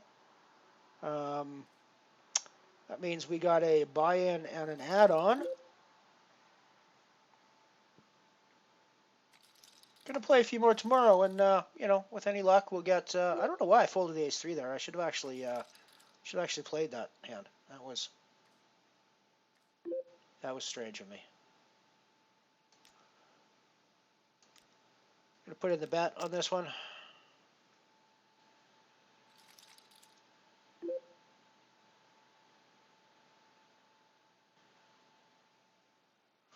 Yeah, sometimes it goes that way. I mean, I've been having absurd luck. The past couple of days. After a run of just horrible luck. Where to the point where I was literally almost wondering if I had the temperament to keep playing poker because it was just crushing my soul so much. And then in the 36 hours after that, I sort of went and won close to 100 euros at this point to increase my bankroll by 50%.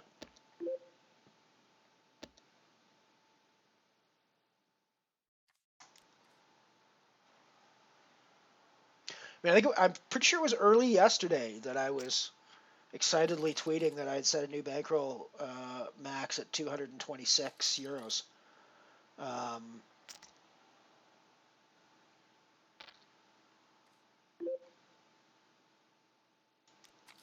And then a few hours later it was like, oh, we banked a couple more tournaments and we're at 250. We're over 250 now. And then it's like a few hours later, we're like, oh well, premature speculation there. We're actually over 175 now, after taking down some drunk money late at night.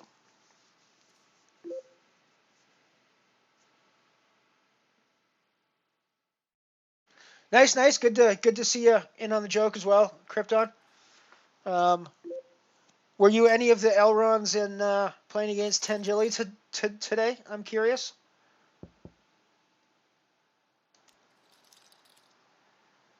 There's some good ones today. Rebelron or Rebelron was a very good one, I thought. Hey, Mike. Welcome. Dad taxi duty went okay, I assume. Went well. Mission succeeded.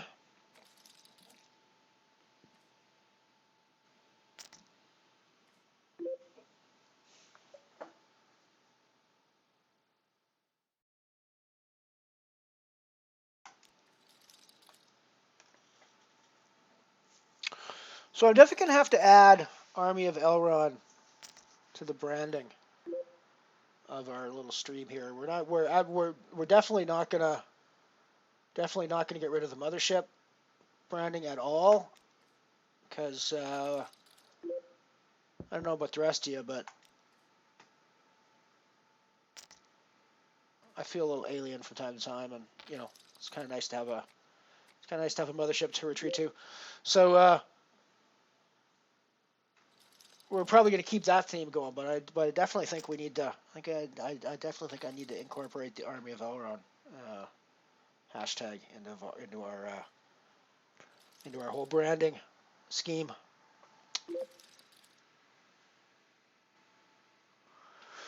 Well, I'm not really sure. I see. Here's the thing. I don't think I actually knocked any of the Elrons out of the comet, but there was GLron and Rebelron in the comet, and I am the last Elron standing in the comet Nano now. So presumably they should have to reveal themselves, even though I was not specifically the one that knocked them out necessarily, but I am the last Elron standing in the comet Nano. So. Unfortunately, I was one that had to reveal myself as Elron Fudd when I got busted out of the anti-solar by, I believe, Night Shopper's version of an Elron avatar. Alrighty, I think this is probably a situation where a lot of chips are going to go in the middle some of the time. Yeah, it's not anymore for me, but because we didn't hit much of our hand, but if it checked around on the flop, I mean, it's yeah, I mean, our ace high wins here. Often enough.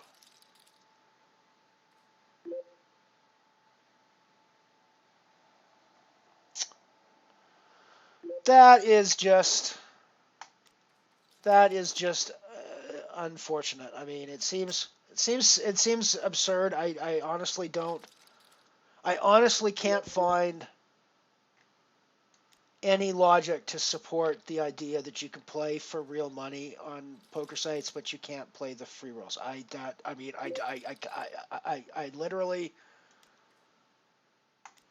literally cannot fathom a reason for that happening. I mean, I suppose from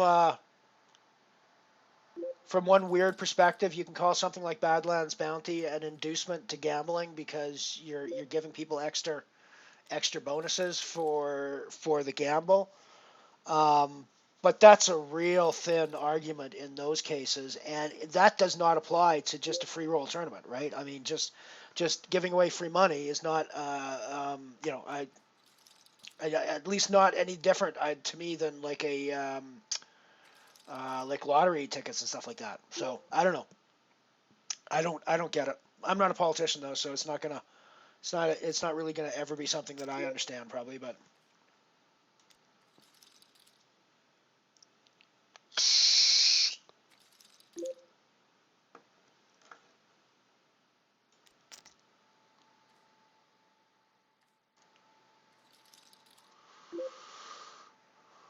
Nice one, MVE. Good job, buddy. Good job.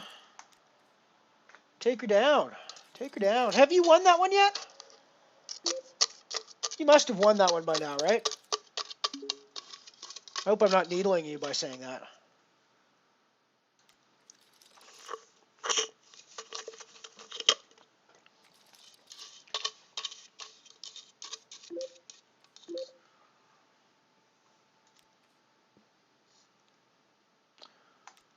Like I said, that's one of the tournaments that you just seem to have the flow for it.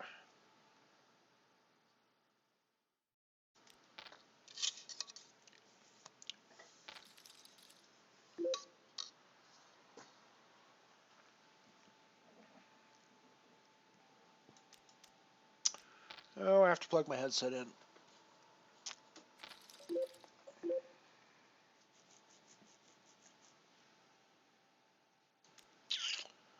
Yeah, I guess we give up on this pot.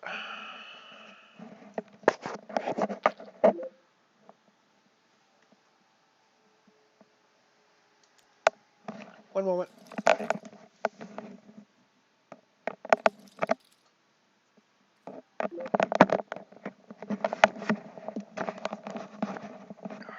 There we go.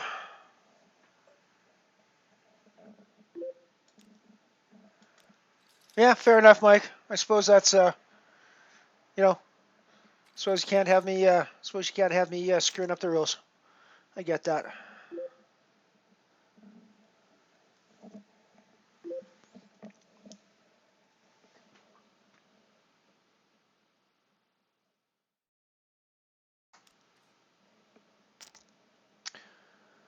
So we're now guaranteed 26 euros. Plus our 10 euros that we've taken in booty so far. Now, plus any more booties that we might pick up along the way.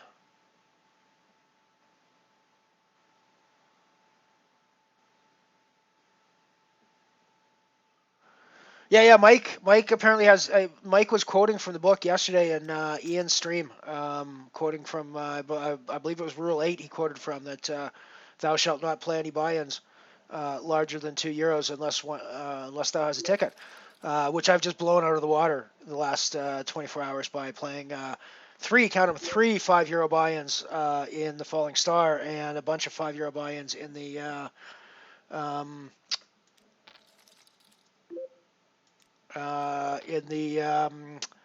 IPO series.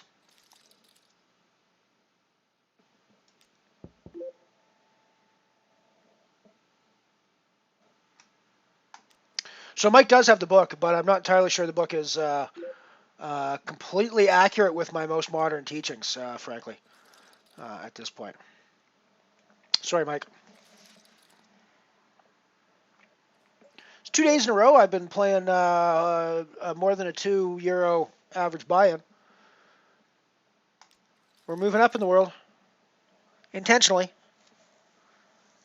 I mean, I couldn't sit down in the nanos forever, right? I gotta move up and assert myself. The problem is that the jump from 2 to 5 is actually fairly difficult at the bankroll level that I want to play. I technically I need 500 euros in my bankroll to play 5 euro things at 100 with 100 buy-ins. And it's a long slog from 2 to 5.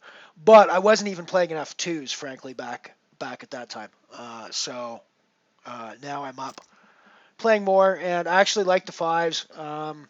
Weirdly, it seems like the 5s are even softer than some of the smaller events, which I'm not entirely sure I understand. But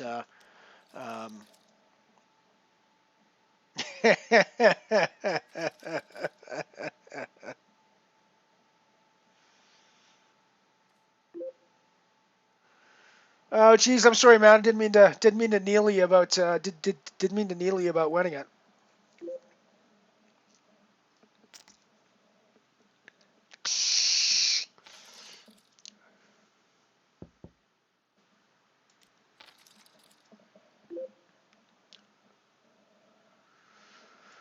I think Ace-9 is something that we're probably going to be seeing some cards with, calling some bets with, probably.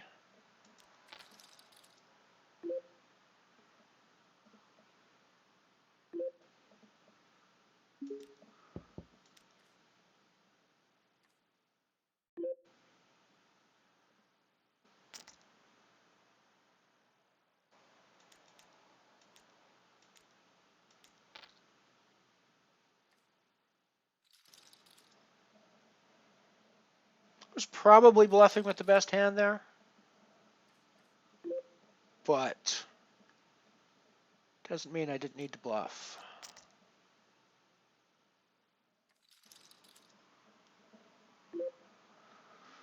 That's kind of a paradoxical concept, one that I did not grasp only a few months ago, but it is kind of a weird situation.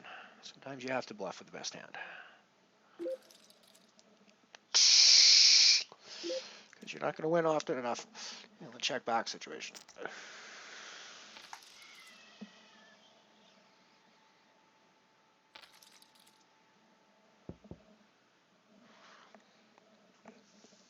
I would like to take one of these down. I've come second in 2 of them.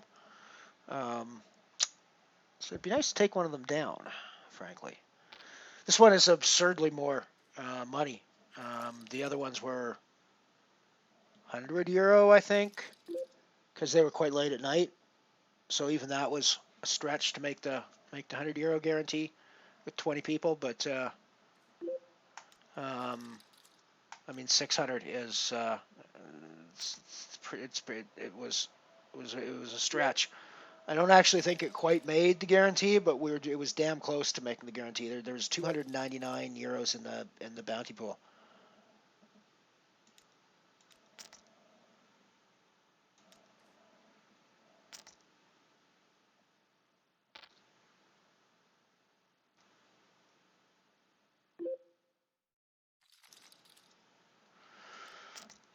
I'm sort of randomly mixing up my raise sizing here. Not really doing anything specifically with it, but I don't want to constantly be raising the same amount for some reason in this game. I normally do just raise the same amount, but I don't think in this game I want to.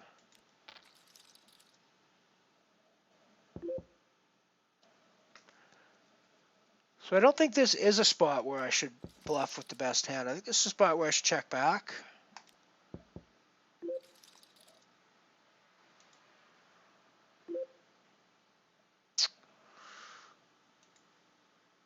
Nice things happen to us in the Comet here.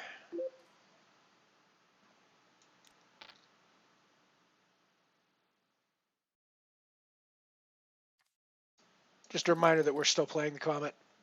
Guaranteed 3 at 39. We got 9 at 48 up top, but we're crushing those numbers down here in the €5. So we're gonna stay focused on. We're gonna stay focused where the money is.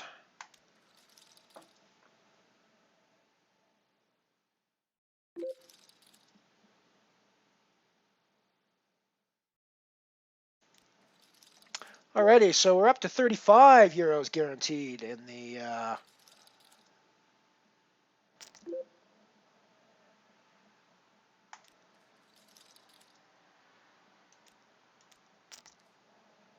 Ace-10 three-handed is fucking massive. So I think we're definitely willing to play that for a few more chips. Ace-4 is massive, so I think we're willing to play that for a few more chips. Yeah, you never give up. Just keep playing it. I mean, you're eventually going to do it. Took me quite a while to get my first win as well. It felt like I was never going to win one of the tournaments for sure.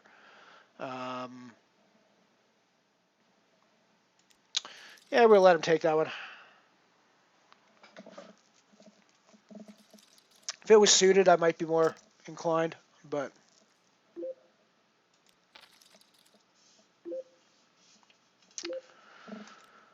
yeah, this is a good hand to go broke on.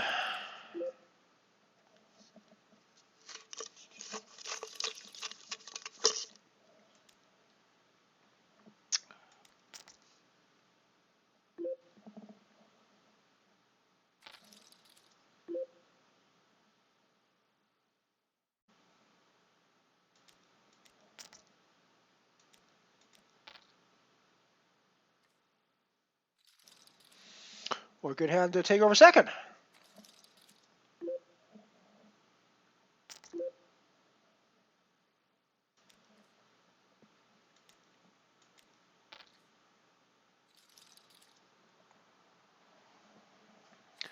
We're still 2 of 4 in the Comet. Just to keep you guys updated on that one. Still guaranteed 339. Don't really care about anything in the Comet other than winning it these days, though. That's one of the downsides to playing these smaller tournaments that we like. We don't actually give a crap about the prize money. It's all about the prestige. It's all about winning the tournament.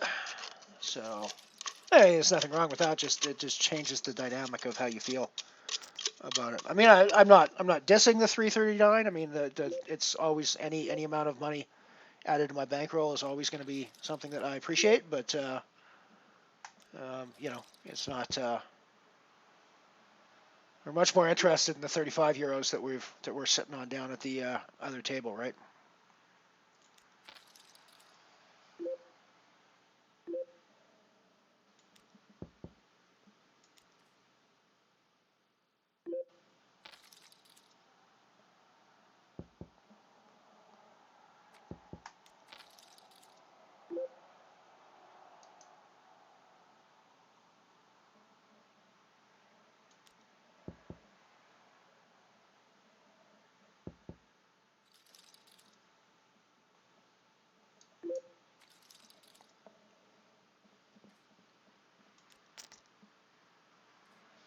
Put in the rays with my suited connectors here.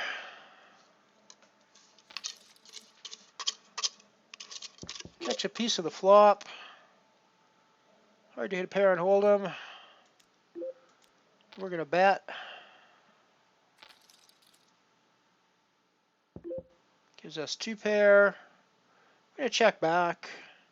We're going to dip below this pot.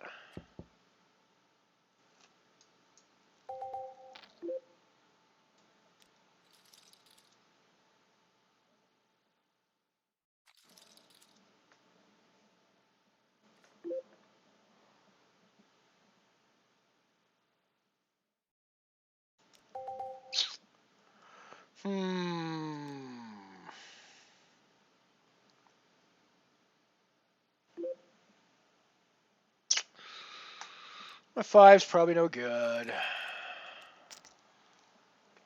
Probably didn't even need to think about it for that long, but.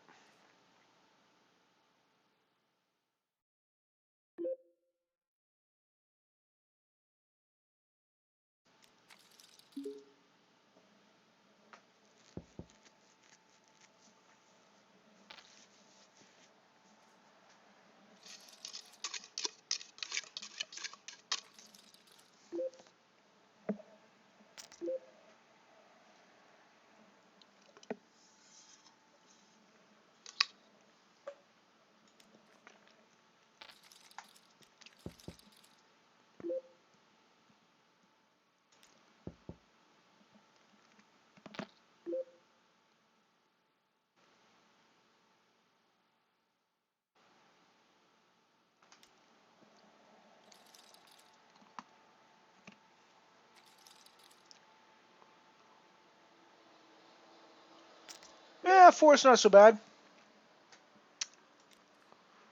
4th is a decent run.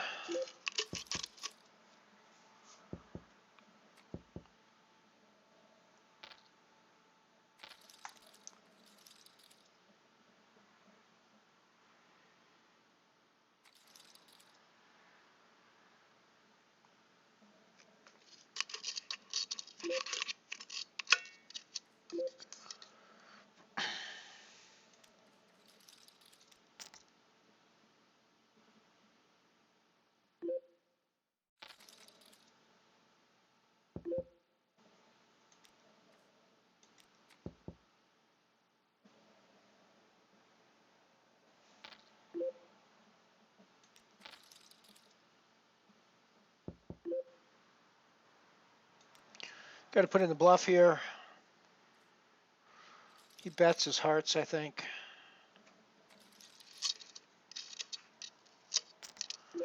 I mean, he's probably check trapping the ace or the king of hearts. One of which I think was on the board already. No, yeah, so the ace or the king, he's probably check trapping there, but all the other hearts he's betting, so I can pretty reliably bluff that.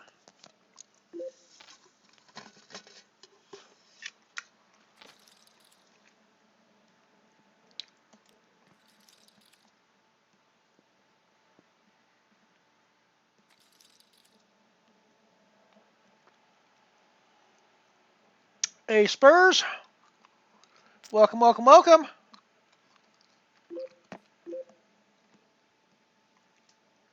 There is debate over who the real Elrond is. I think I could be the real Elrond. It's entirely possible. I have been tweeting as Elrond for many years on Twitter. I've been twitching as Elrond66 for many years on Twitch. So, you know, I have good credentials for calling myself the real Elrond. But you know, in this day and age of fake news and internet conspiracies, who really knows how you can tell what the real and what the fake Elrond actually is? I just think we have to sort of leave it up to the internet gods to all work out, and you know, we'll figure it all out eventually.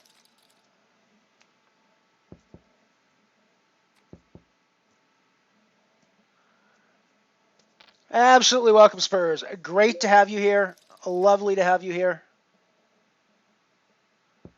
Evisceration tipped me bits. Thank you very much, my friend. I don't know when that happened. I obviously need to set up a alert. I obviously need to set up an alert for bits because I just totally missed. Thank you for the bits, my friend. I very much appreciate that. Bits are very cool.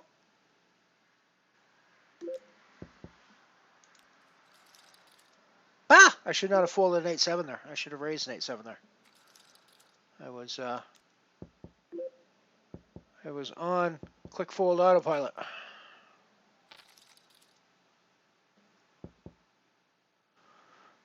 We are down to 3 players remaining in the Comet Nano now. Guaranteed 474 there now.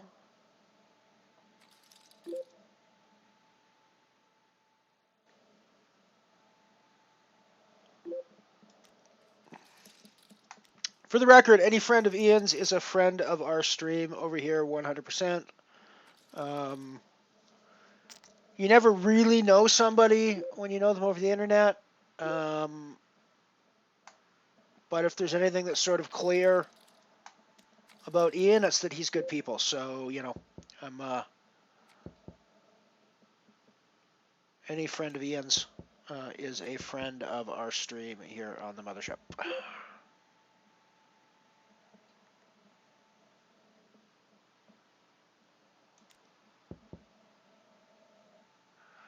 I'm embarrassed to show you what I just folded pre-flop in the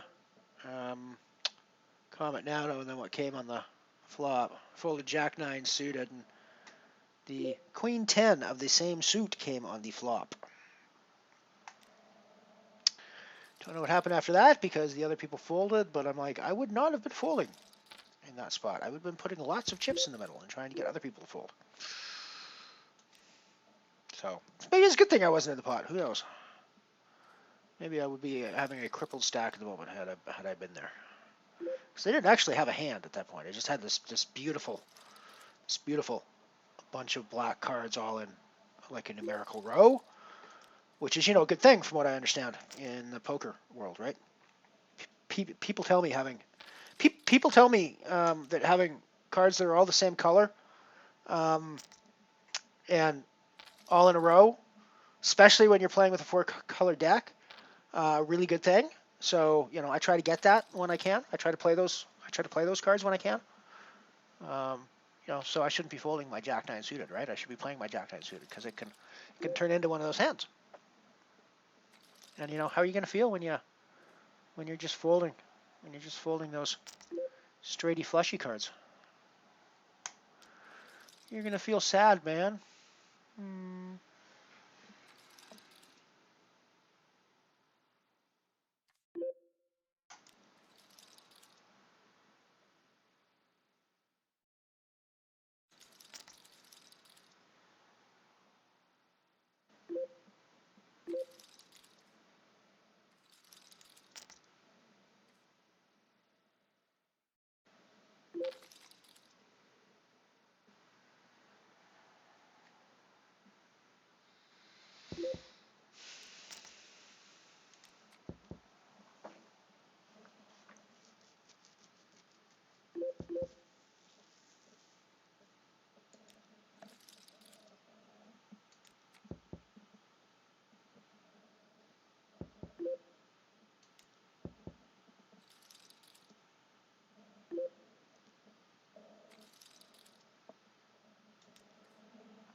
Oh, I think some chips are going to get committed with this hand. Question is, do I raise here or do I just call behind? I think I just call behind. See what the flop brings. Go from there. Fuck, I just can't hit any of these flops when I play hands like this. I suppose when I'm raising, it gives me more options when I miss flops like this, but I'm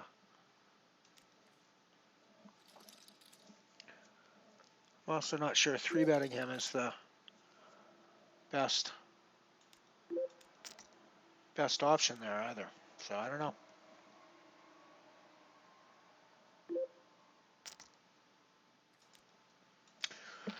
Definitely c-betting here. Happy to see him calling behind. Gonna keep up the c-bet.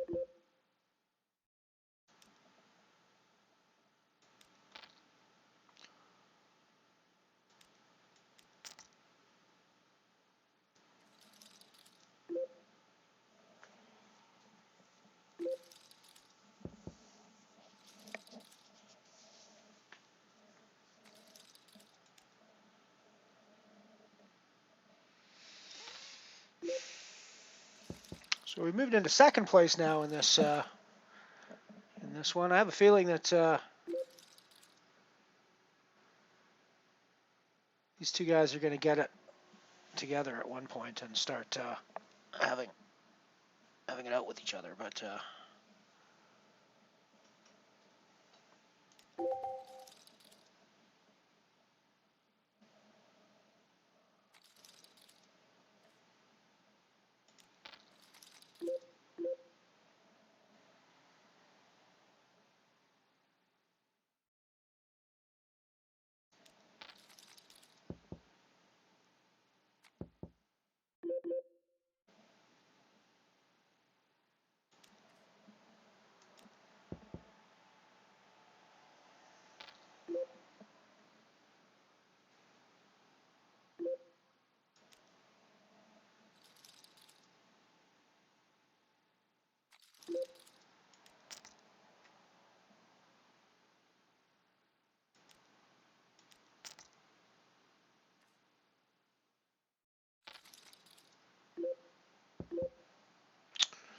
100% c-bet in here.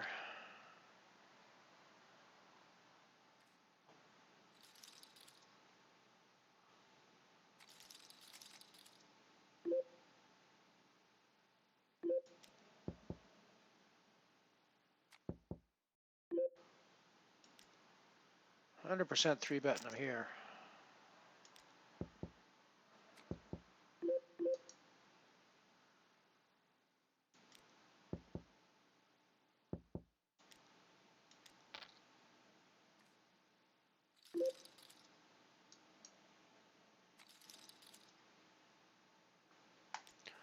He's got a juicy bounty too that I can sink my teeth into.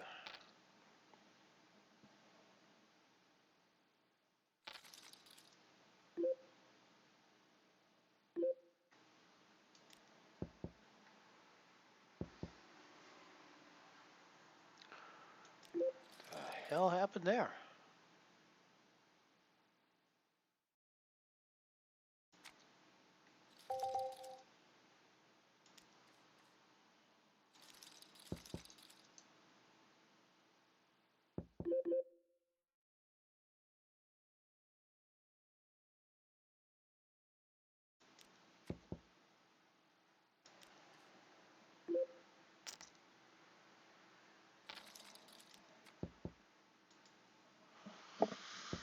Yeah, we're 3 of 3 in the Comet Nano.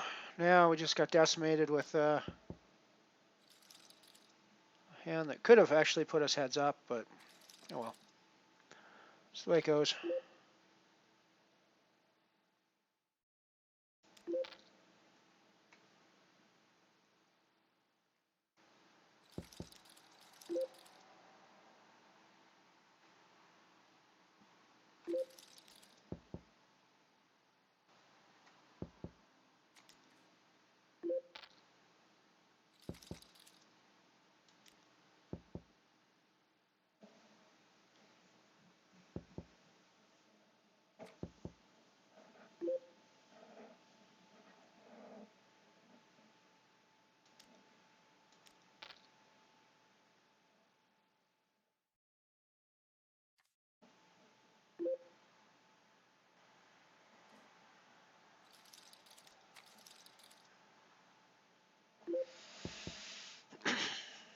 Clawing a few chips back on the Comet Nano table.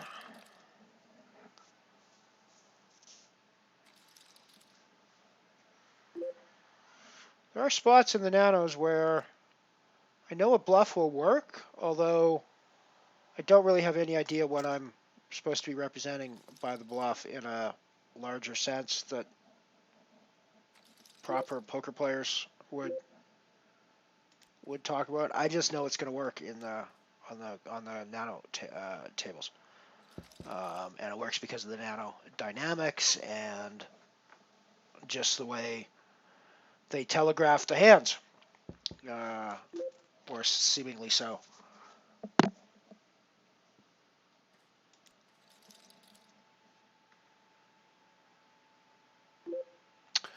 Yes, there is a button in the settings that converts your stack into big blinds. We can do that. I prefer the stack in chips.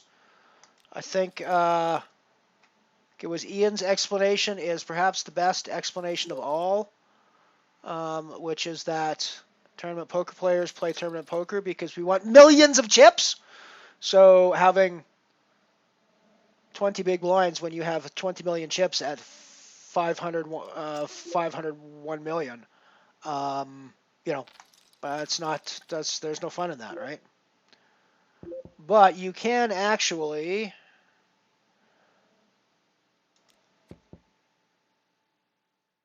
there we go. You can't actually show it in big blinds.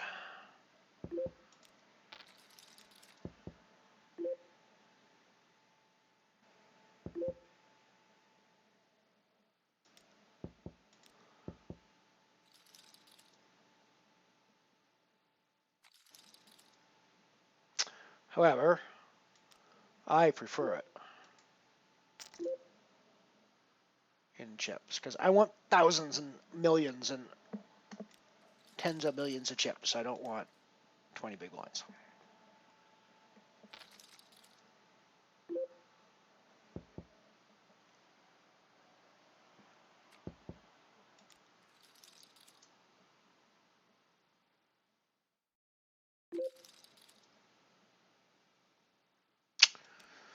And if my brain's not good enough to work out how many big blinds I have based on the big blinds in my stack, it doesn't have to be exact, but roughly, then I shouldn't be playing the game.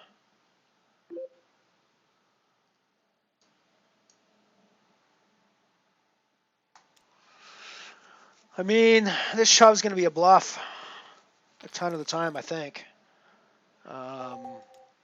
But it's also bluffs that beat me a ton of that time, so I think we got to get out of the way.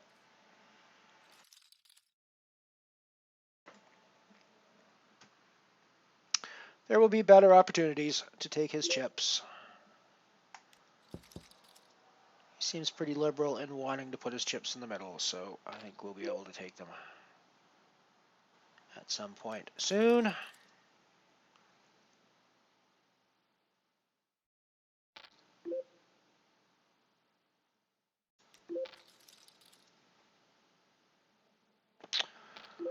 This is gross, but I think we're hero calling this.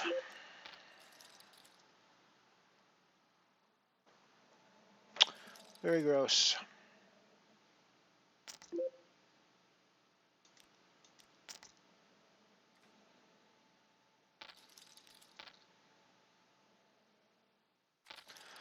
Very gross, and we're done in third for 35.56. It's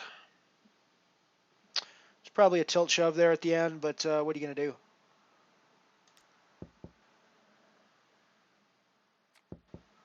I'm actually okay with 35.56. There's obviously more money in there, but I actually think I was pretty lucky to get as far as I did in that one for a couple of reasons. But I'm happy with that. Cool. Take a quick screenshot of that.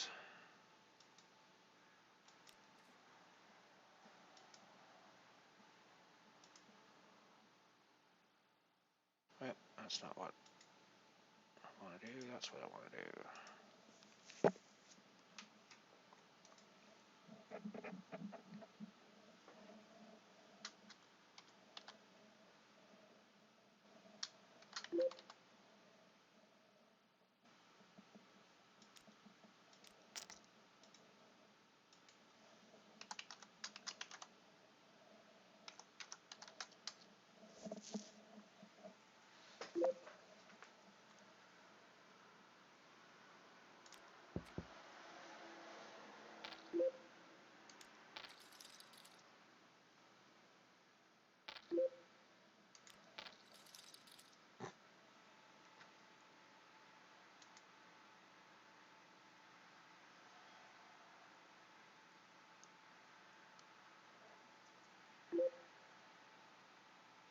It might be easier if you have less tables, I guess, yeah.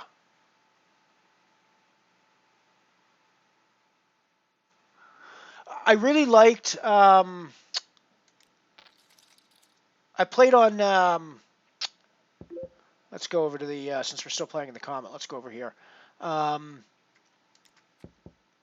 like Party Poker's method of doing it. You can actually change mid-hand and go back and forth between, like in real time, without bringing up the options menu, which is very, very nice, I thought.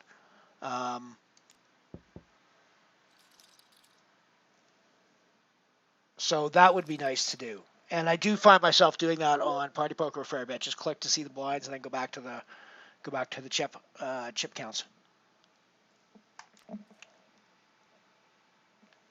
Alrighty, let me go enter my money for the day, because that definitely puts us in plus 35.56. 45, 44. Which means we're about doubling our money on the day, a little more than that. With whatever happens in the Comet Nano is gravy. Gravy on top of the poutine. Actually, gravy is an integral part of the poutine. It's not actually on top of poutine. Gravy is poutine and gravy are intimately connected. You cannot have poutine without gravy of some form or another. Ace-9 is massive three-handed.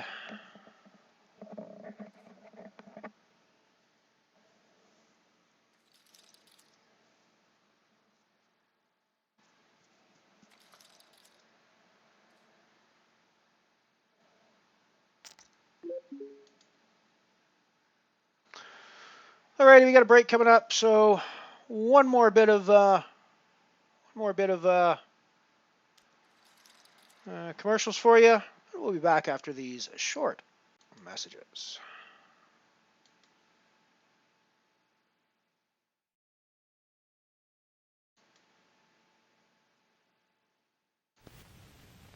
Take a look.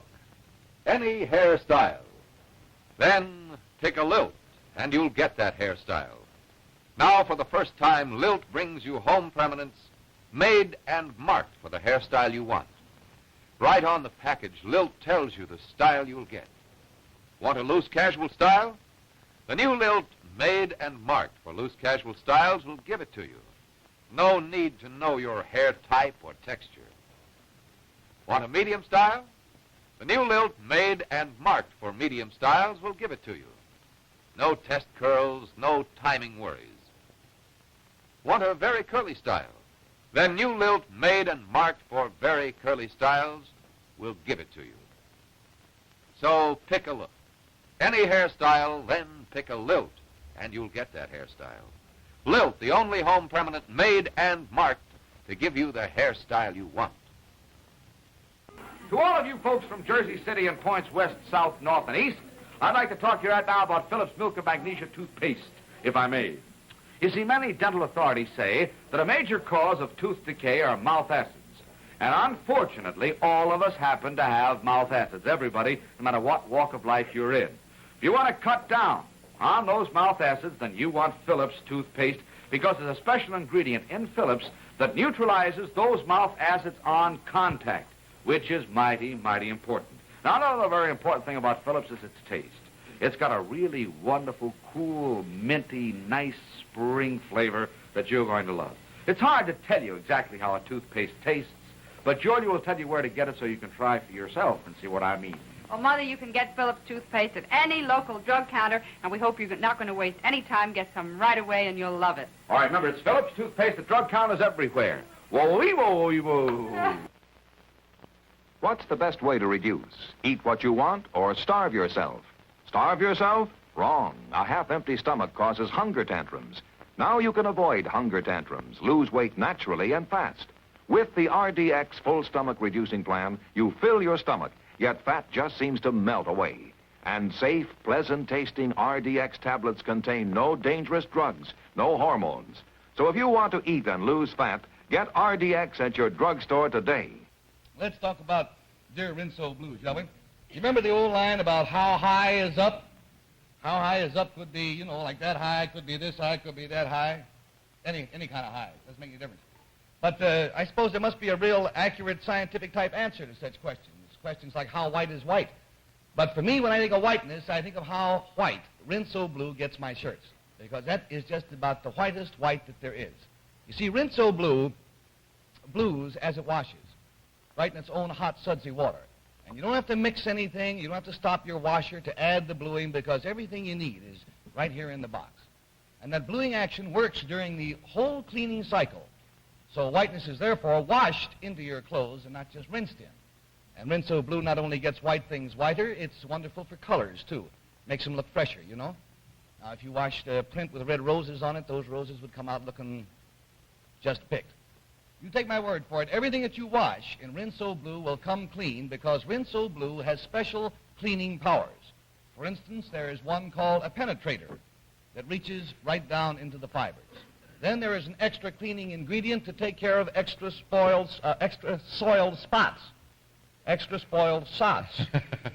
Extra soiled spots. And last of all, but certainly not least important, there is a rinse-clean action that holds dirt away from the clothes. Now, all of these powers, they work together, you see, like a team of little magnets to loosen, to lift, and to pull the dirt from your wash. So the next time that you do a wash, you put those special cleaning powers to work for you. Pour Rinso Blue into your washer, and you will see with your own eyes that there is something magnetic about the way Rinso Blue works. You try it. Real great stuff.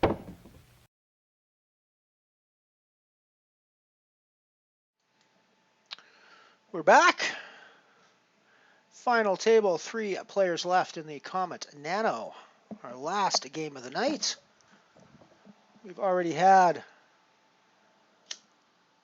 a pretty good day after a stellar day yesterday where we had our best day of wins, best day of profits ever on Unibet.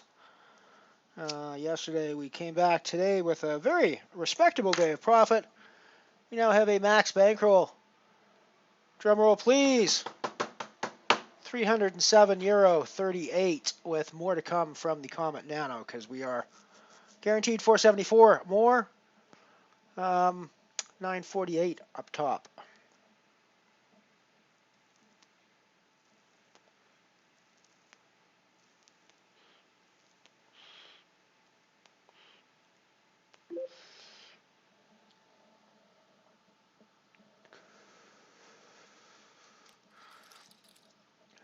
Yeah, it's amazing with the old ads. Some of the things that they say. That's what's it's one of the reasons I love it is because it reminds us that there was a time when, we think advertising is like super unethical today. Trust me, there was a time when advertising was super fucking unethical, right? We're so far from that world right now that yeah, people should be a little more. Shouldn't be so critical of the advertising because it's not nearly as bad as it used to be.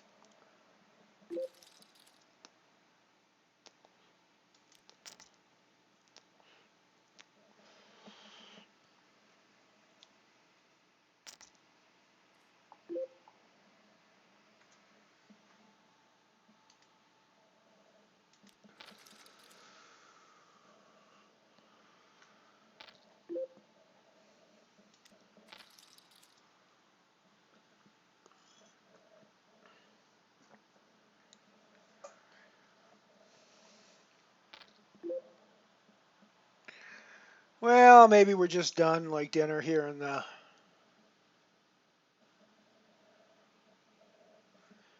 Comet, or maybe we just double up here.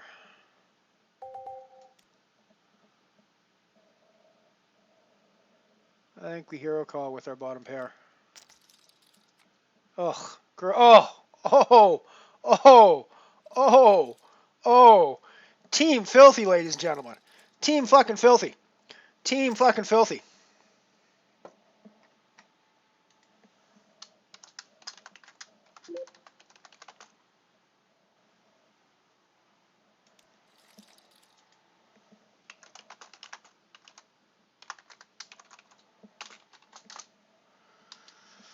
Team Filthy for the fucking win. Holy shit.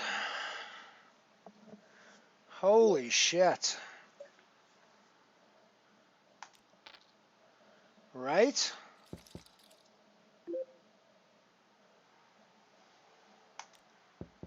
We just call off with bottom pair in the worst possible spot. And we are one of those people that we were complaining about last week. Just gets there. Just fucking gets there against our aces. He's probably screaming. Been there, done that. Not really sorry about it, dude. Not from this side.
The raise with the queen 7 here. Flop top pair, so I think we're definitely getting our money in against a dude who's probably still tilted against us.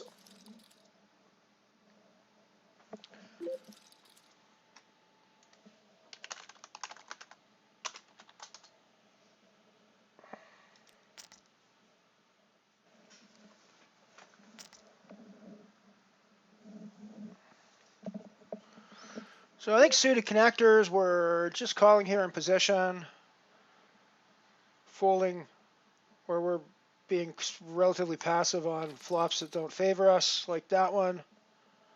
But we'd go like gangbusters on other ones. So we'll check back here. I don't think we need to put ourselves in a check raise position. The 5 is an interesting card. I think it's actually one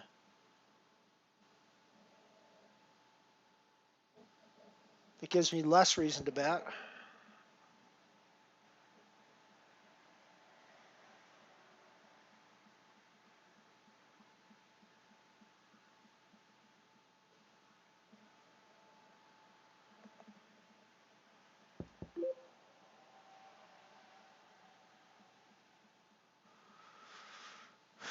I mean, I don't think there's any hands that I beat that I get to fold if I bet.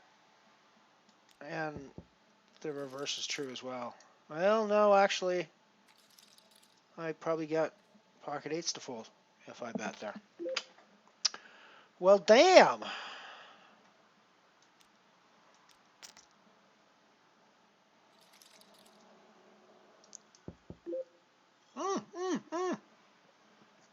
We have 4 cards that are like all the same color and like all in like very close to sequential order. That's a good thing, right? Right in poker, that's a good thing. Right.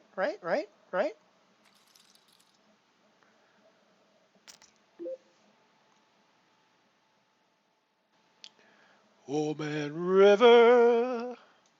You betcha. Gotta love it. It wasn't quite the proverbial ace on the river, but I'll take the 6 on the river in that case. Is exactly what I would, exactly what I was looking for.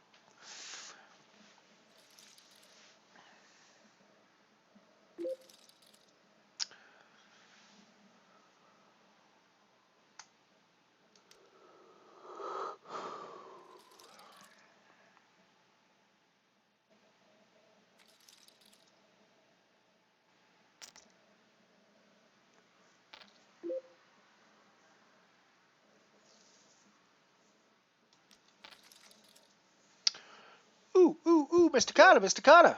Ooh, Mr. Carter. We like this hand. That, of course, is a reference that's totally lost on my European audience, most likely, who were not in North America to watch Welcome Back, Kotter in the late 70s. But what are you going to do? I'm a product of my culture. I can only make the cultural references I can make.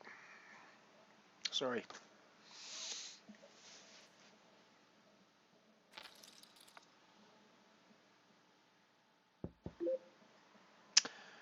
Like, I hate that fourth spade, so I think we just have to check back here, because I don't think we ever have a value bet at this point. And I think we turn our fairly strong hand into a bluff when we try to go the bluff that always gets called by the guy with the ace.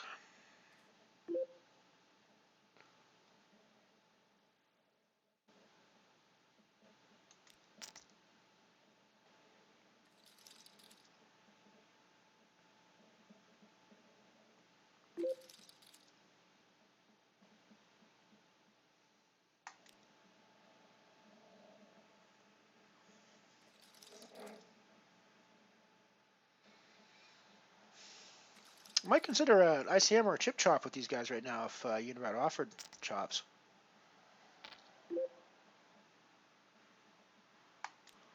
I'm not actually opposed to chops. There's a lot of poker players that, and I kind of shake my head when I hear people when they say you're just giving up money when you chop, and you should never chop. You should always. And I mean, I sort of get what they're talking about from the pure gambly poker player perspective. But here's my argument.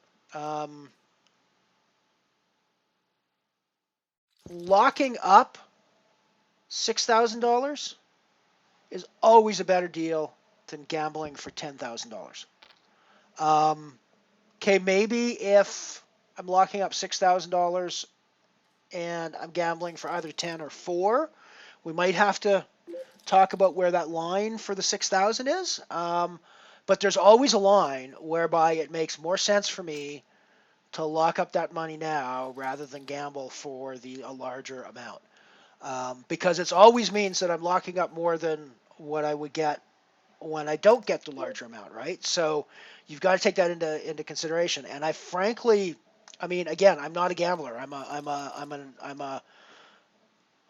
a poker player who treats poker very much like investing, where I'm making value-based decisions based on the value of my holdings going forwards, if that makes any sense.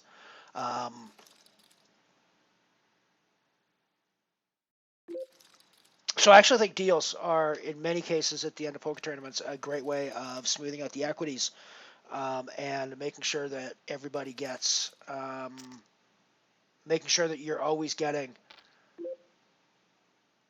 a more significant chunk of the prize pool. It's the way I see it anyways.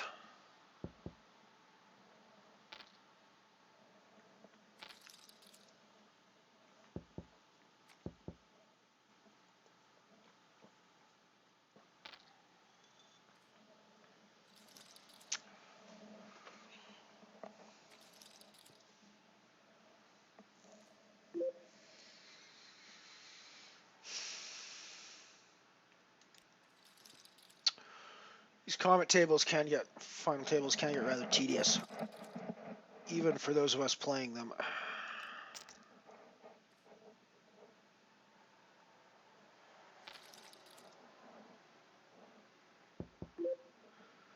think that's a C-bet board.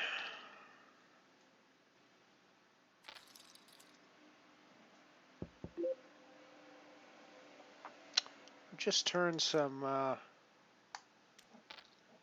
pretty good equity there with the 5. Doesn't realize on the river, but does 3 barrels ever get through here? Does 3 barrels ever get through here? Yeah, probably not.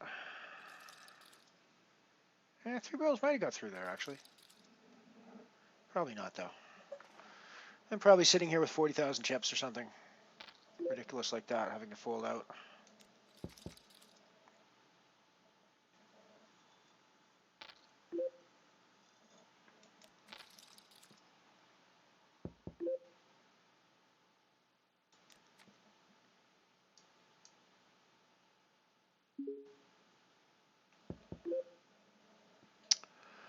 Do I bluff the spades? Do I check back for my showdown value with the 4?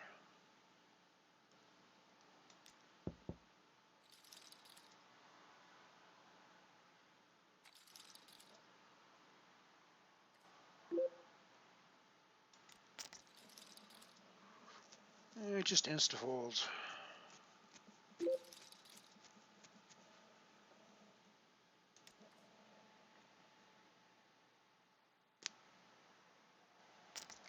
Agreed. Dynamic playing. You gotta understand the situation you're in. It's not always the same situation.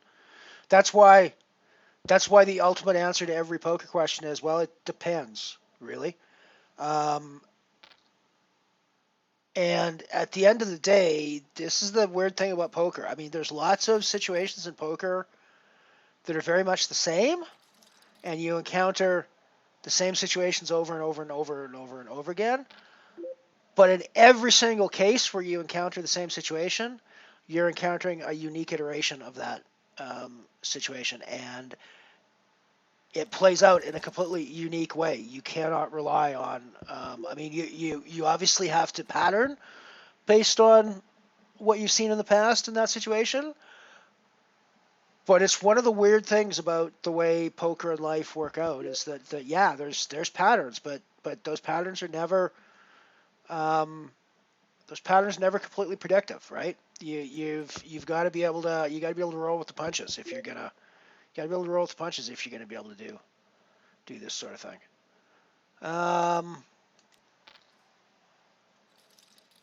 That shouldn't work, but it was just one of those spots where I knew if I put money in the pot, I was winning.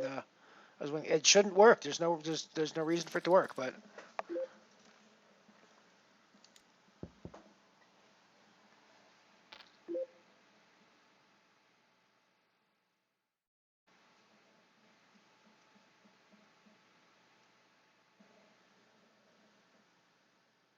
Yeah, and I'm certainly not one. I've never been like I've never really. The only deals I've ever been involved in were for like $1,000 prize pool kind of small situation things. And yes, you're right. It is a case of you already having locked up a piece of the prize pool. But when you make the deal, it's always more than that piece that you've locked up, right? So that's really where you have to make your decision. And yeah, there are going to be bad deals where you've got 4,000 locked up. The other guy's getting a 10. You've got 4 locked up. But instead you decide to go something like 8 and 6, right? Okay, that's going to be a reasonable deal, I think, probably for both. Probably for both sides, depending on the chip stacks and situation and so on like that. Again, it all depends. But if the deal that the other guy offers you is 9,500 to 4,500, well, no, you're probably not. That's probably not worth locking up at that point. It also depends. I mean, it also depends how the deal works. There are 2 ways to make a deal as well. We can make a deal where we pay out based on the chip stacks now, and everybody walks away from the table, or we play for a very small amount of money left for the rest of the thing.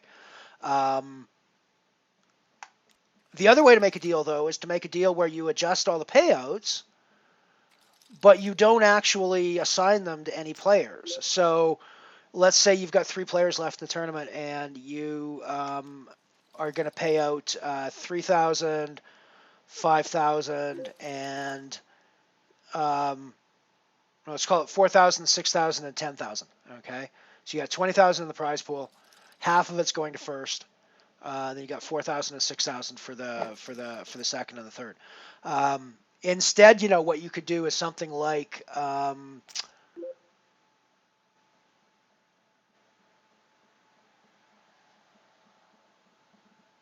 something like 8,500 for first, something like 6,000 for second, and something like 5,500 for third. But then keep playing the poker and figure out who's going to win those payouts when they happen. That's actually what happened at the Deerfoot tournament I was at a couple of weeks ago in Calgary. At the end of the night, they just said, "Well, let's bring the money down a little bit, but keep playing for it." So I thought it was a really interesting way to do it, rather than having people lock it up right then and there. All they were doing was making the prizes a little closer together, so there wasn't as much variance in the prizes, but they were still playing for who was going to get first, who was going to get second, who was going to get third place.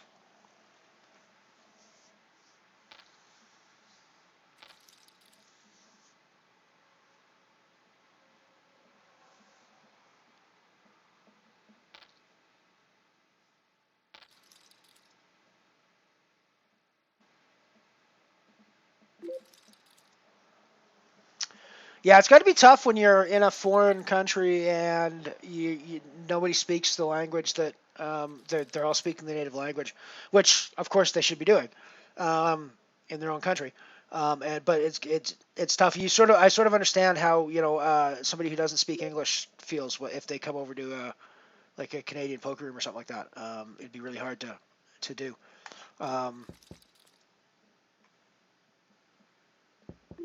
There are places in Quebec where we can get that in Canada, but most of the casinos are pretty much English French as well, both. Although you do get French cards with the weird symbols for the face cards on them in Quebec.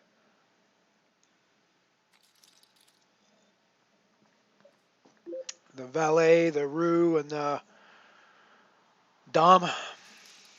V, D, and R for your Jack, Queen, and King. It's very jarring the first time you actually sit down at a table and see that on cards rather than the J, Q, and the K. It was very jarring for me.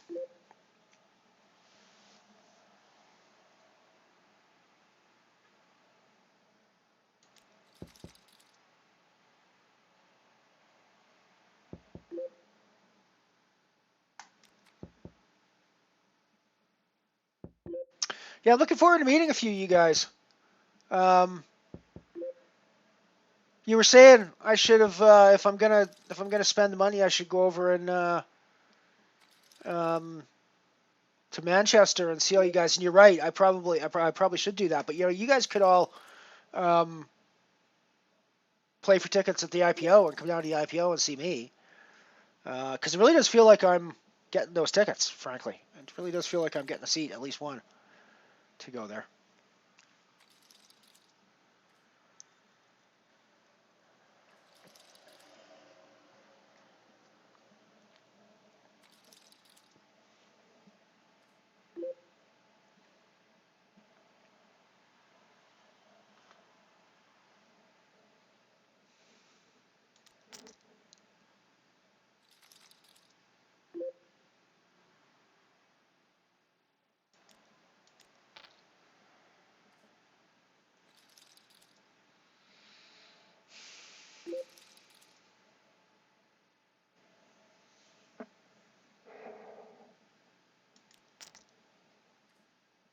Well, and honestly, the qualifiers for the IPO, I mean, Ian's not lying when he says they're printing money. Basically, if you can go to the event, they're, I don't know, they feel astonishingly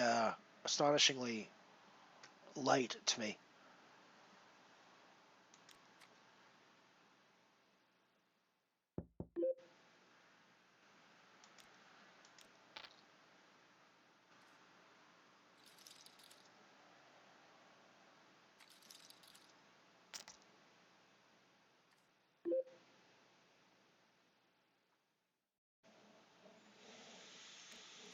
We'll give him that one. I'm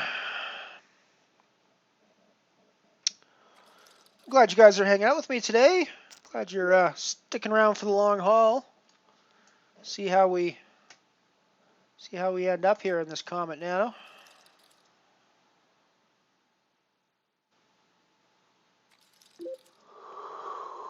I wasn't sure I was going to be here for the long haul, frankly. Still got quite a bit of work to do, actually, when we get done with this. So my day's not over, but hopefully I'll get back on and play a few more of these bounty games.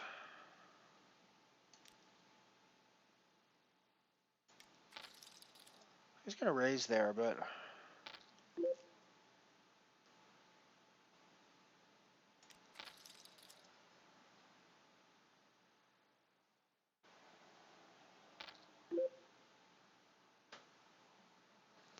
it's a small bet.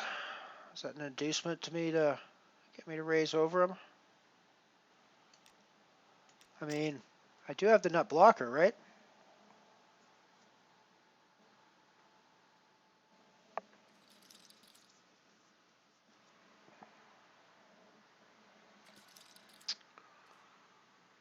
That's the other possibility, is that a bet that small is just I don't want to lose many chips when he raises me with the inevitable flush that I know he has, which is cool because we can then represent that flush.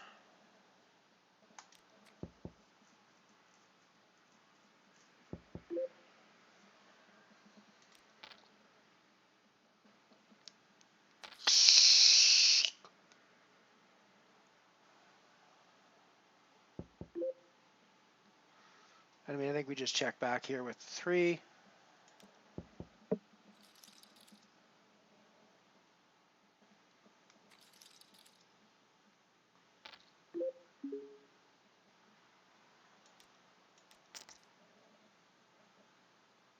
Obviously putting in the raise with the ace-king.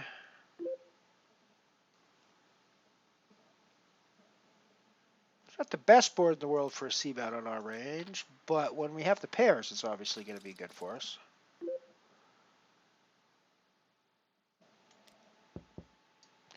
Night, Cleeds. We'll see you soon.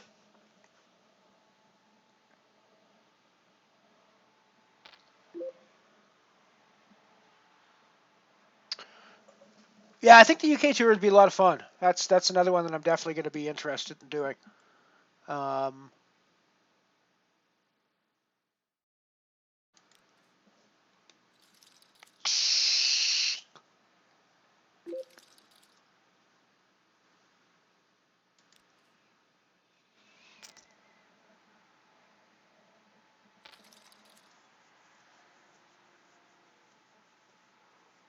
True enough.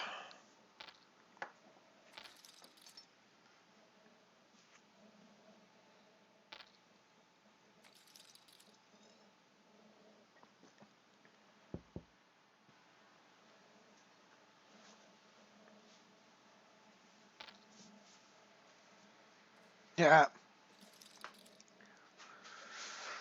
Well, in theory, if the Isle of Man gets in the way, I'd have to stop and say hello to my bosses at PokerStars on the way across the Isle of Man, I guess, because that's where they are. That's where all my paychecks come from.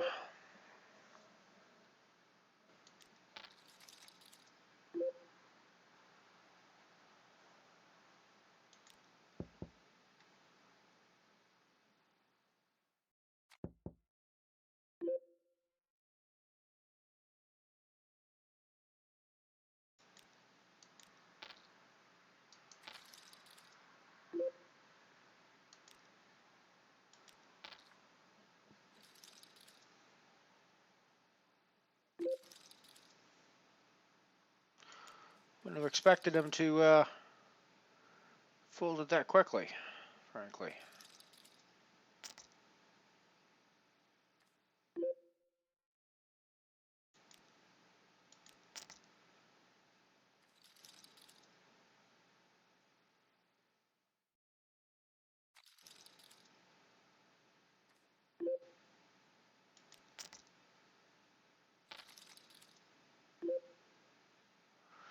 Top pair with our garbage hand.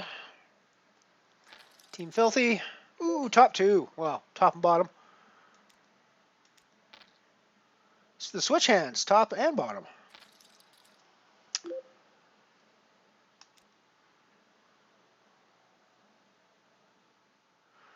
Let's plot this, put him all in, get him out of the game if we can.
So if you haven't noticed already on our little bankroll numbers thing there, we've already set a new bankroll record, and we've capped 300 euros for the first time ever on the Mothership poker stream.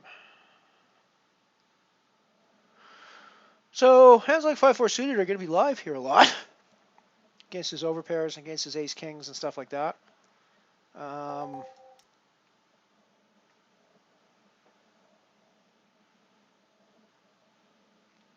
Yeah, probably not.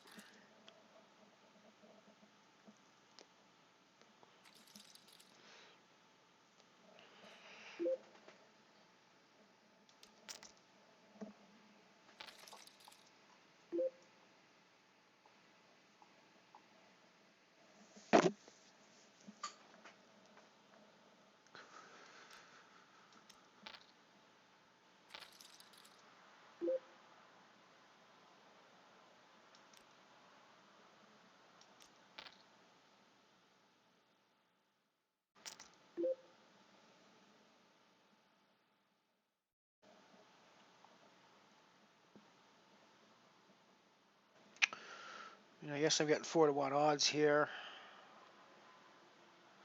I do have a gut shot. Straight draw. I might be drawn live to a queen even as well, so.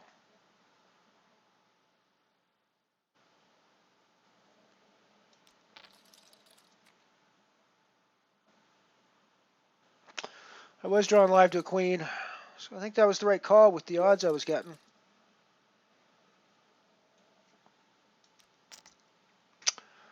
I think that was the right call. At 4-1.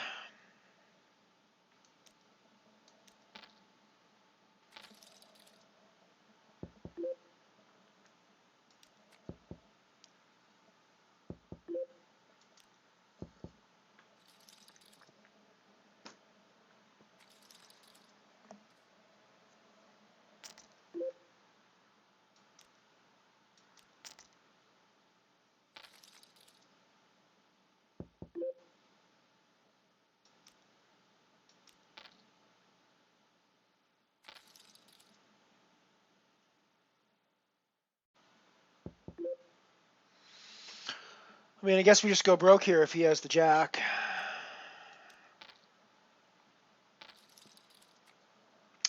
Guess we just go broke here unless the 9 comes on the river. Dirty, dirty, filthy, filthy.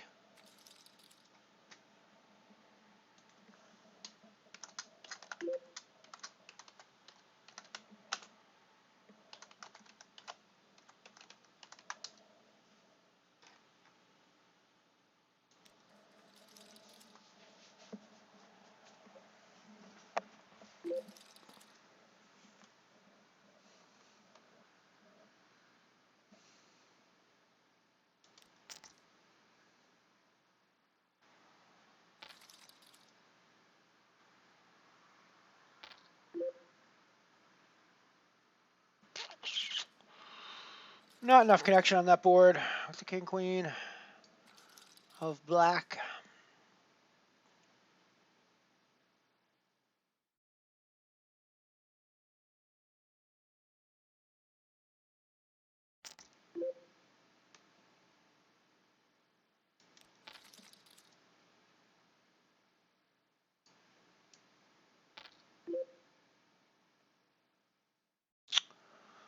That seems like a rather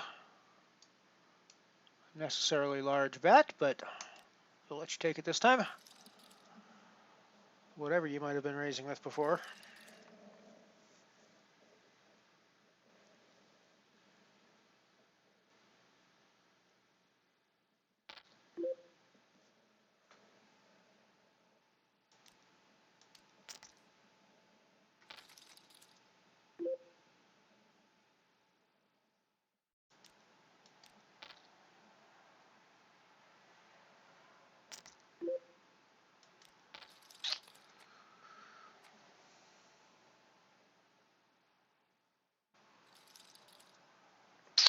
We are heads up with the chip lead for the Comet Nano title.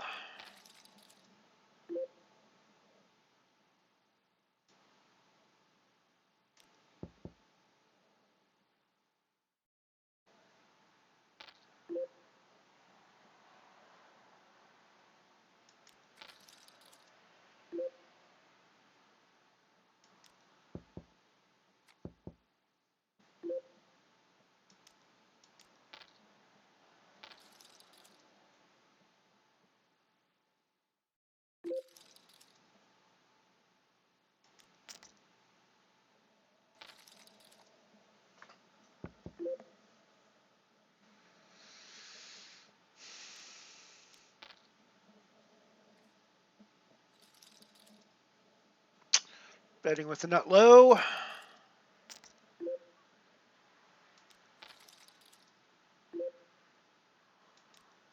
We're just getting hit with the deck at this point, which is cool.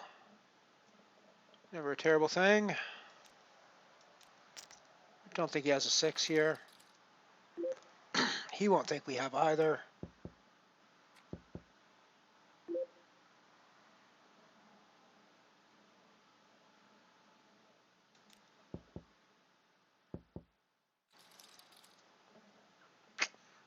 That's a decent hand by him.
I mean, in theory, everything got there on the river, so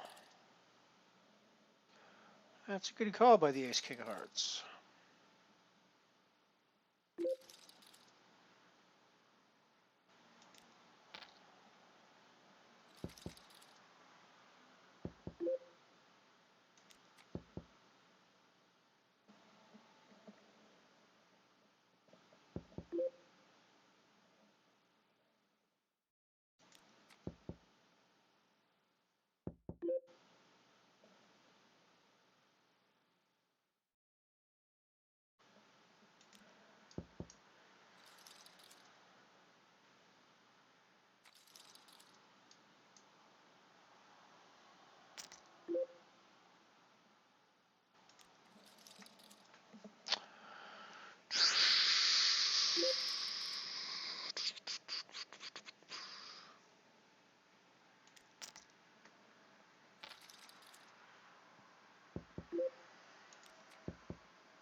Very nice spot for him to go over top of us in.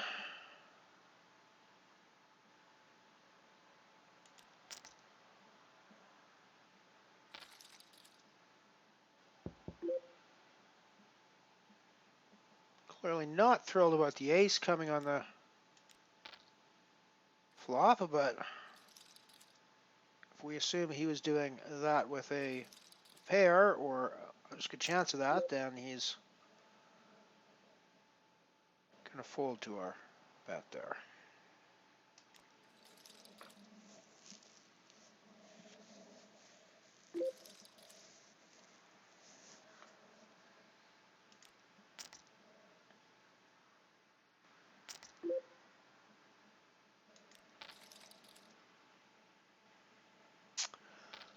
See ya, Piano Cat. Night, night.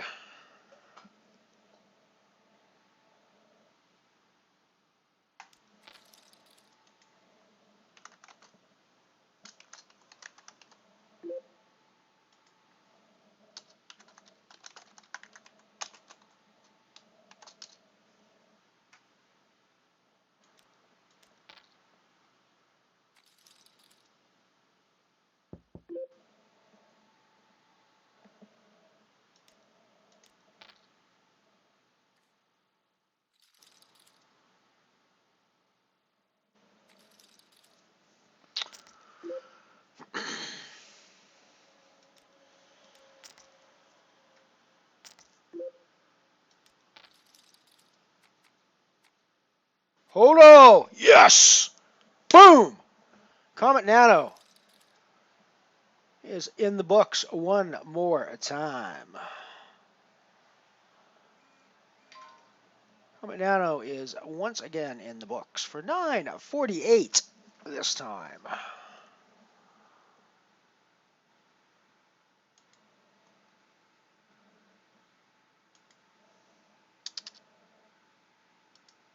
It was 9.48 for a win. And this one was a third in the falling star. And that is a 0. So that leaves us with a max bankroll of €316.86, folks, and 206% profit, ROI today, return on investment.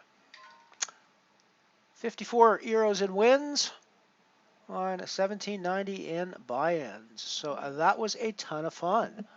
It was fun to hang out with all the Elrons as well. That was a good time too.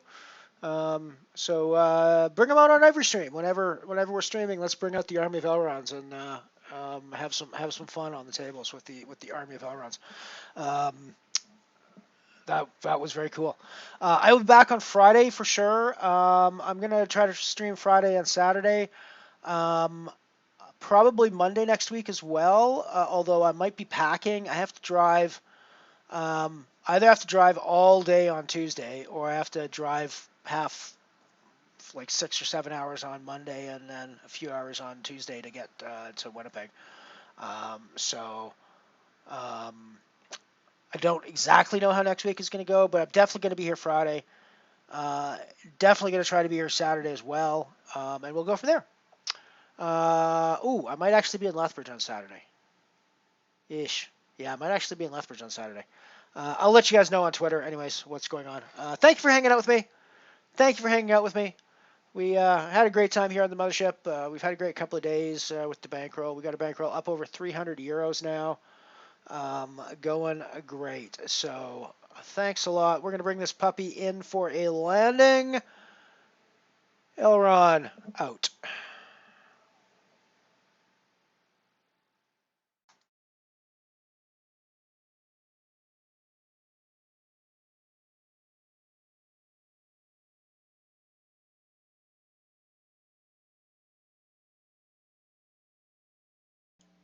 For more vintage poker content from Mothership Poker, click the subscribe button and check out the playlists for all of our old archived content, as well as the ads only cut from some of the early streams.